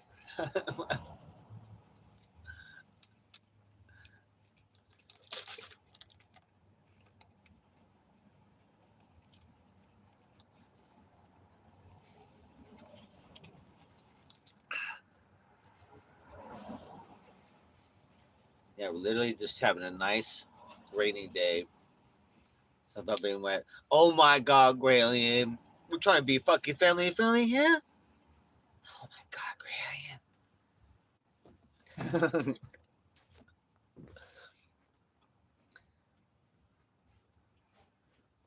Cleaning up mudslide damage. I think the city does that. I don't think you're even allowed to do that.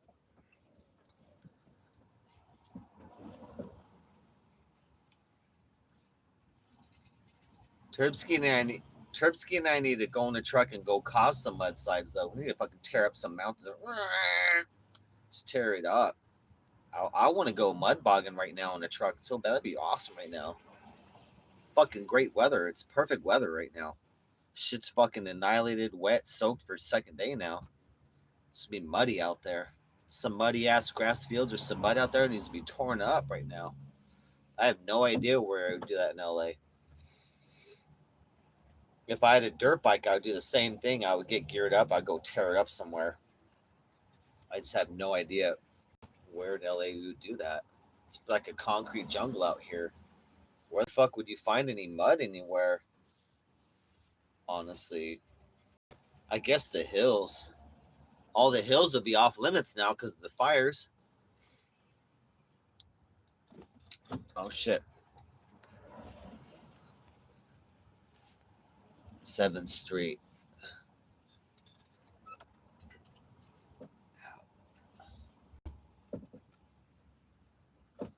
What you doing, mommy? You coming out? Where you coming out to, bub? You need to use the potty box real quick? Or you gonna get some food? Potty box or food? What do you think, Ken? Oh, good boy. Good boy.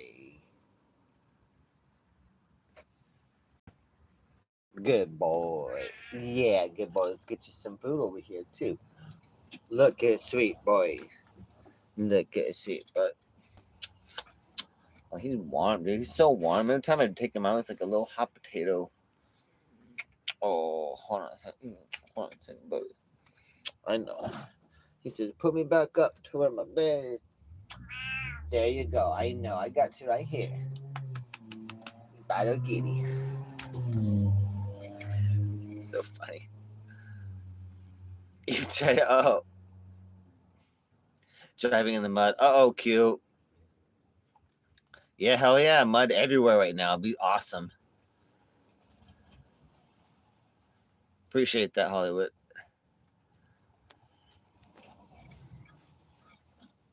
Or a quad. A quad would be fun. I would love to rip around with a quad. That way, more stable than like a motorcycle. A quad would be fun. Just ripping around the mud, ripping shit up. Have a full helmet and face shield. But a truck would be good, or like a Baja truck too. Shit.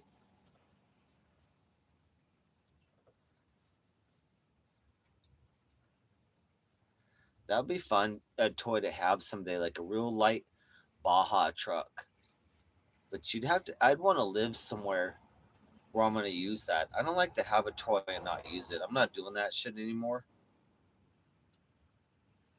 So if I'm going to have a toy like that, like a boat, I'm going to be somewhere where water, I'm going to use it all the time. I'm not getting any toys that I'm not fucking using all the time anymore. I'm getting out of fucking storaging and dragging around 13 years of shit. A lot of stuff I didn't use. So I'm making different choices in my life. I'll no longer grab any more toys I'm not going to use, or things that are not making me money. All stuff has to go.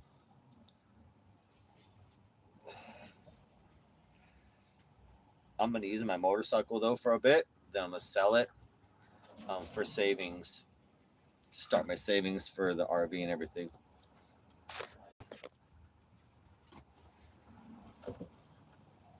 My motorcycle, selling my motorcycle, my precious bike that I love so much.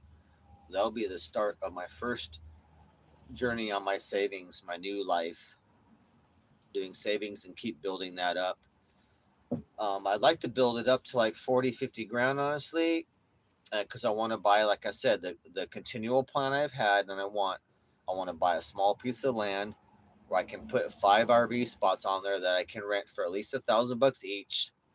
Um, an acre or something, as much land as possible, but it might be small. Even in LA, there's some spots possible.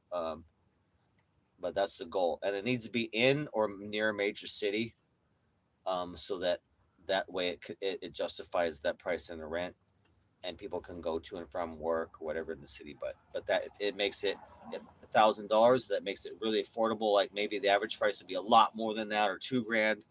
Um, so I want to make it a really steal of a deal. So I want 5 spots that I rent for $1,000 each on land that I own, either privately or it's commercial. It could be like the world's smallest RV lot, whatever, commercial land or private, but I'll be on there too. So it'll be one spot for me to be on there or a location there.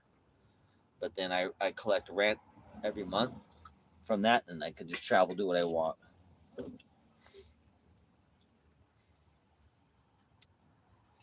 Do what I want. And then if I travel, then I'll just have someone keep an eye on the lot and then collect the rent. But I would not want to stay there. I'd want to keep traveling and then save up money and do that again. So if that's successful, and it should be, then I would save up money and buy another piece of land, or just make that into 10 spaces now instead of 5. So now I make 10 spaces. Now I rent 10 spaces for $1,000 a month. Uh, and I make 10 G's a month.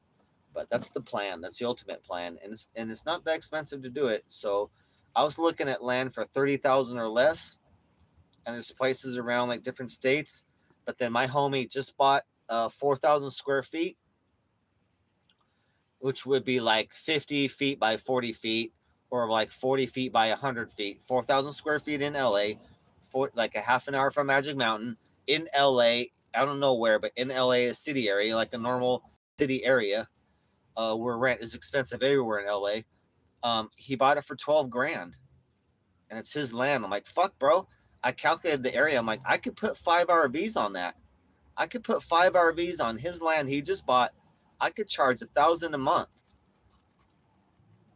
There would be no utilities or something. I don't know if you could do utilities or you would install it, but maybe a little less money. But people would pay money to be off the street on private land. But they'd have to have solar or a generator. You know what I mean? But some of those lots, it might have electricity already. So if you got electricity, then you're good. As far as sewer is concerned, they'd have to drive off every month or have a company that comes in and they drain the sewer, but that costs a little money. So, but anyway, that's the goal on that, to get some land. So I want to save up, and my motorcycle will be the start of my new savings. I'm gonna give up my dream bike, but it's gonna make me some money for a bit, so we get stable on that, and then it'll be a good chunk. And I'll say goodbye to it. I'll be sad, but it'll be a good chunk, and then a good new start and some savings in my life. It'd be awesome. And then I'll get another something. I could get another scooter or motorcycle, whatever I want later. I can literally buy anything I want because I can fix everything. So, you know what I mean? I get the best deals in the world because I'm literally the best mechanic. So I can replace the parts or whatever. So I'm like, I just pick out whatever I want. something that could be sitting for years, whatever. It could be rough shape. Doesn't matter at all to me. I'll analyze it and look what it needs. I'm like, all right, I'm gonna give you $400 for this then.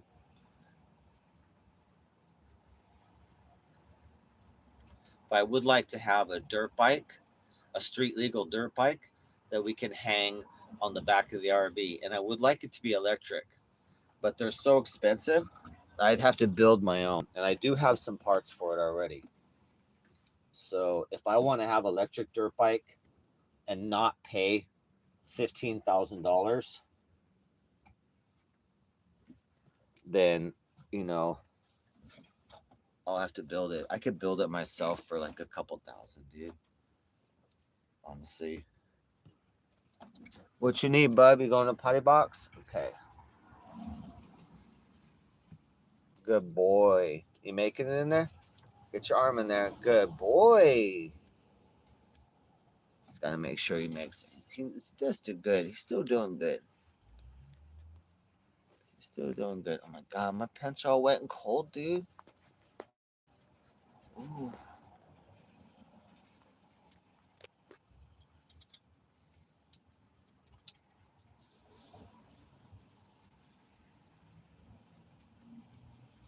Man, it was pouring out, dude.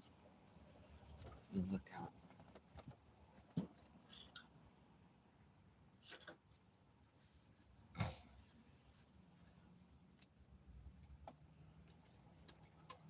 Good boy. Good boy. Get your little butt back into your bed. Good boy. Hey, get your butt in there. Ugh.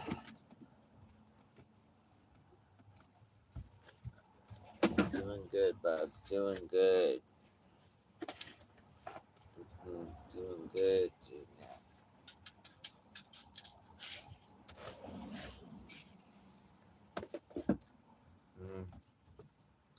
It's getting chilly in here. Put your little heat on. Oh yeah, cold in here. Woo! I'm slightly wet. My pants, my shirt not bad, but ooh, it's chilly. It's like a snowy day. It feels like.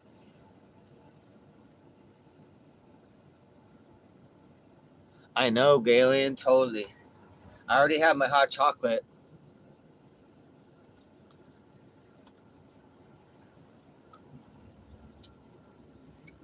My YouTube, my YouTube Premium got suspended. I got to pay it again. I didn't do that yet, so I can't watch my downloaded movies. I'm like, you fucking bastards, dude. But I can watch through the wireless though. Romy, what, bub? Romeo. Yeah, rainy days, chill. That's what I'd be doing right now. I wish I had my big screen TV. I would chill on my sound system and watch a movie and like have soup and hot chocolate and chill and smoke weed. That's the best rainy day schedule, dude.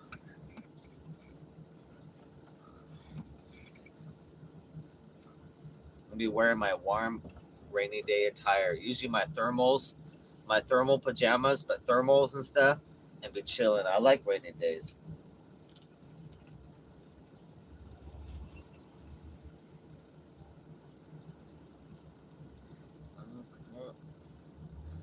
Nowadays, I might chill and like do like art because I want to practice doing painting and making painting art. So I would add that now. I'm just gonna chill and paint something slowly. Like on a rainy day, just take my time.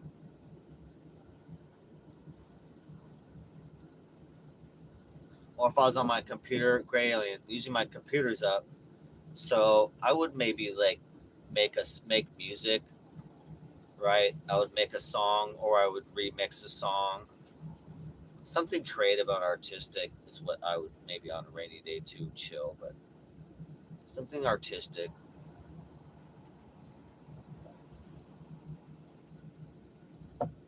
Because you can't go outside, do shit, or exercise really much, or so indoor, like it just could be artistic activities. Make something in Photoshop, or I could paint something in real life paint, or video game, dude. I'd be on fucking Grand Theft Auto right now, honestly. If I had it set up, I would be fucking junking out on Grand Theft Auto 5 right now all day. No lie. I'd be smoking weed. I wouldn't be live streaming right now. I'd be fucking killing shit in Grand Theft Auto all day online. Like a junkie probably today. I would take a day off for that. Just chill.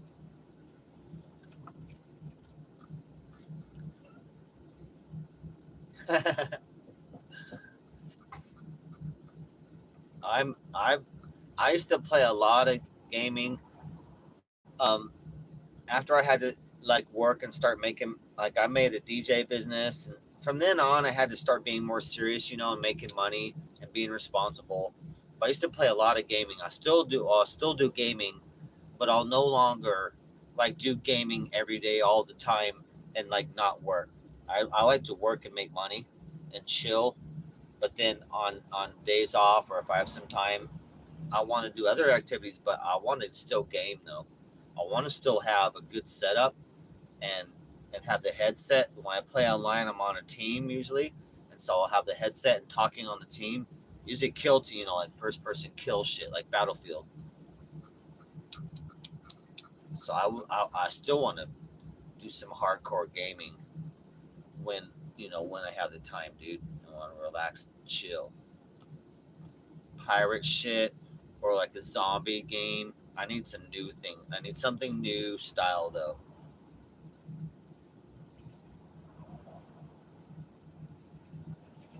I was getting bored of like the Battlefield Call of Duty style stuff. Still fun, but I want something fun. Yeah, I know, Graylin. That'd be always be the problem is the teams and finding the online teams. And when you have the right team, it's just so fucking fun. If like you just do your team just so much better if you just work together. Your team is so fucking effective on like Call of Duty or Battlefield. Like you can just fucking plow through shit if you have an effective team, even like 5, 6, 7 people. Like holy fuck, bro! If you're coordinated, like it's all over, dude. That's what I love. Sometimes if you got a good team or trying to turn a team around, I like to come in and try and turn a team around. But yeah, it's hard to find good teammates. Like fuck, bro. It's got even worse over time. It's got worse over time. It used to be a lot better teammates. Yeah, great. I played from with people all over the world because it'd be online. It'd be online, so the people would be. Some people don't even speak the language. But I like having a good team, a couple people.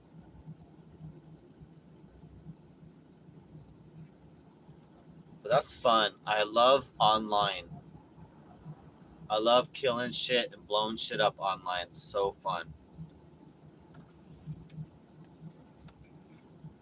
Practice my ninja skills too. I love combat and things like that. It's practice my skill. I like to do that.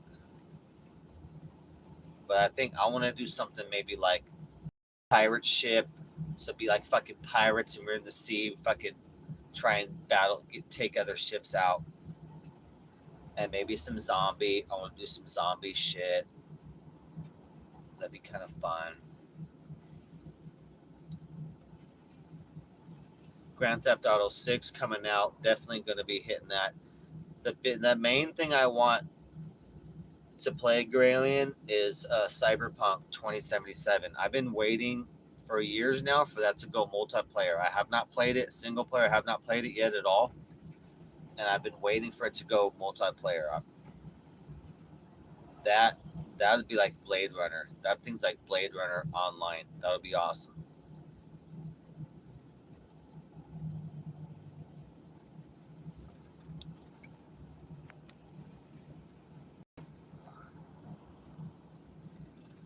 Oh damn, that's messed up, Grayling.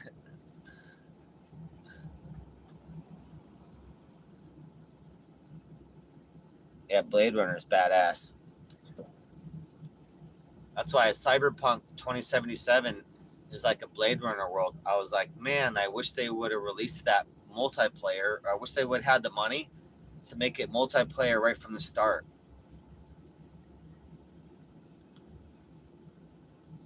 But that's my most favorite game. I want to do that game online. That's the most appealing to me.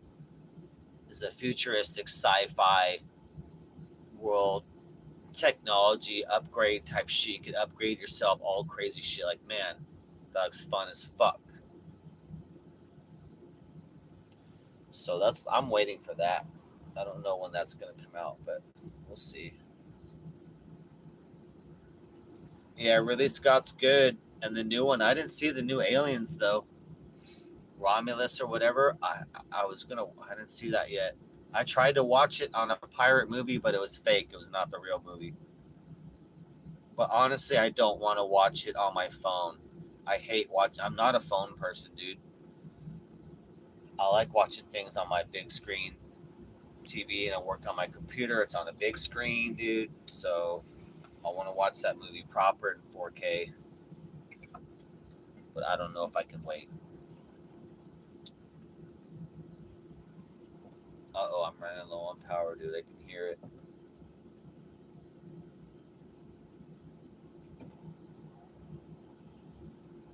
I've never had a 4K TV, but I need it. On my next one, I'm getting one. That'd be nice. I think when I sell my scooter, it depends. I'm I'm probably going to use my scooter money to move into a place for Vegas. I was going to buy a TV when I sold my scooter, but I need to put a couple hundred into the RV. And I was like, that could also be money to move in to RV park or a cheap studio or something. So I might have to hold off on the TV. Uh-oh, it's not allowed. I'm on. I'm gonna get 16K then. I'm gonna have 16K TV. I'm not even playing around.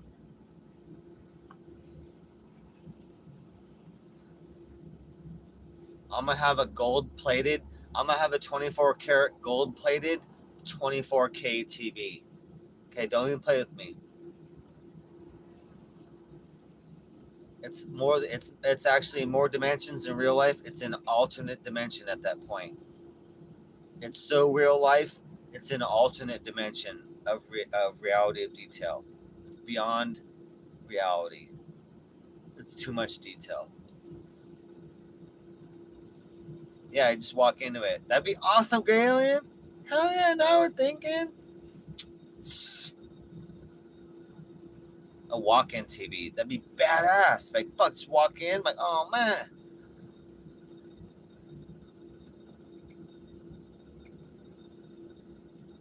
What if it was? What if it was like an arch? What if it's like a room? Okay, what if it's like a room you sit down in, and you walk through the arch? You walk into the movie. The arch is the movie, right? You walk through the arch, and you go in and you sit down. You sit down, and you're inside the movie 3 dimensionally. Like, fuck, that'd be awesome. Hologram, dude. 16K hologram. 16K hologram TV. You're inside the movie at this point. You can sit down or you can stand up. So the sound is all directional where it should be, and you look around you, you're in the actual movie.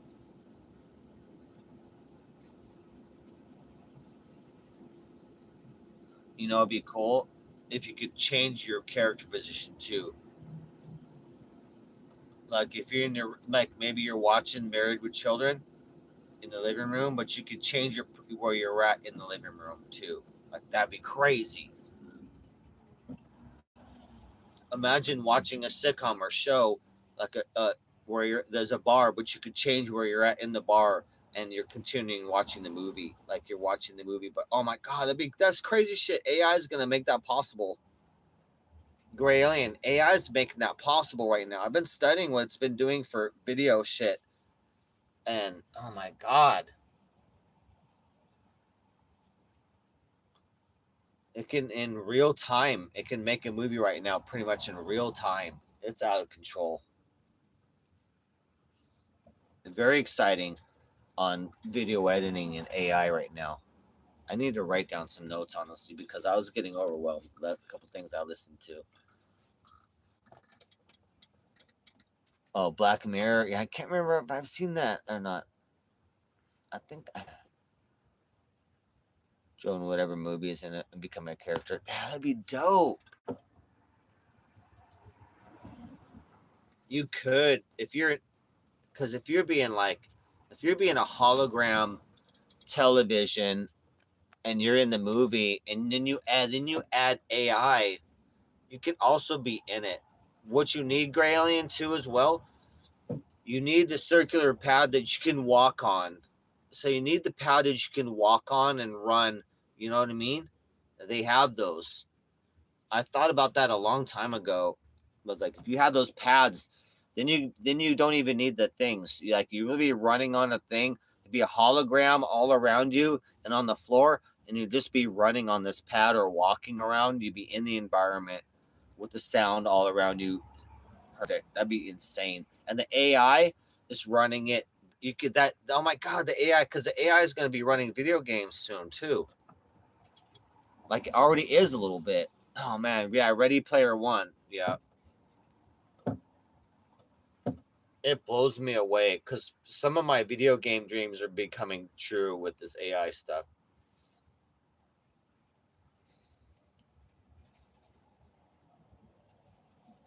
You literally like I used to read choose your own adventure books, which are basically like you have choices in the book of where you want to go, and you got okay, choose A, B, or C, and then you go to that page, and where you choose depends on how the book turns out.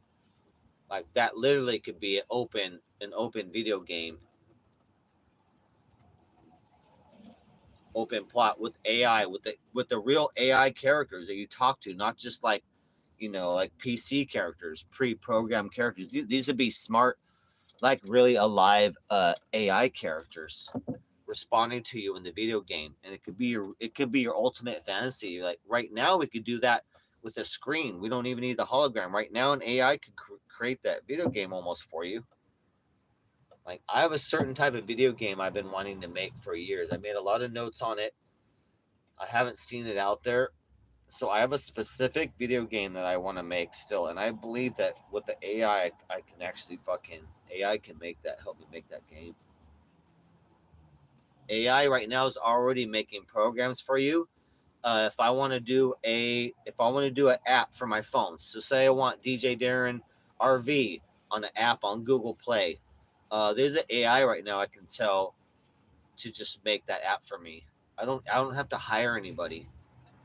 They'll just make it. So it can make a commercial for me right now. AI can make a free commercial for me. Like it's crazy shit right now.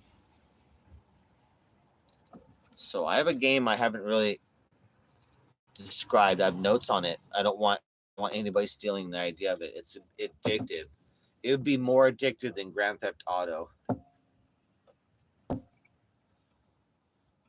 I basically have a game, Gray Alien, that I thought about that's like Grand Theft Auto. Let me this. I'll give it to you. Like Grand Theft Auto meets Mad Max Beyond the Thunderdome meets Escape from New York with some zombies in there too. That's a game.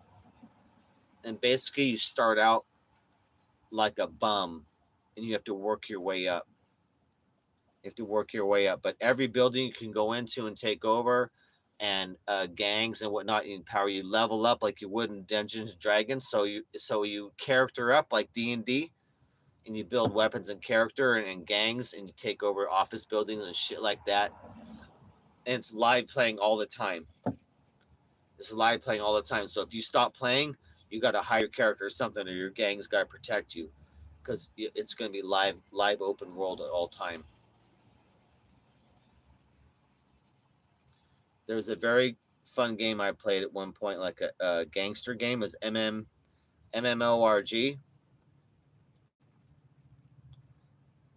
and you couldn't be away from the game too long because people could kill you. So I thought that was a really good teaser in the game. So you'd have to be in the game and keep checking in because you're like, fuck, bro, if you're gone too long, your character be out of, they'd be out in the open and people could come get you or do shit. You know what I mean? Like you don't be protected so long. If you didn't come back online and play, then you could be taken over or people steal your shit or rob you. Um, so I thought that was a pretty good game incentive to be, and it was a very addictive game. It was fun.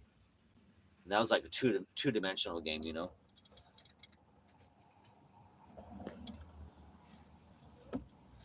But yeah, the game I dream about has not been made yet. I want to make it. It's very addictive, very fun.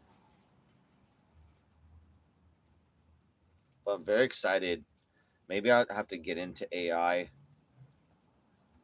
Maybe I'll get into AI for gaming or robots off the sea. Gaming might be more fun.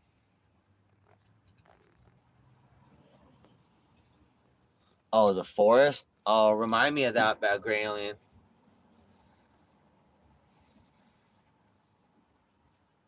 That sounds pretty cool, dude. I do want to play. I do like single player, like a couple single player games like that. Like that'd be cool. Like a couple, like a missions where you go on a mission. I do like a couple single, like not online games like that.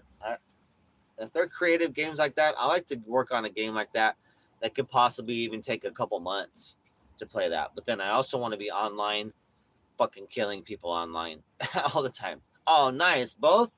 Hell yeah, that's the best. Then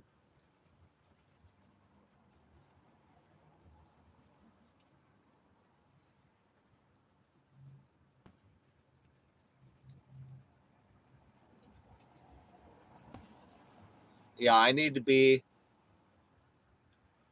You built a nice booby traps. Shit, I gotta be careful of that village. Shit,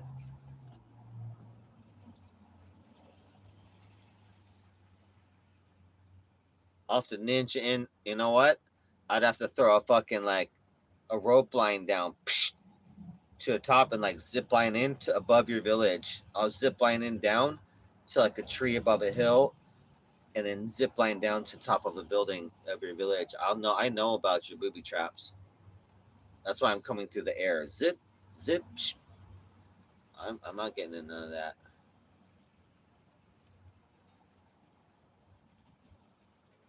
Mm-mm. That sounds fun though.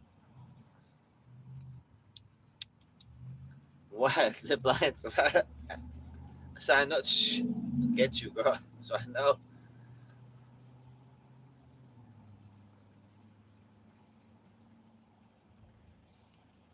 that would be cool. Like that sounds cool though. Like a plane crash and you got to survive. Like make fire or different. That could be kind of cool.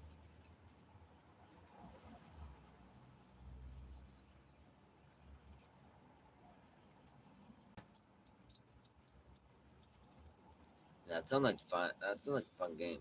Yeah, as soon as I get my new TV, then I can play stuff again.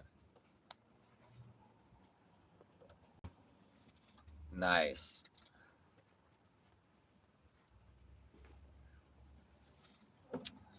Hell yeah! I want to play now. That sounds kind of fun.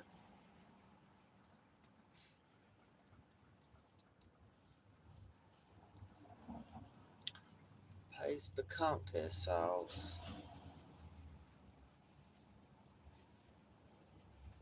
Oh.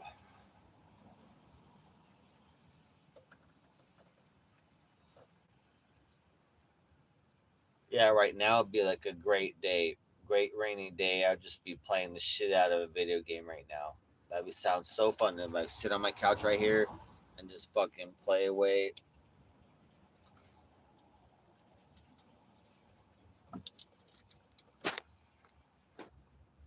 Oh shit, a new one, The Forest. I'm gonna check that out. Don't let me forget that. I can't wait. I can't wait to. I want to do a little video gaming.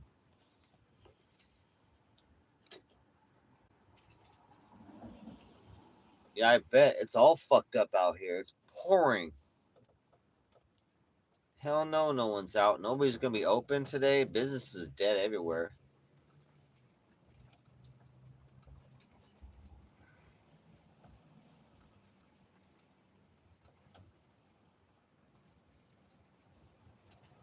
It took over your PS5. Uh-oh. I never had any of the Xbox or PS5 or none of that, Gray Alien. Can you believe that? I've never had an Xbox or PS5 or any of that. I always been a PC gamer, and I always made um, gaming computers super fast so I could have a fast computer for cheap. And always PC. I like PC gaming because it's faster with the mouse. Keyboard and mouse is a lot faster than the little fucking Xbox controller for me, at least for killing shit and moving around. So I always been a PC gamer.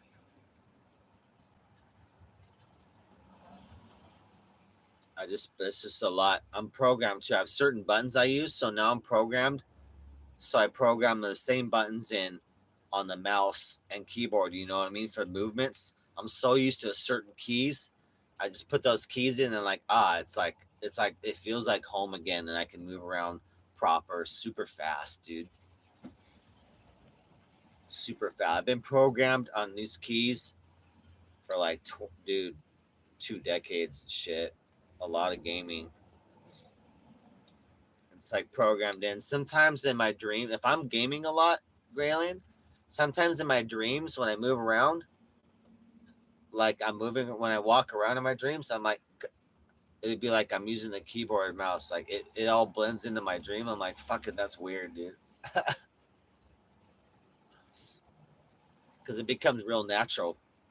It becomes real natural um, moving around in the online world, certain movements. It would blend into my dreams. It was weird.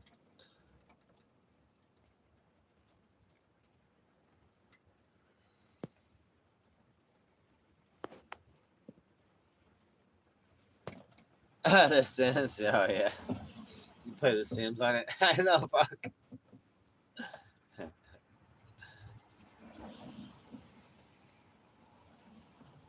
Yeah, The Sims you could play on any computer probably.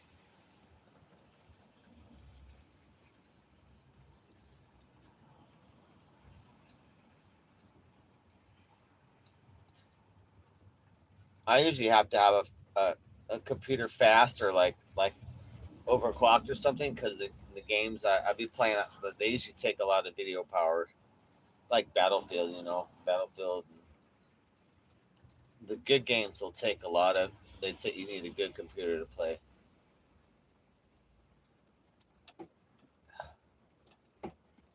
I haven't never played The Sims ever.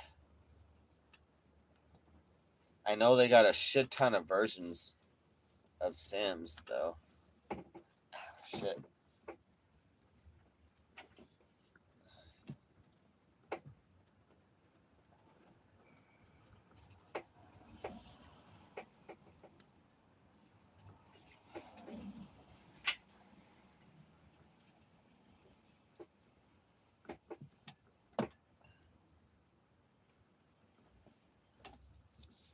Ouch. Yeah, Grallian, I'm the opposite. My computers they're always maxed out. I max them out with video editing for my YouTube channel or gaming, at maxed out. But I don't have to overclock things really anymore to where they'll like burn out or anything. But maxed out, dude. I would like to build another new computer, honestly. So I'm excited to be stable and to work because my new computer, I figured it out. It's going to be about like $1,000, about $1,200 for my new supercomputer, which is so fucking fast, gaming and video editing. Fucking fast system and not much money, dude. Yeah, we do, Claire. We got crazy rain today. Let me show you. I could kind of show you maybe. Hold on. Let me show you guys some rain here.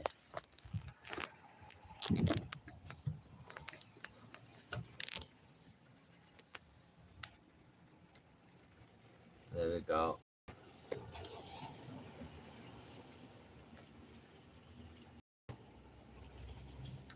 Got a lot of rain.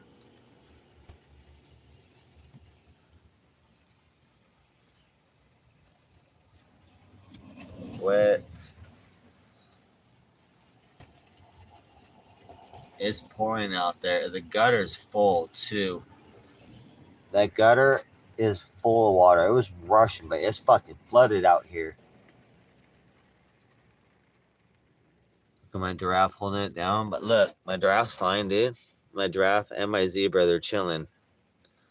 My zebra over there chilling. He's like fine, dude. My giraffe's fine. He's keeping watch right now. My giraffe's like, I got it. He's taking care of the front, looking out fucking thieves and robbers up there. I got giraffe security, basically.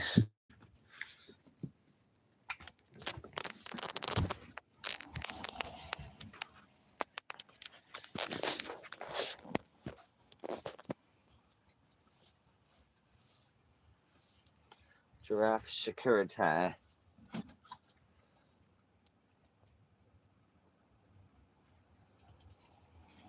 Oh yeah, I can't pin anything right now. I can't pin any links. But I have all my stuff listed in my description.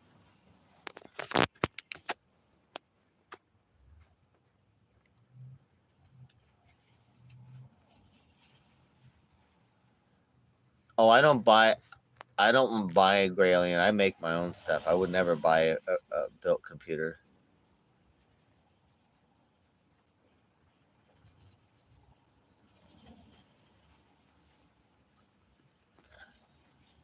Dude, 130, okay.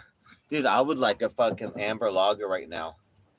Seriously, I would like some fish and chips. I want some fish and chips right now with like an amber lager with the lemon, squeeze lemon on the rim right now. That'd be so dope. Or just the beer right now. But fish and chips with a big ass beer. Fuck right now, that'd be so good. On a rainy day. And I don't even want to leave the RV. Like a chef comes to the door and delivers it, I'd be like, fuck yeah, bro. Or like a mini keg, a little mini keg. I'm like, fuck yeah, bro. And fish and chips. I'm like, ugh.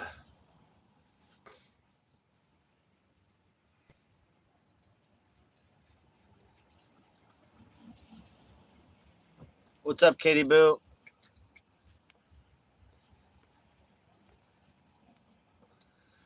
The status is we have rain delay, and then we're waiting to see if we have a debit card in the mail, and then we can start setting up our phone, our new phone for TTS Media, and set our phone up for service. Otherwise, we gotta wait. Rain delay on the roof, but we're getting close. A week or less to get out of here.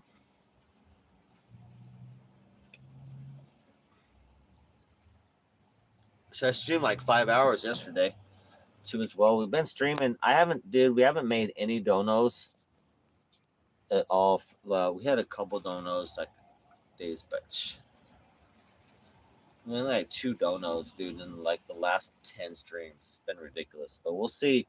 We'll give it a chance when we do TTS and media, but then we'll see. But I already confirmed going to Stroke Off's house in like a week or so.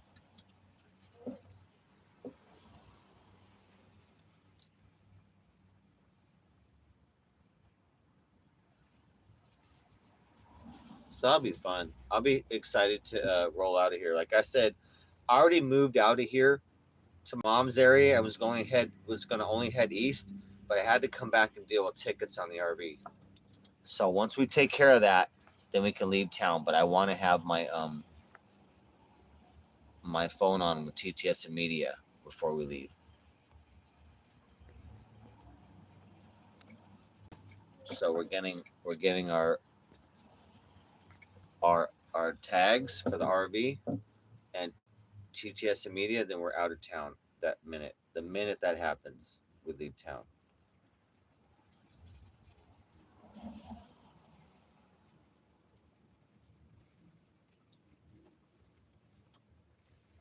So that is the update on that. But we got rain delay right now. I know we can't clear. This phone doesn't have any software for that, so I'm not even worried about it yet. The new phone is going to do all that stuff.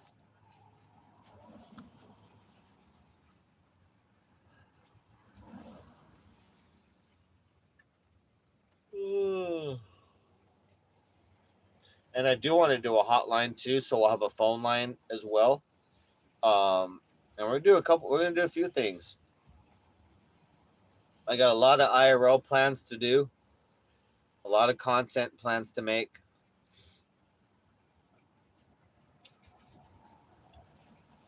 So step by step.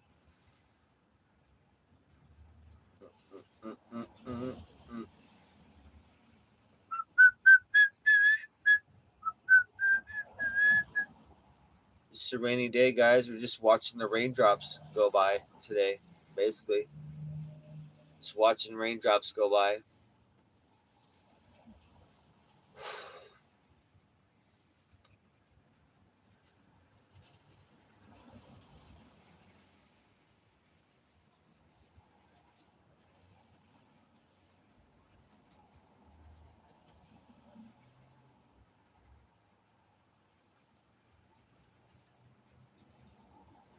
Bum, bum, bum, bum, bum.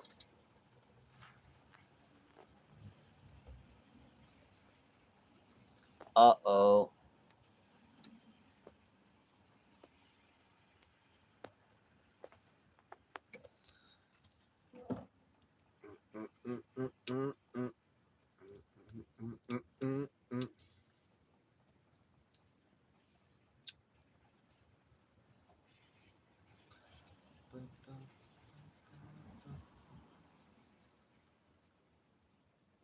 I gotta go check my mail in an hour and a half or so.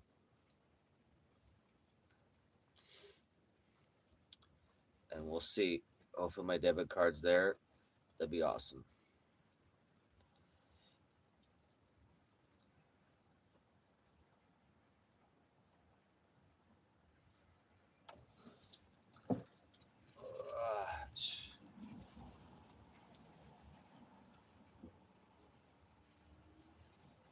Gummy bears socks.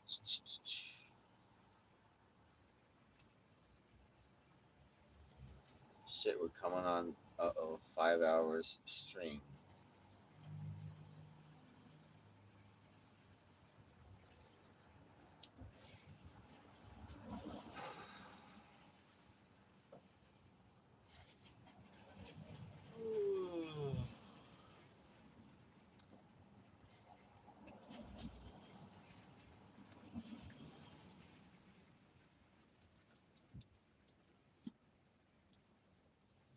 Dude, if I had a TV up, I would be watching the new Blade Runner right now. That'd be awesome. It's a good rainy day movie. I'd be chilling watching that so hard right now. I have it on Blu-ray. I got both Blade Runners.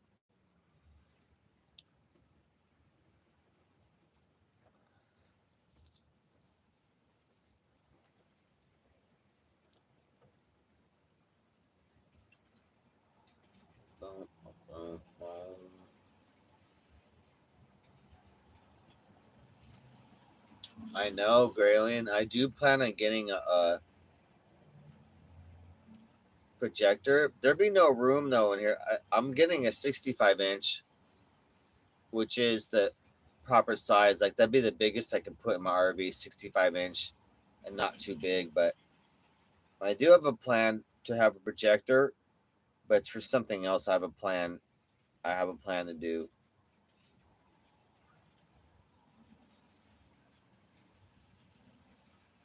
For basically doing like mobile movies. I'll tell you about it later. But basically, I want a projector, a high def projector, to do like mobile movies, right? Outside, money making, something that makes money.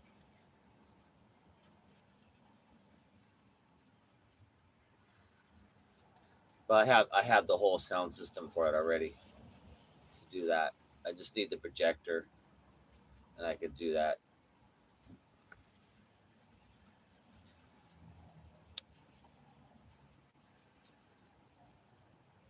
Boom, boom. I just thought of something I could add to that business. I know I'd be good because I can spot trends, Snork Store. I kind of missed my calling on a couple things, but it's all good. But I'm good at seeing trends and stuff like that.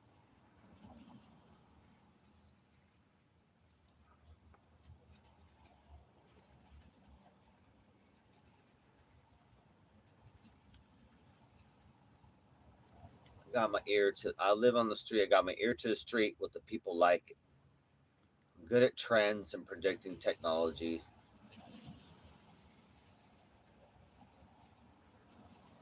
I got one, Claire. And I just figured out. I just figured out how to copy and paste the link from the Amazon wish list. I did not put it in this one. Um, all right. Gray alien, what do you fucking mean, gray alien?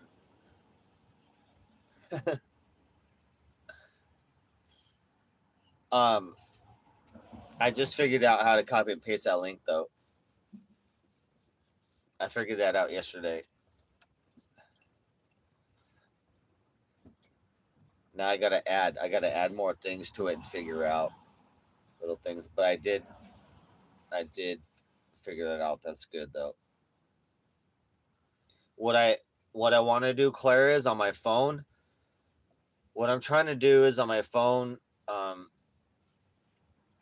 notepad or something where I can put all my dono links, right? I want the hyperlink, so the actual clickable link, and then put the Amazon wish links, all clicks, and then copy and paste that. So I could just copy and paste that into the description every time when I go live. So I don't have to type in everything all crazy and shit, dude. I want hyperlinks in there like normal, but on my phone, there's no notepad. I'm like, where do I just have like Microsoft Word? Where's notepad? No notepad on my phone. My new phone might have that. So I could just copy paste description and be done. Copy paste done. And we got all the links in there ready to go, all the hyperlinks. But we're working on it. We'll get it going, Claire. We're doing it. TTS and media coming soon. Second phone, I'll have a hotline too. I'll have a phone number to call in.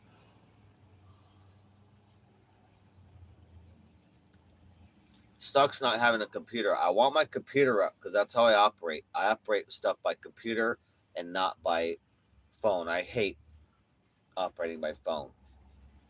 I'm a computer guy, and that's how I do all my work on that. So I want that up so I can do computer stuff.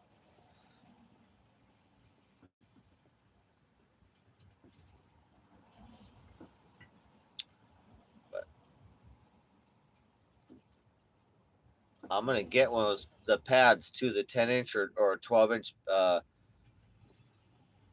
little iPad, not iPads, but the Android ones.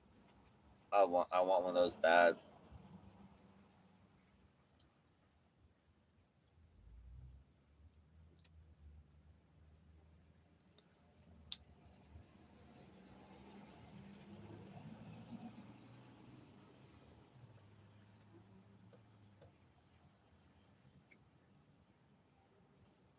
I kind of want like a 10-inch touchscreen pad too. That'd be good for streaming too. To have that, you could be fucking with things and see things. A nice big screen, but, I don't know. We'll see. First things first. I wish I usually have a backup laptop. I killed that last year. So I probably would start out with getting another backup laptop after my computer's up and going. I need a laptop for backup, and then I can do laptop work. Is pretty fun too as well. Usually I'll buy a used laptop with a 17-inch screen. I like a fucking big screen laptop when I have laptops, so I'll buy a used laptop with a big huge screen, and then I'll rock that if I want to do laptop work. Uh oh, heat's going back on again. I might have to start the motor right now. We're low on energy.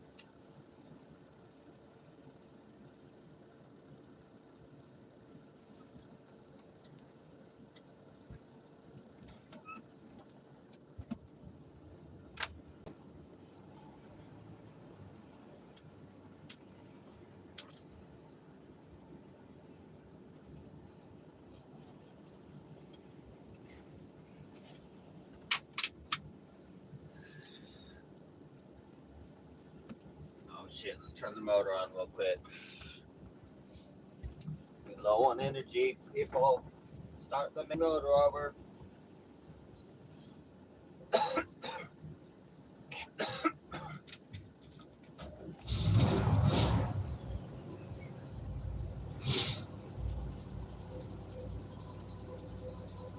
We got a lot of squeaking coming too as well from the air pump, smog pump.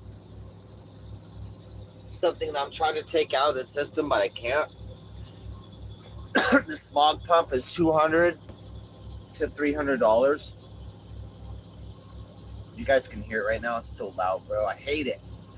So it's been screaming like a motherfucker lately for like a second or so until it gets warmed up and it'll stop. But holy fuck, bro, the RV is no longer quiet when we start up places. It sucks.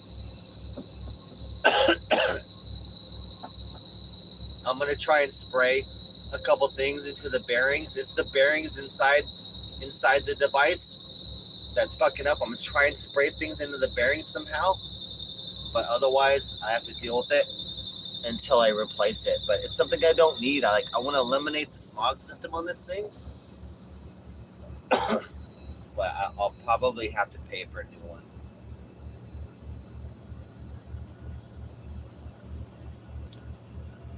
The way the belt is, I can't remove it from the system and get a shorter belt because it's in the way of shit. So just the way it's designed, I can't take it out the system and rework it. So, but I hate the squeak. That takes away our stealth ability. My Romeo baby, he's chilling right now.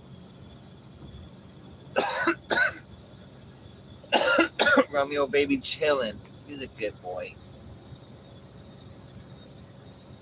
Uh-oh. Are you guys connected to the battery pack? Good.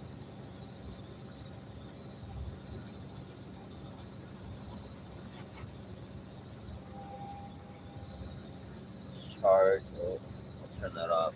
We'll charge up a little bit. Shit, we 5 hours streaming it. We're just doing streams like to fuck around because it's taking so long for my new phone to get going, you know. I was taking a break for a while, but then we gotta do a little bit of streaming, you know, because we gotta be patient to get our new phone going. Uh-oh, Graylin. What, Graylin?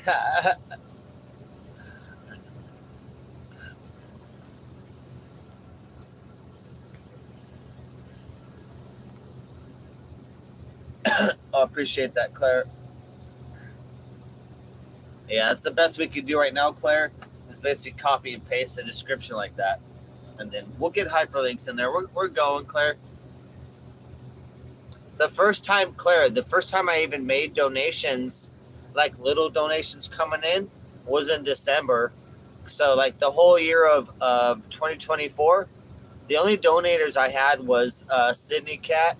She donated a couple $100, and then Miss Cat donated once, like a nice donation. Otherwise, I only started making donations in December, so I've been doing this for free. It's been costing me money and doing it for free, time and money for 4 years. So like, I don't care if it takes a little time for us to get the money going. I'm not worried about that.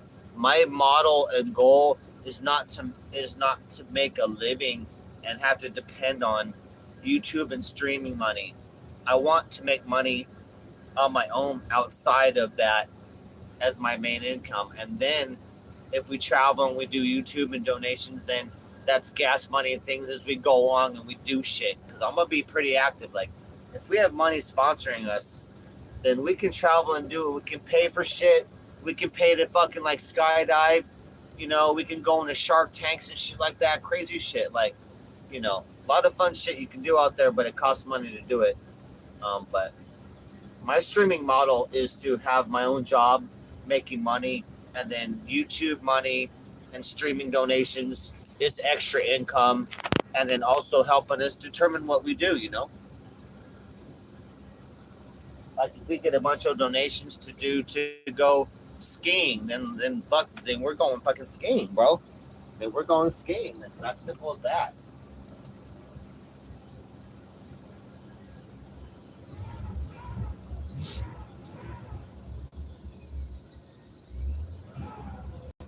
Yeah, it's cold. I do a nice little warm up here. I need a heavy object over here though.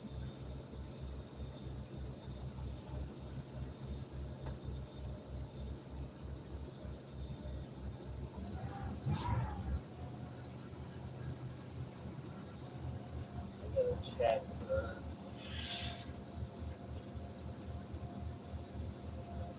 Hey, roof doing good? Good. Roof is secure then. I think we're gonna be good to the end of the storm on the roof, not flying up again.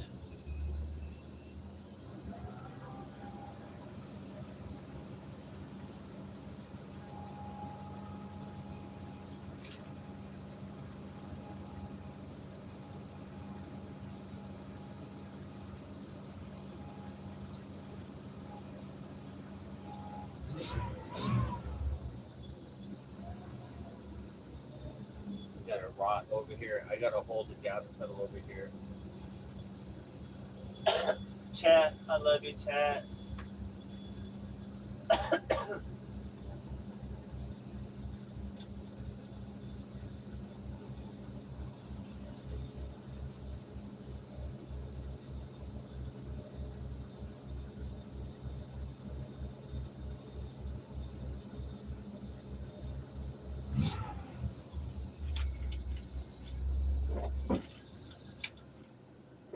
Okay. So that amount there, right there, guys, $5 done. It's like $1 a minute, probably. So $5 gone, guys.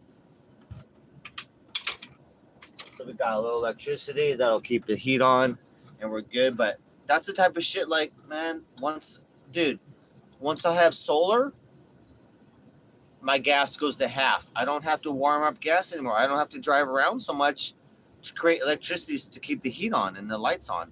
And then when we're off the street, then I never have to start the RV ever again because we'll be on solar power. I never have to start the engine except for like once a month to maintain and make sure the engine's good, to keep the engine running good. When I had the RV in storage, I've had the RV like a couple of years, 3 years before I came to Venice. So I would always make sure the RV was started in storage every month, every month, 2 months max. I would get out, I'll start the RV, run it, rev it, make sure it's running good, keeping the engine going good. So I look forward to the day where I can just let the RV sit, start the engine once a month. My gas cost will be fucking nothing again. I pay rent price in gas. Stupid, dude.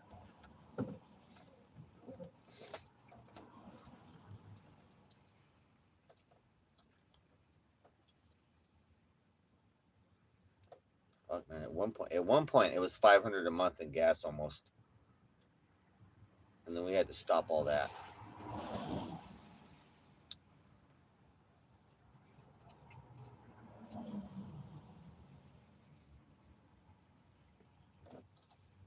Yeah, I can't wait, guys. We've got good changes coming up. Very excited. Hold on, let me check chat.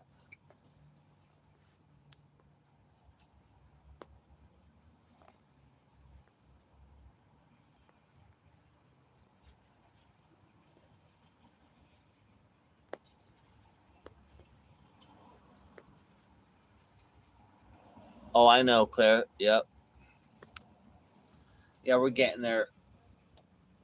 No, trust me, Claire, I'm getting there. That's why we're speeding it up. And Jade was so nice to send us a phone, and we got that right here. I got my beautiful phone right here. But yeah, that's why we're speeding it up to get the there's my phone right there. Boom. Look how thin it is, dude. This phone like super thin. I love the feel of this phone. Like it's super thin. It feels like a ninja. It feels like I don't know. It's like I just love the feel of that phone. I may use that phone without a case. Just I don't know. I should have a case for safety though. But that phone feels nice. Yeah, we're on it, Claire.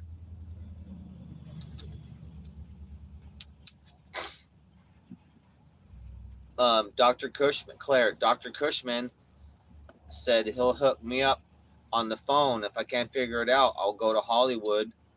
We'll take the RV to Hollywood. We'll wait there. Dr. Cushman will help us hook our phone up, and we will not leave Hollywood until our phone is working with TTS Media. And I'm sure Bailey John will help out too. So we won't leave Hollywood until our TTS Media is going. We'll hang out in Hollywood a day. Then we'll fucking go to Eric and Mike's house. That's literally our last stop. Claire, if we don't get it working, we're going to drive out of Venice to Hollywood to get our TTS Media going. And then we go to fucking Eric and Mike's house. Oh, you do? All right. I can't remember. Like I can't remember and keep up to who's mod everyone. Mostly I remember, but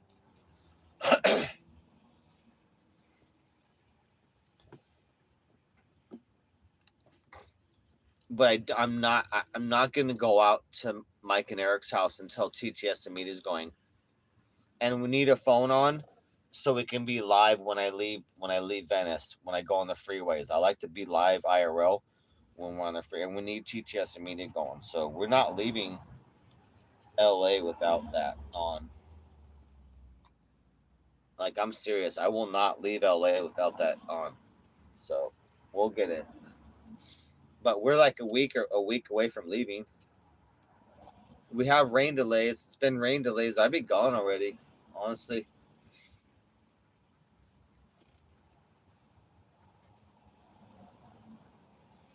We've had a lot of phone delays too. We've had some fucked up problems, but I'm being patient. We're just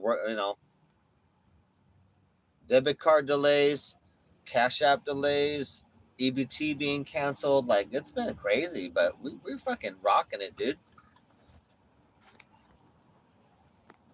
Oh, I know, Claire. I appreciate it too. Yeah, I got. That's why I'm gonna. That's why I'm not giving up. I want to do a lot of good content this year, Claire. As you know, like last year, I did a lot the first 6 months. I want to really fucking tear it up this year. It's gonna be different though. We got DJing going on this year, so DJing. I'll have a girlfriend this year. I'll be DJing. I'm gonna be working out and gaining weight, so no more skinny guy. I just want to be average weight. I'll just be average DJ Darren. No more skinny DJ Darren. Just be average. Just call me average guy. Just be average guy. Fucking and martial arts too.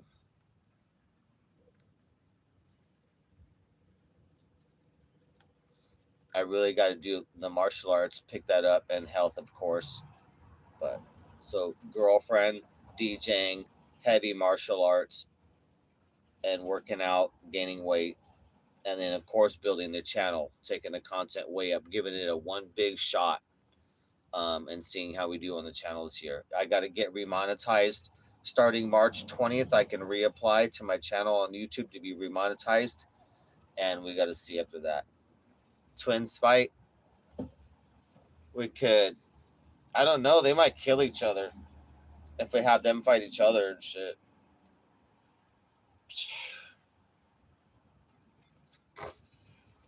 Mike said stroke up like months ago. He had said he would do some boxing match with me too. If we have some drinks, he'll do some fucking. We'll do a friendly fucking boxing match. We got to do content. One of the Paul sisters. I don't know what that is.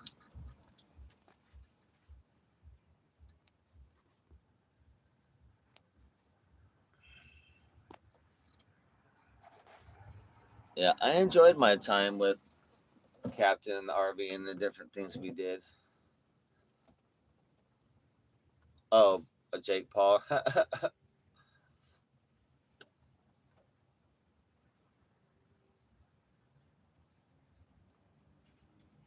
2 o'clock.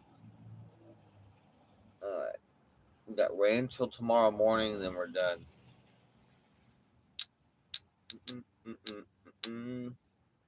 Do, do, do, do, do, do, do. Do, do, do, do, do, do, do. Raindrops keep falling on my head. Raindrops keep falling on my head. Do, do, do, Rain. Oh, 4 days? Okay. I got some family in North Carolina.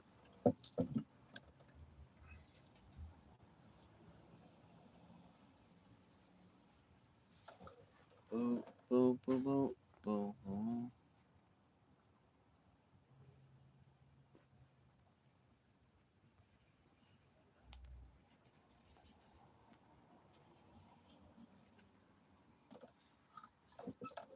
Yeah, this as soon as it takes a break in the rain, I gotta do a lot of work and get out of here. I'm pretty excited. The time's counting down. I'm getting pretty excited.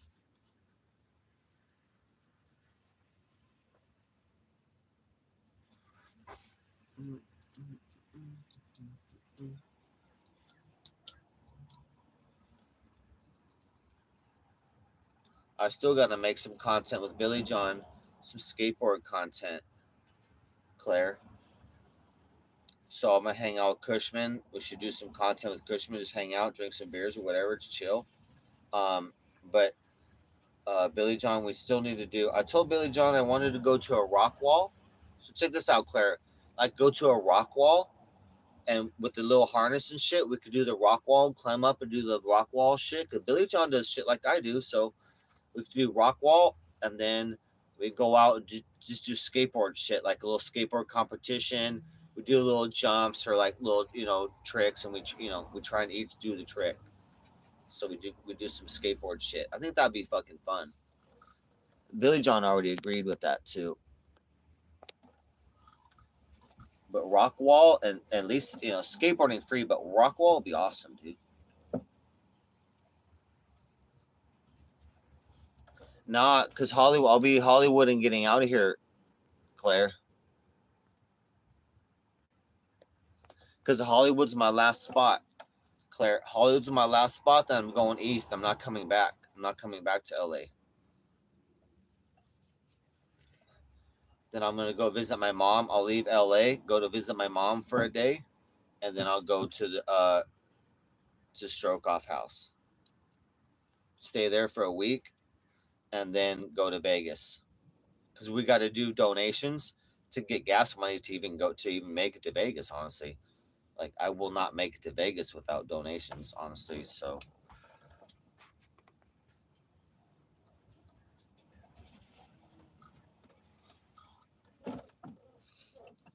but we're making it. We'll do it. That's why we got to have TTS immediate on and shit going when we leave.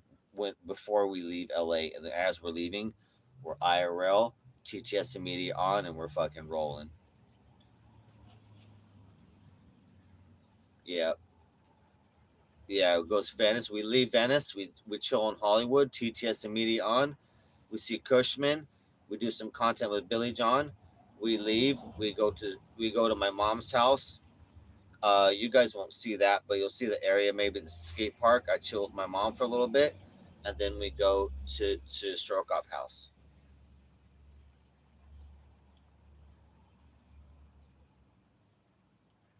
for like a week, and then we go to Vegas. We move to Vegas. It's raining in Vegas. Oh shit. Oh yeah, yeah. Gray Alien said yeah.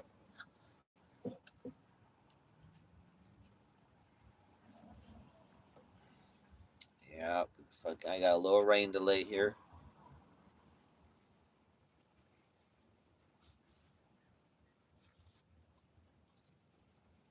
No problem. No problem.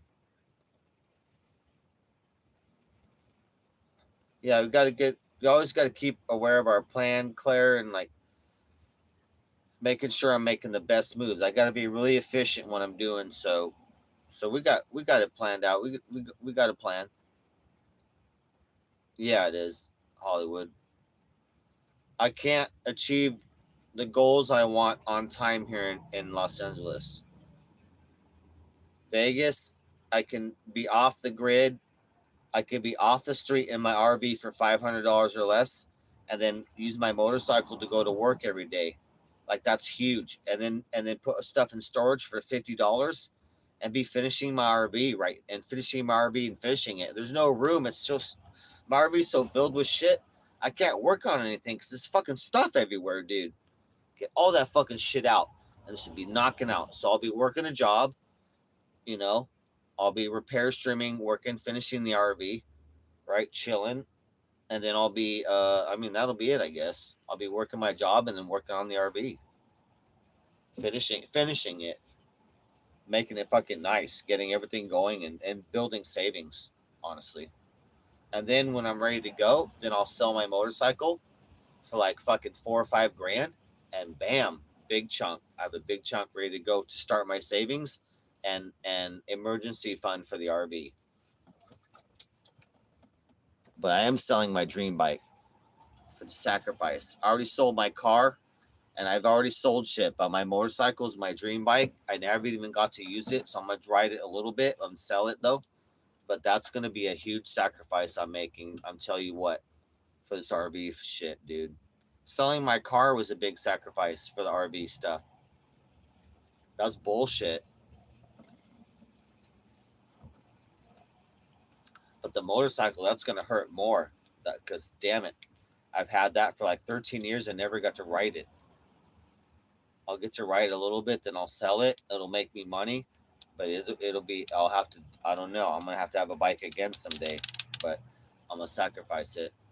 Oh, I'm keeping the RV. Yeah, I'm like I got to sell the motorcycle so we can. We're all in on the RV.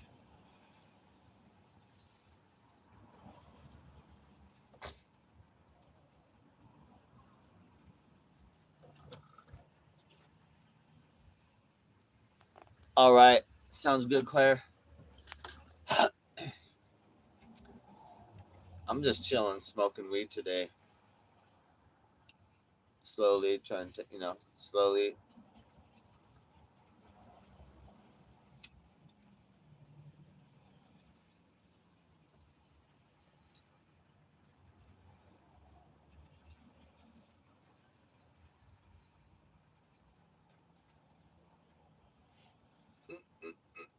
Man, I want to play video games so bad right now.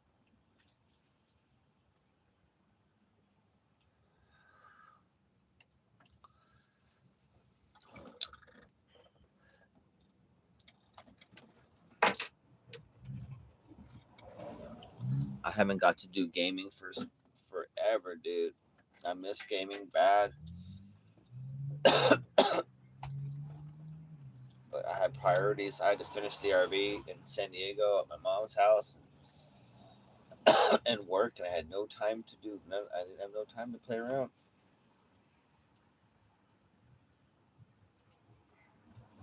I am good at my priorities,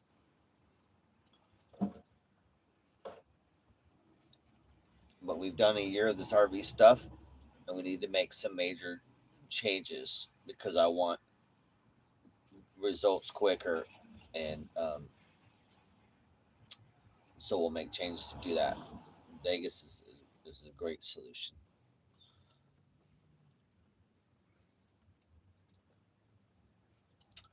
Uh, no, no plans. Arizona,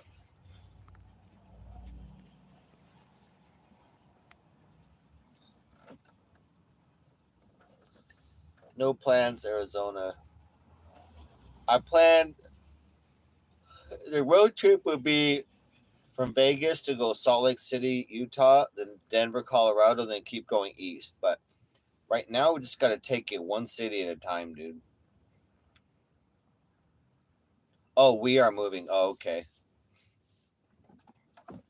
I thought that was a question. Like, we are moving? No. Okay, nice. A dry climate. It's better for you, Hollywood. Dry climate is better health wise and for asthma and different things. Like, a dry climate's really good for you.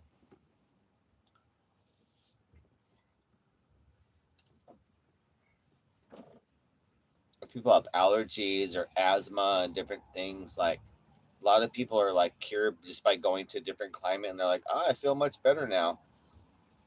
Basically they just moved to a dry climate, no humidity or whatever, like Florida, different things. Some people medically, some people medically have to move to a dry climate.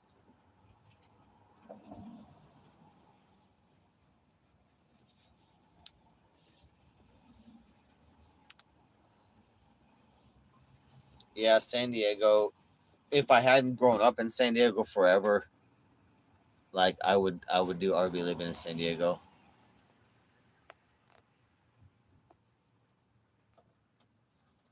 I lived in LA. That's right, Hollywood. Yep.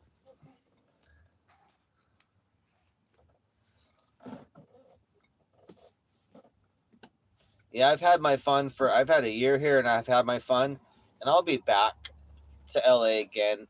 It's a fun city. I want to come back and do more art and DJing and whatnot. But I'm good. Like, I've had my fill of Venice and Hollywood, and it's been great. But I didn't want to be stuck here so long. But I'll be back to LA again. I'm gonna, like I said, it'll be an art way with art and then DJing when I come back to LA.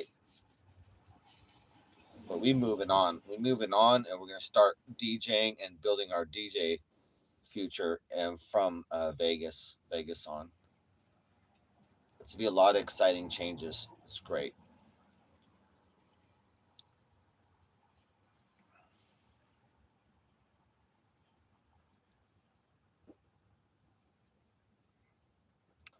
Bum, bum, bum. Yeah, Venice, LA will try to keep you too. Shit, I'm out of here.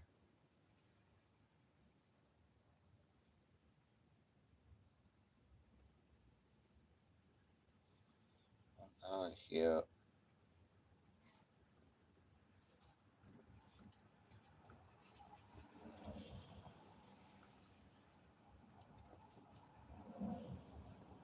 I like the Bay Area honestly too. I would like to live a year in RV in the Bay Area somewhere awesome and figure it out there like a good situation. But I've seen the Bay, like that's why I want to or something. If I'm going to travel, I want to go to I haven't seen places I haven't seen like the East Coast.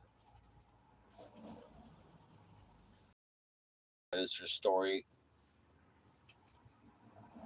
That's a big question, bro. Like I don't.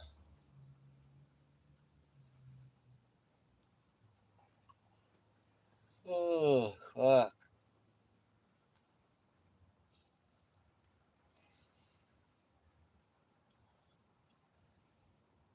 Daisy supposedly got housing in Santa Monica, so she got a credit allowance of up to $2,400 a month that the government will pay her for a place to live. So she supposedly got a place. She said on Cleveland House that she got a place to live, and and so she should not be living in the van anymore. So I don't know. So last I heard, she got a $2,400 apartment and good to go. But still playing around on the beach though with the tent.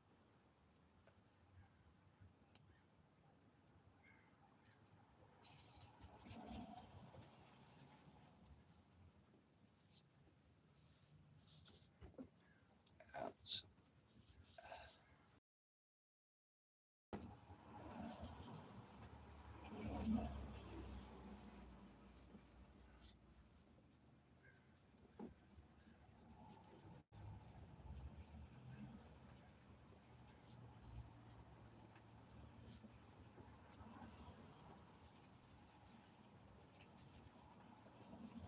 Yeah, she's working with some lady. She's working with some lady with the city that helped expedite her process into an apartment. And they know she's an annoyance at the beach, you guys. They know she's an annoyance to the beach, to the mayor, the office. So they're like, yeah, they want to get her off the beach. So they expedited it because she's a pain in the ass, basically. Daisy got moved to the front of the line of the LA Housing Authority's list of housing, which can be 2 years, as it could be forever, and could be anywhere. Moved you to the front. We don't want to see you anymore. Get in your apartment. Shut up. So we'll see. But that's the truth of this battery, guys.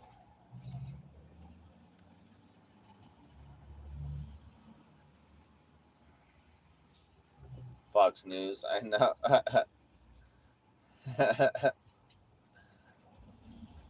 Yeah. She's a character, you know. She's great for the, she's great for the news. I guess being a pain in the ass paid off for that, I guess, for the apartment. You guys, look, I look like a giant eye. You guys, you guys, look, I'm a giant eye. Hold on. I'm now a giant eye looking at you. Look, I just look to the left. Look, and then to the right. I'm a giant eye. I'm a giant eyeball. I'm a giant eye looking at you. That's crazy.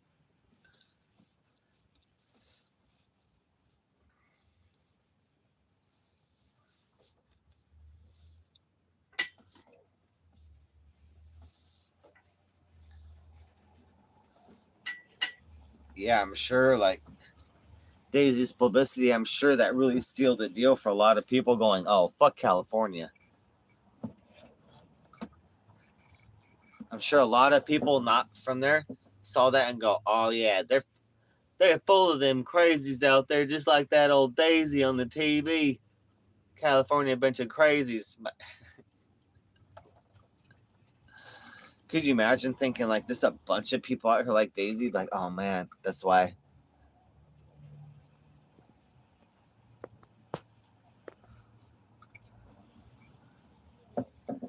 Fucking, yeah, Daisy's funny.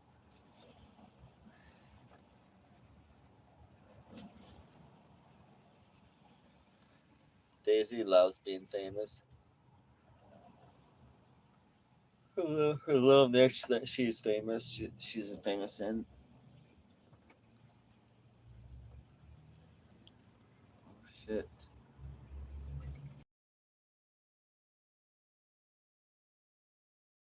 I should be charging right now.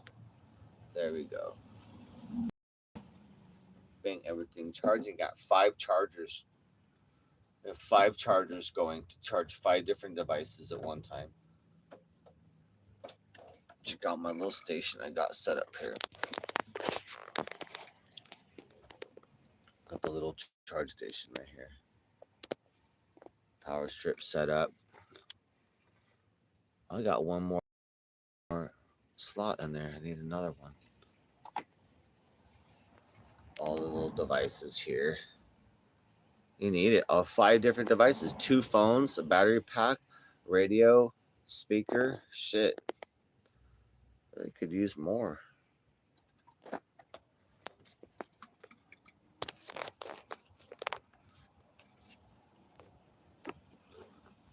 Like that shit. Whoops.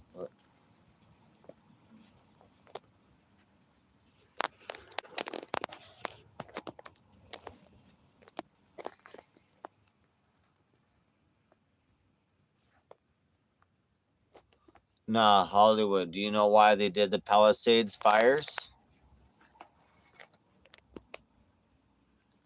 and all that? You know, the like California fires. Do you know why? The ones that have happened all the way up to San Francisco, kind of, and Sacramento. I'll tell you like the exact reason why we just had all those fires. And specifically in these different areas, all specific, all the way up to San Francisco and I believe Sacramento. But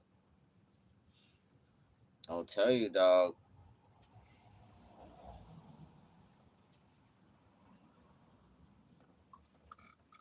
I'm gonna see if you know though. It's real easy to know though. Well, they already admitted arson all over, multiple arsons all over the place. So all these fires start at the same time. But I'll tell you right now, bro, the new proposed high-speed rail line. The elite want to do a high-speed rail line from LA up to San Francisco and into Sacramento too. Um, if you do a map, after these last Palisades fires and all that, so if you do an exact map, a map of the proposed high-speed rail line, right? It has a little jot that comes out, then it goes all the way up to fucking Frisco and Sacramento. The fires that have happened are the exact same as the high-speed rail line. The fire map of the California fires is exactly the lines of the fucking high-speed rail line. Like you couldn't draw it in better. When you see those two compared together, you go, oh no, bro. And then you see like all the LA shit has been on purpose. They've been caught. People have been caught setting fires, but dude, all these areas.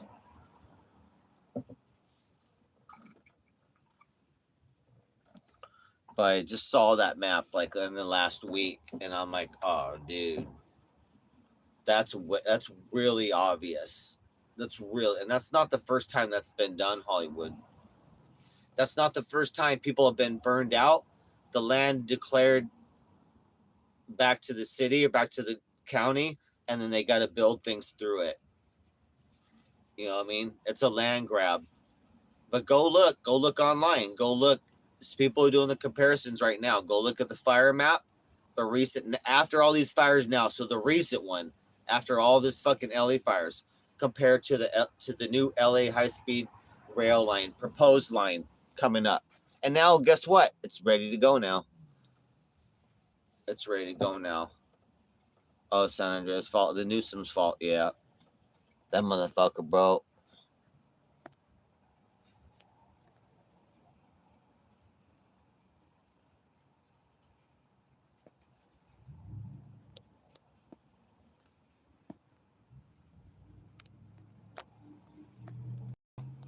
Well, it's whoever the money.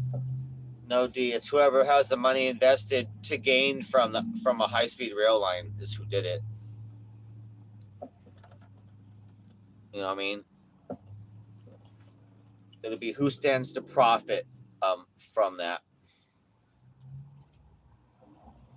It doesn't even have to be Freemasons. It could just be greedy. It just be greedy fucks. Greedy fucks.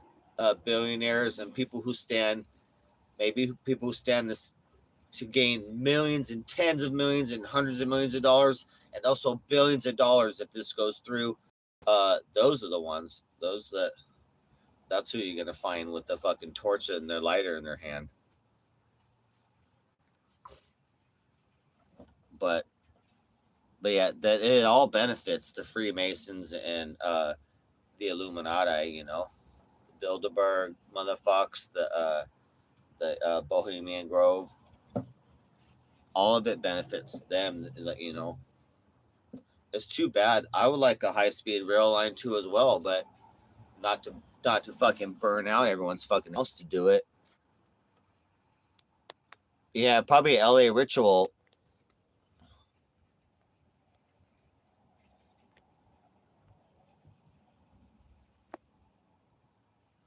Altadena is oh. Yeah, sacrifice. There's some sacrifice shit definitely going on because it's LA. It's evil shit. There's definitely some sacrifice, fire sacrifice going on.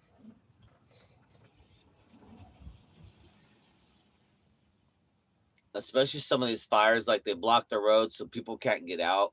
Things like that. There's some real evil shit that goes on to you guys.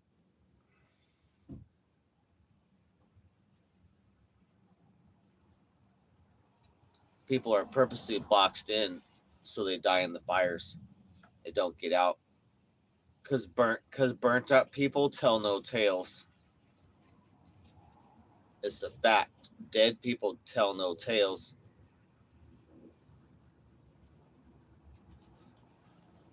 It's sad, dude.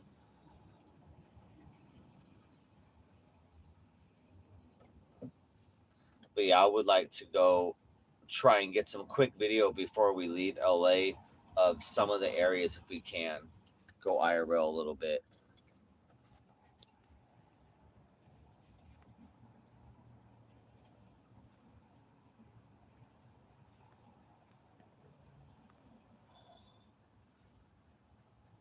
Hell no, WW.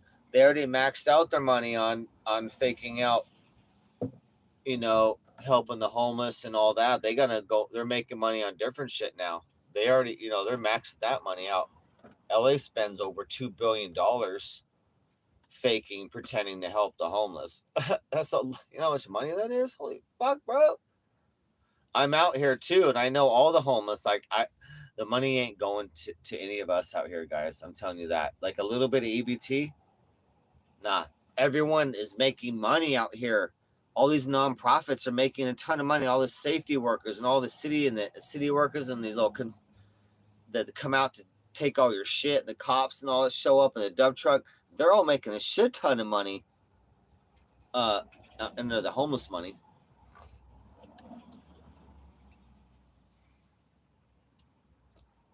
Homeless situation just gets worse, and they don't get nothing solved. Nothing gets solved. Like a couple people make it out, whatnot, and the system actually wants to suck you down, keep you down in the system. Venice has tried very hard to make me homeless in the bushes, and then in the bushes, just push me around all over the place until I want to die. That's what Venice literally does. Like that's not even like that's not a that's literally the truth. You guys know that 3 people died on the beach last week in Venice. So 2 guys died, I guess, also using drugs at night, help them not wake up, and so they be cold and get colder. Where normally you'd wake up because you're too cold, drinking and doing fent, so they be in too deep a sleep, and so they shiver to death or whatever, and then die. So 2 guys and a lady died on the beach on the boardwalk last week in a week. Like that's fucked up, dude.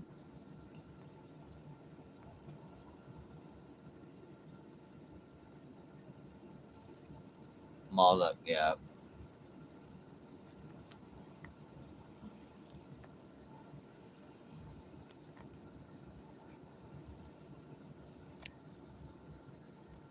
Yeah, Hollywood. It's like 100,000 homeless, and over 10,000 RVs, and then you're gonna have more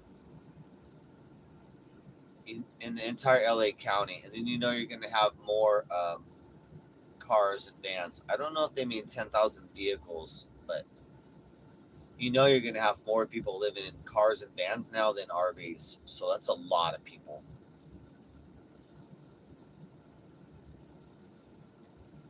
Probably 150,000, honestly. Probably 100,000 on the street and 50,000 in vehicles and RVs. Realistically, Hollywood, that's a realistic number. Is probably right there. But they're knocking out.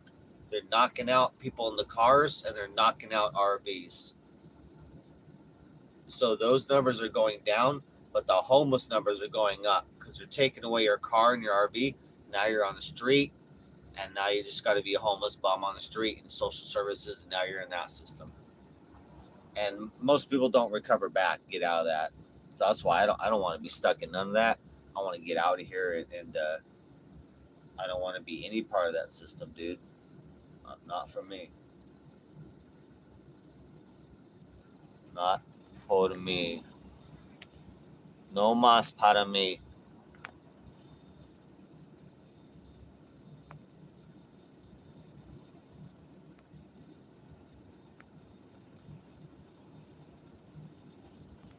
Most are though, Hollywood.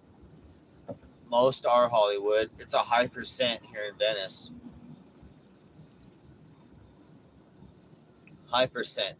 90% or higher of the homeless are on drugs or on fentanyl or meth.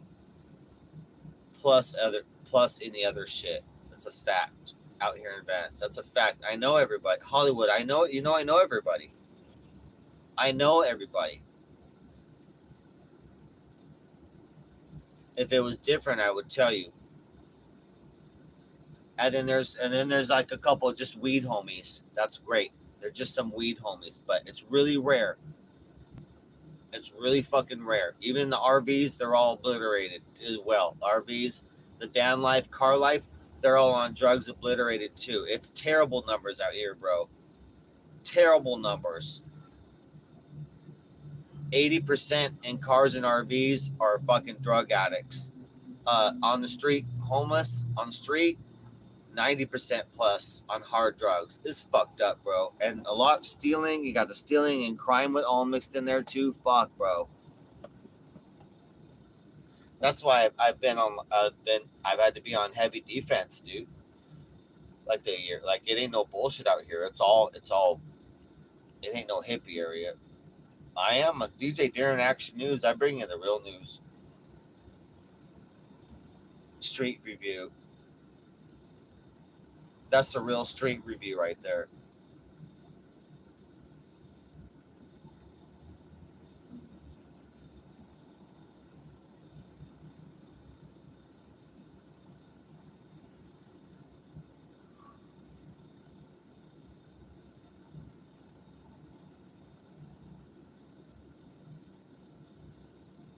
Yeah, it's bad.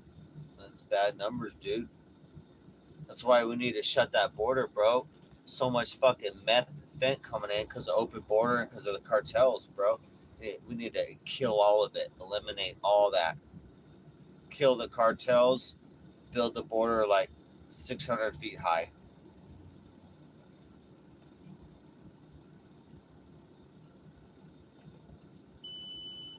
It's damaging. It's damaging America bad. Uh-oh. Gotta turn that off real quick. Turn that off because we got our heater on. We're living cozy, heated life right now. So nice. Shit. Oh, I gotta go check my mail in half an hour.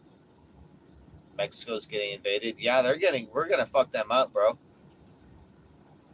I trust you, bro. We're going in. We're going in SEAL teams. They've already, because they've invaded our country, like we have the right now to go in and eliminate that because they are a national threat. So now we have the right. We will go in and infiltrate like SEAL team shit, infiltrate shit. Like we're going in, bro, and we already know that most of the military is corrupt. The police are corrupt too as well. So we know all that. We going in. We're just gonna assume like when we work with people, like we know they could be corrupt. So we work according to that. Like we have plans where we can't, we ain't gonna get backstabbed like that because we just gonna assume that the police and military are all corrupted out. and then operate on that. Just fucking pound these motherfuckers, bro. It's pound time.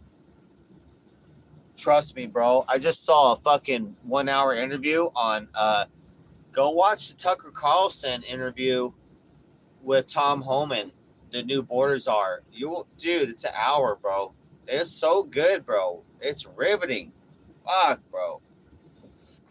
It's like goddamn 60 minutes right now, bro. Tom Homan lays it out. He lays it out. How we gonna do it? What we're doing, dude. They're gonna be fucking shit up, bro. It was such a good interview. It's such a good interview. Fuck, bro. I might watch it again. I'm like, Tom Homan, let's go, bro. He's a motherfucking pissed off American, bro.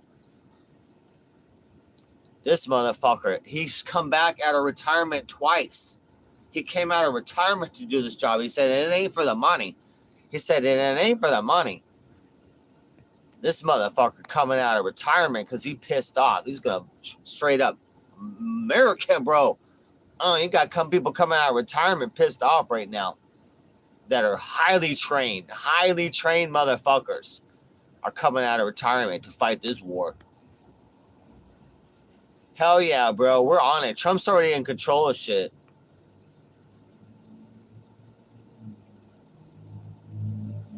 Oh, shit. 22 billion? Motherfuckers. Yeah, that's bullshit, bro. Shh. Imagine the money being... We keep our money in America. Spend it on Americans. Fuck, bro. Yeah, the interview, go watch it, Hollywood. The interview is phenomenal. Like a 60 minutes type interview. Tucker Carlson, Tom Homan, the new Borders are. Holy fuck, bro. Holy fuck. I'm seriously I'm not easily impressed. I'm like getting impressed every day seeing what Trump's doing. I'm like, holy fuck, bro. And then Elon Musk doing this and that, and then I'm like, you guys are tearing it up. But a lot of change has happened, dude. A lot of change is happening. That's wonderful. We need to keep this momentum going. It's been wonderful to see. Oh shit, we're coming up at 6 hours. I'll probably cut stream here at 6 hours, guys. And then I gotta go check my mail half an hour and finish up my day. That'd be a 6 hour stream. A 6 hour stream.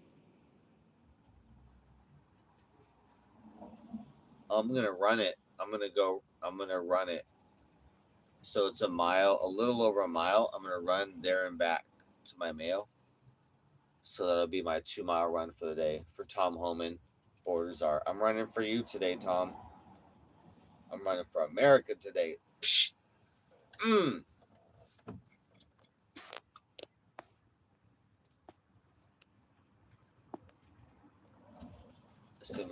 I never got any of the checks. I never got any of the stimulus checks or none of that shit. I never got shit. That pisses me off. Like, illegals got everything. I never got shit, bro. I couldn't even get EBT in San Diego, but illegals could. I'm like, how's that?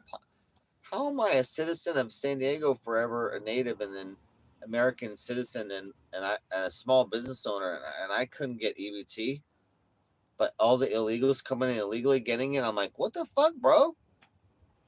70% of like San Diego shit goes to illegals. I'm like, how is that possible, bro? Why? In what world does that make sense? I'm like, I'm literally a local, and I was denied. I'm like, that's not right, dude. That's not fucking right. Are you kidding me? I was struggling. Small business, working good. Small business in the fucking community, like a needed business. Mobile mechanic. Yeah, but we'll cut it about 6 hours here, and then shit. I'm gonna make a badass avocado dip after I come back. with salsa. I got the avocado. Put some salt. I should have got like a lime or a lemon, but that's be really good. I got a packet of avocado powder, I think, or mix. Oh shit, where was that? Oh no, I wonder if I bought that or not. I can't remember if I bought it. I bought a little pack of avocado seasoning, but if I did, I don't remember where I put it because I don't see it anywhere. Shoot, I'll look for it. Dang it. That'll make it really good because I got salsa. I got paste picante and mix in there too, and make a big old little thing of make. I have a bunch of salsa with avocado. Cheap, that nice little cheap snack and super good. But yeah, I appreciate you coming in, Hollywood. It's been a long stream today. Should we didn't make no donos. It's basically just free streaming. And we'll try the TTS immediate. And I think we'll be successful doing that. But we got to, or I'll have to cut my numbers of my streaming hours way down because I'll be working. I got to work and make money. We switch in modes. We switch in modes to work and making money and building savings up and making some changes in my life and whatnot. So we got to, that'll be priority. But I think we'll be able to do that and stream as well and make donations and TTS media donos and stuff and make content and be able to work as well. So it'll be good. We'll have both worlds. I'm out of my Gatorade now. Gotta make another Gatorade. Romeo's chilling, guys. We just waiting the rain out. We got rain coming till tomorrow 7 a.m. in the morning. And then it's free. Then I can get back to getting all my errands done and fucking kicking ass. Until then, we just fucking been hiding out. So yeah, all yesterday and today, we just trying to make sure the roof doesn't get wet. We've been pretty successful, but it's been getting a little wet. But we're doing good though. All right, guys. Fucking, I'm tired too. I'm out. You guys, hasta la vista. Fuck, it's a movie time.